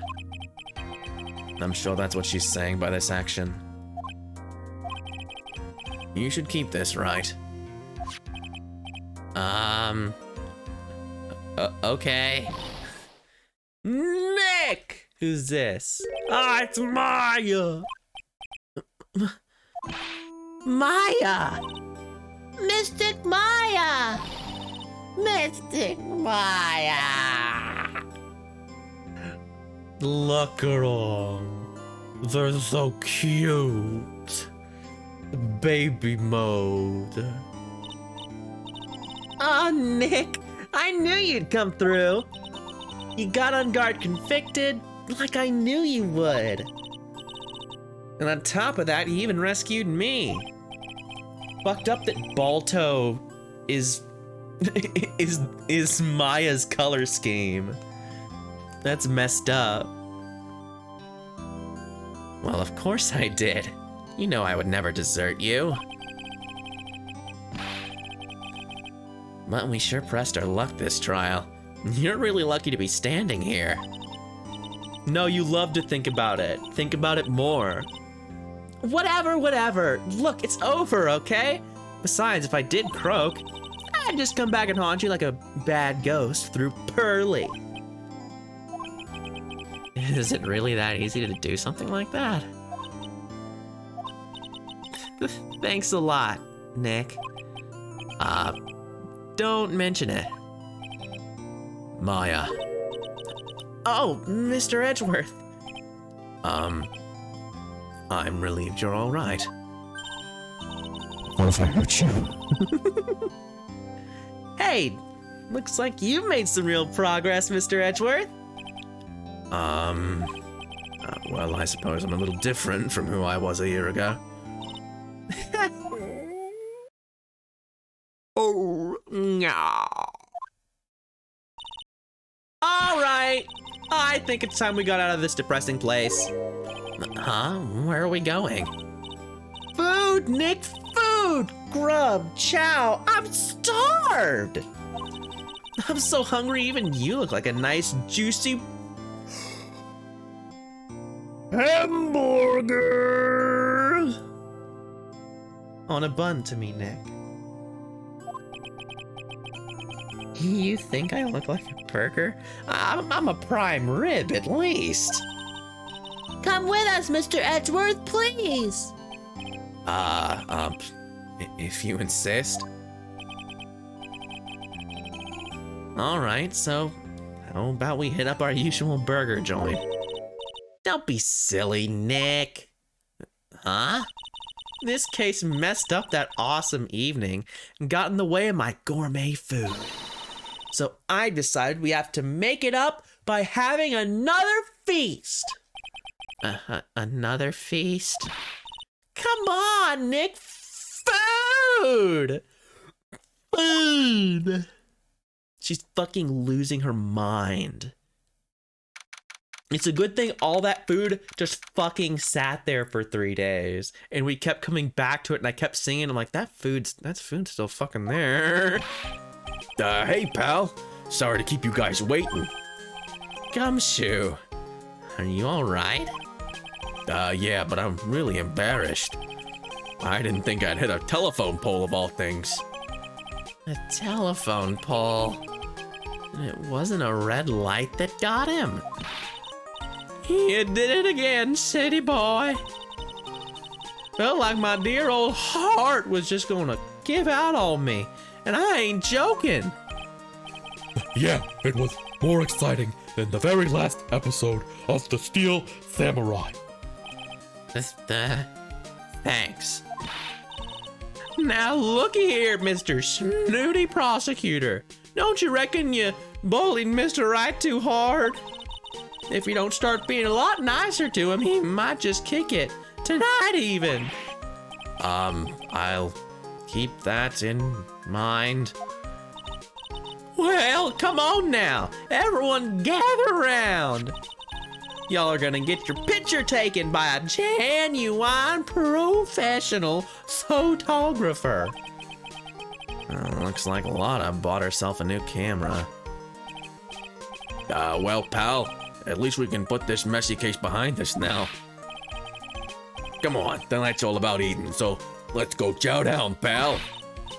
Amen to that, pal. Amen. You know, when you think about it, you were the one who saved the day, detective. Me? Yeah, but you really think so? He's right. If it wasn't for the 3 items you took, I think this trial would have had a very different ending. Yeah, this is America, where, you know, Christianity is very commonplace and a thing people know or care about. Saying amen to something is natural here in America. Well, you know, it's... Huh? Wait. That's odd. When I ran off with the things from the killer's hideout, I was sure I took 4 things in total, sir. What? 4. Yeah, I'm sure I put one of the items in my coat pocket. There was a 4th item? Oh, come on, y'all, it's over. But oh boy, I tell you, you really are something else. Between getting accused of murder and getting kidnapped. Never a dull moment with you, huh? You think? Why does she look so happy about that? But being shut away for 2 whole days. Weren't you scared? Yeah, it was really scary. I felt so hopeless. To keep my mind off of things, I drew a picture. Sounds like you had it rough, gal. Oh, my voice is falling apart. I can't even do the voice right. So where's this picture of yours? Yeah, I want to see it. I want to see Mystic Maya's picture. You know, I don't know where it went. Aw, that's too bad. Well, it's all right. It wasn't anything important anyway. It sure is nice to finally see them both smiling again. What?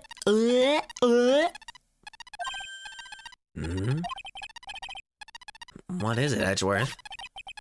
This thing is picking something up. That's Miss Von Karma's receiver. Ugh, thanks to her, I had the most awful experience in my life, sir. I can't believe she stuck a tracking device on me. That's odd. You know, you're standing right here. The tracking device seems to be in a different location.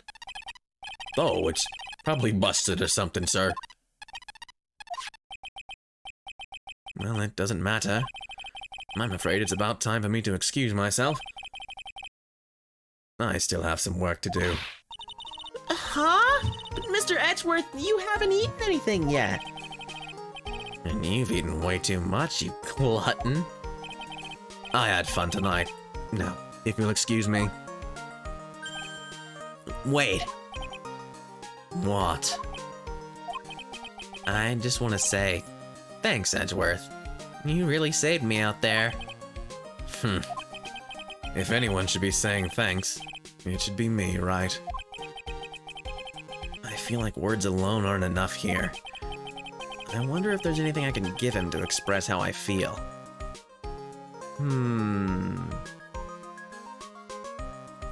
I don't want to mess... Is it my badge? It would be really Kino if it was my badge. I should have saved. I should have known, you know, giving someone their last thing. It always happens. What if it's my... But no, I can't give that to him. But it'd be Kino. Damn it, if only I'd saved. I'm gonna look it up.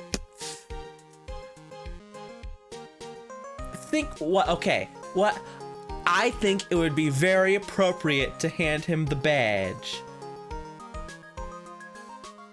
I don't know.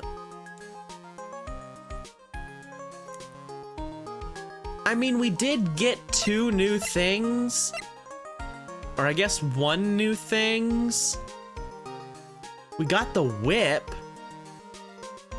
A certain mysterious nostalgia to it.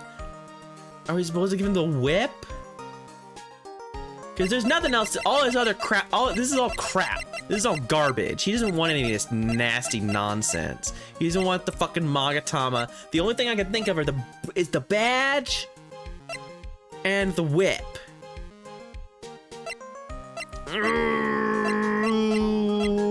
It's a 50-50 shot.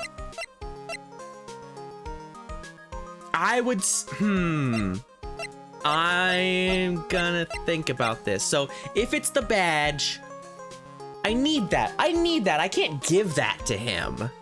Like, I can't... But I can give it to him, like, express how I, like, show him badge, but I can actually give this to him. I can actually, like, like physically like hand this over and not get it back. So I guess that makes more sense. Because it sure as hell isn't any of this other garbage. I'm gonna give him the $3,800 stuffed bear. I think it's the whip. I'm closing my eyes and doing it. I'm gonna press the button. What's this? Thank you. It's all thanks to you two. Yes! I have the biggest brain! You and her. You don't need to thank me. I was only doing my job.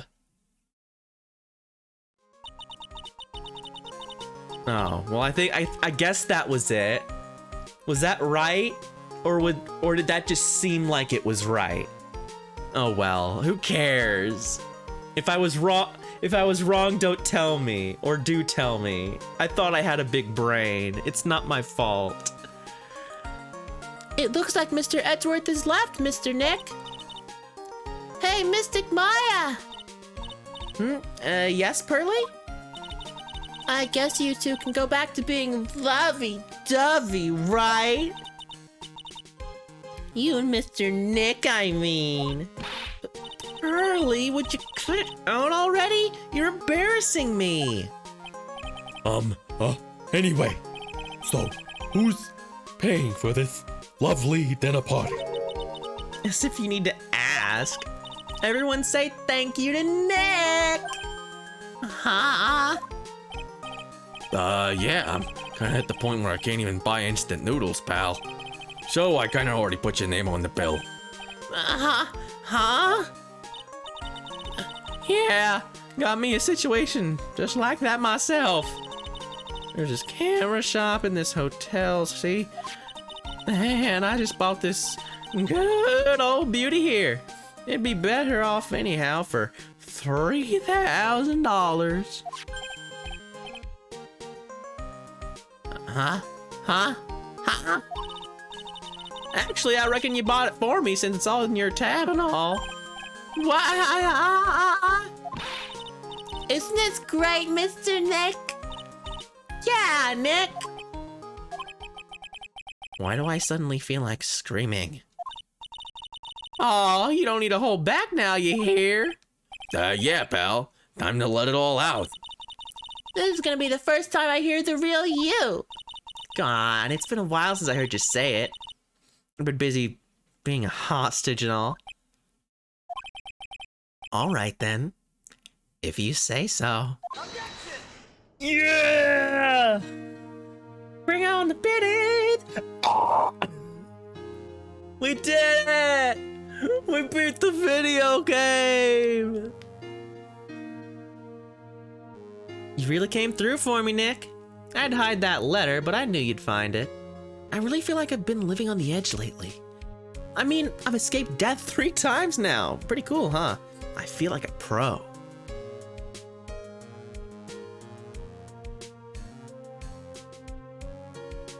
So yeah, it was a quality game. That was an awesome case. I'm so happy that you could save Mystic Maya, Mr. Nick, and I'm so happy for the two of you. Speaking of which, I think this hotel is a popular place for honeymooners, so I sort of made reservations for you two, just in case. Ooh.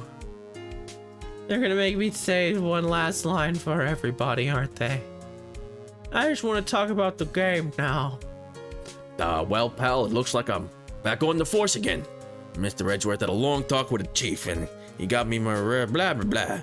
They're skipping the dialogue, so I can't fucking read anything. It's not my fault. It's not my fault. I'm stupid. I got no brains in my brains. It's talking too fast. And whatever. I'm not gonna talk. I want to talk about the game a little bit. Oh, hey, it's this chick. Yeah, Maggie Bird. I forgot. A waitress. All the people. Okay. I don't remember. Okay. You have fun with that. I forgot you existed. Maggie Bird. Oh, and this guy.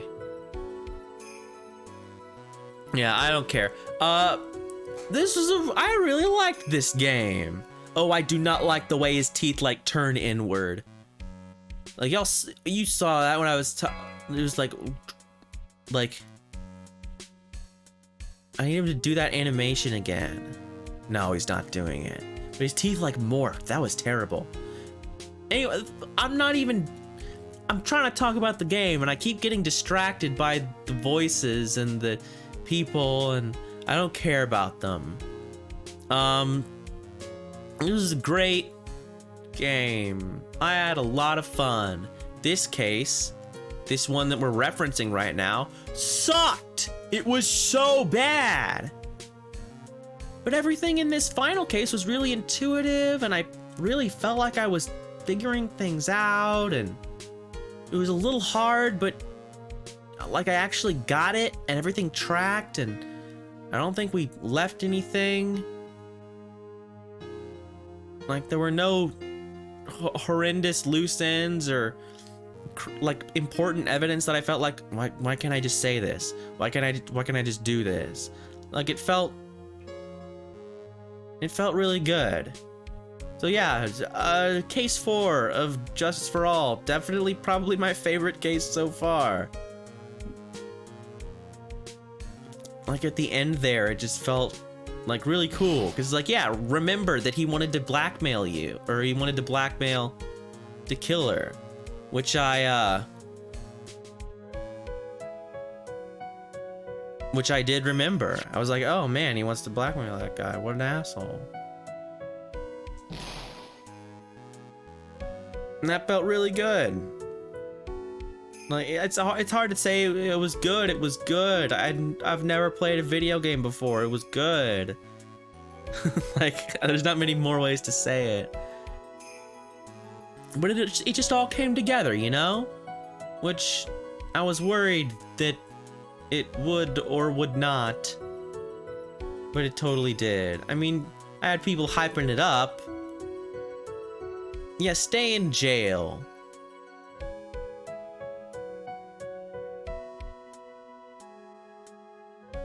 Yeah, stay in jail.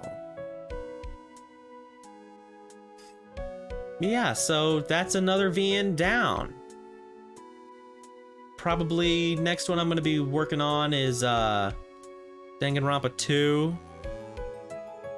That'll be coming down the pipeline probably next week. Hopefully, if I get everything in order. Tomorrow we're gonna... we didn't see that animation before. That's a new one. That's fun. Tomorrow we're gonna finish off Persona 5 Strikers. Scramble Scramble Strike. Ooh, an epilogue. Let's do this first and then I'll talk about that a little bit. Yeah, everybody goes off on fucking planes. Where are you going, Franziska? Oh, did you know I was here? With this. That's... I heard you were planting things on a certain person. Things like tracking devices in his coat, for example. Oof. That's just like you. I only planted it there because he was always wearing it. This filthy drab coat of his. I don't know how it ended up in my luggage. But it's going in the trash, I promise you that. Oh, that's right.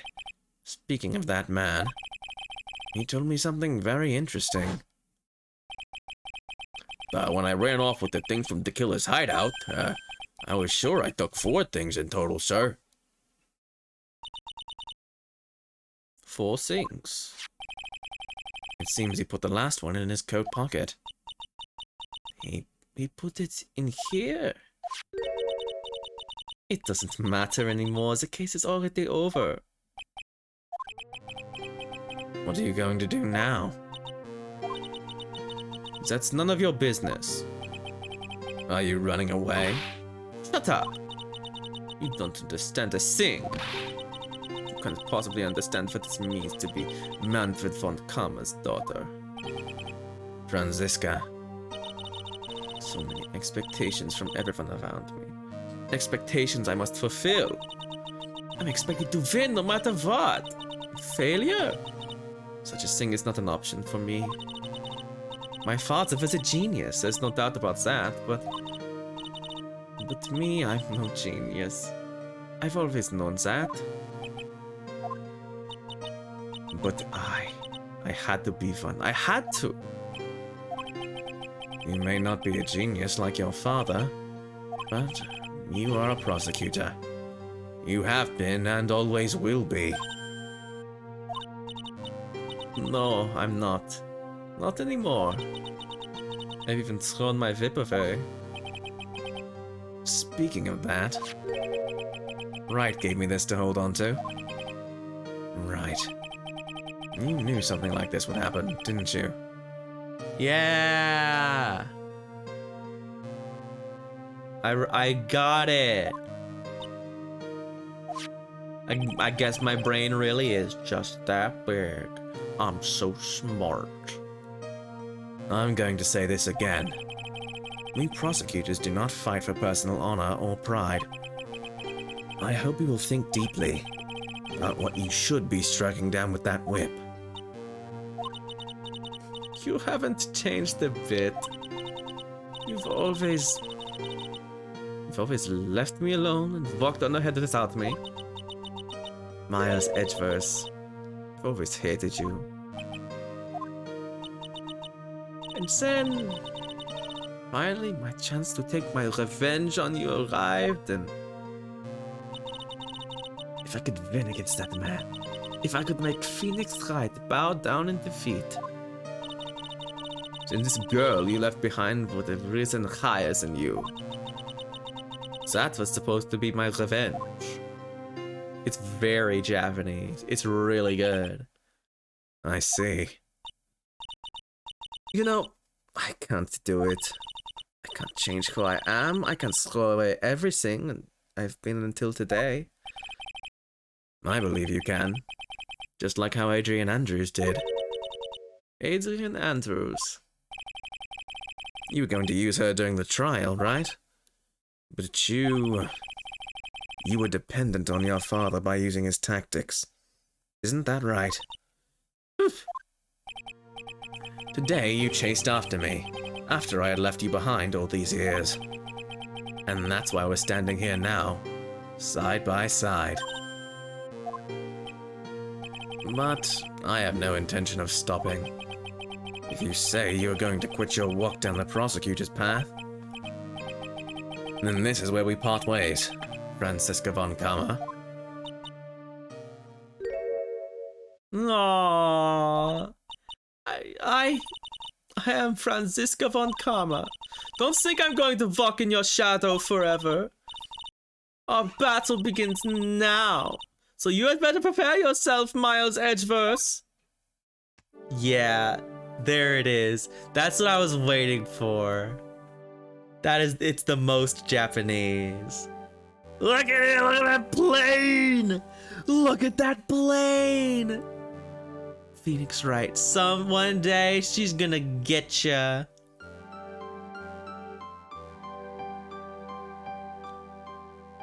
This last piece of evidence that never made it to you. I'll take good care of this fourth piece, so I can give it to you when at last we meet again. Dun dun dun. The miracle happened. Ah, it's the drawing. Okay, that's Kino.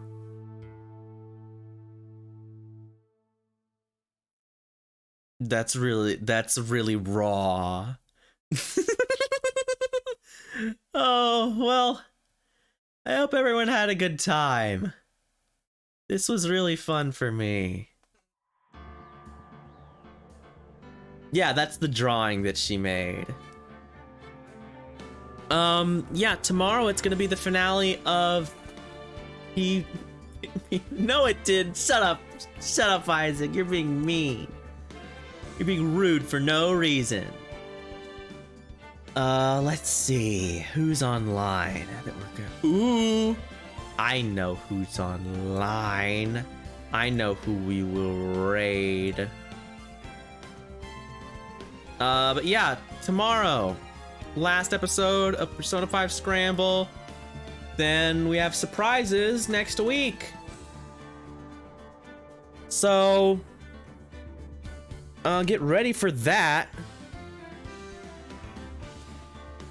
For now, we're gonna go have a good time, and we are going to be nice and faithful and friendly, and we are going to go see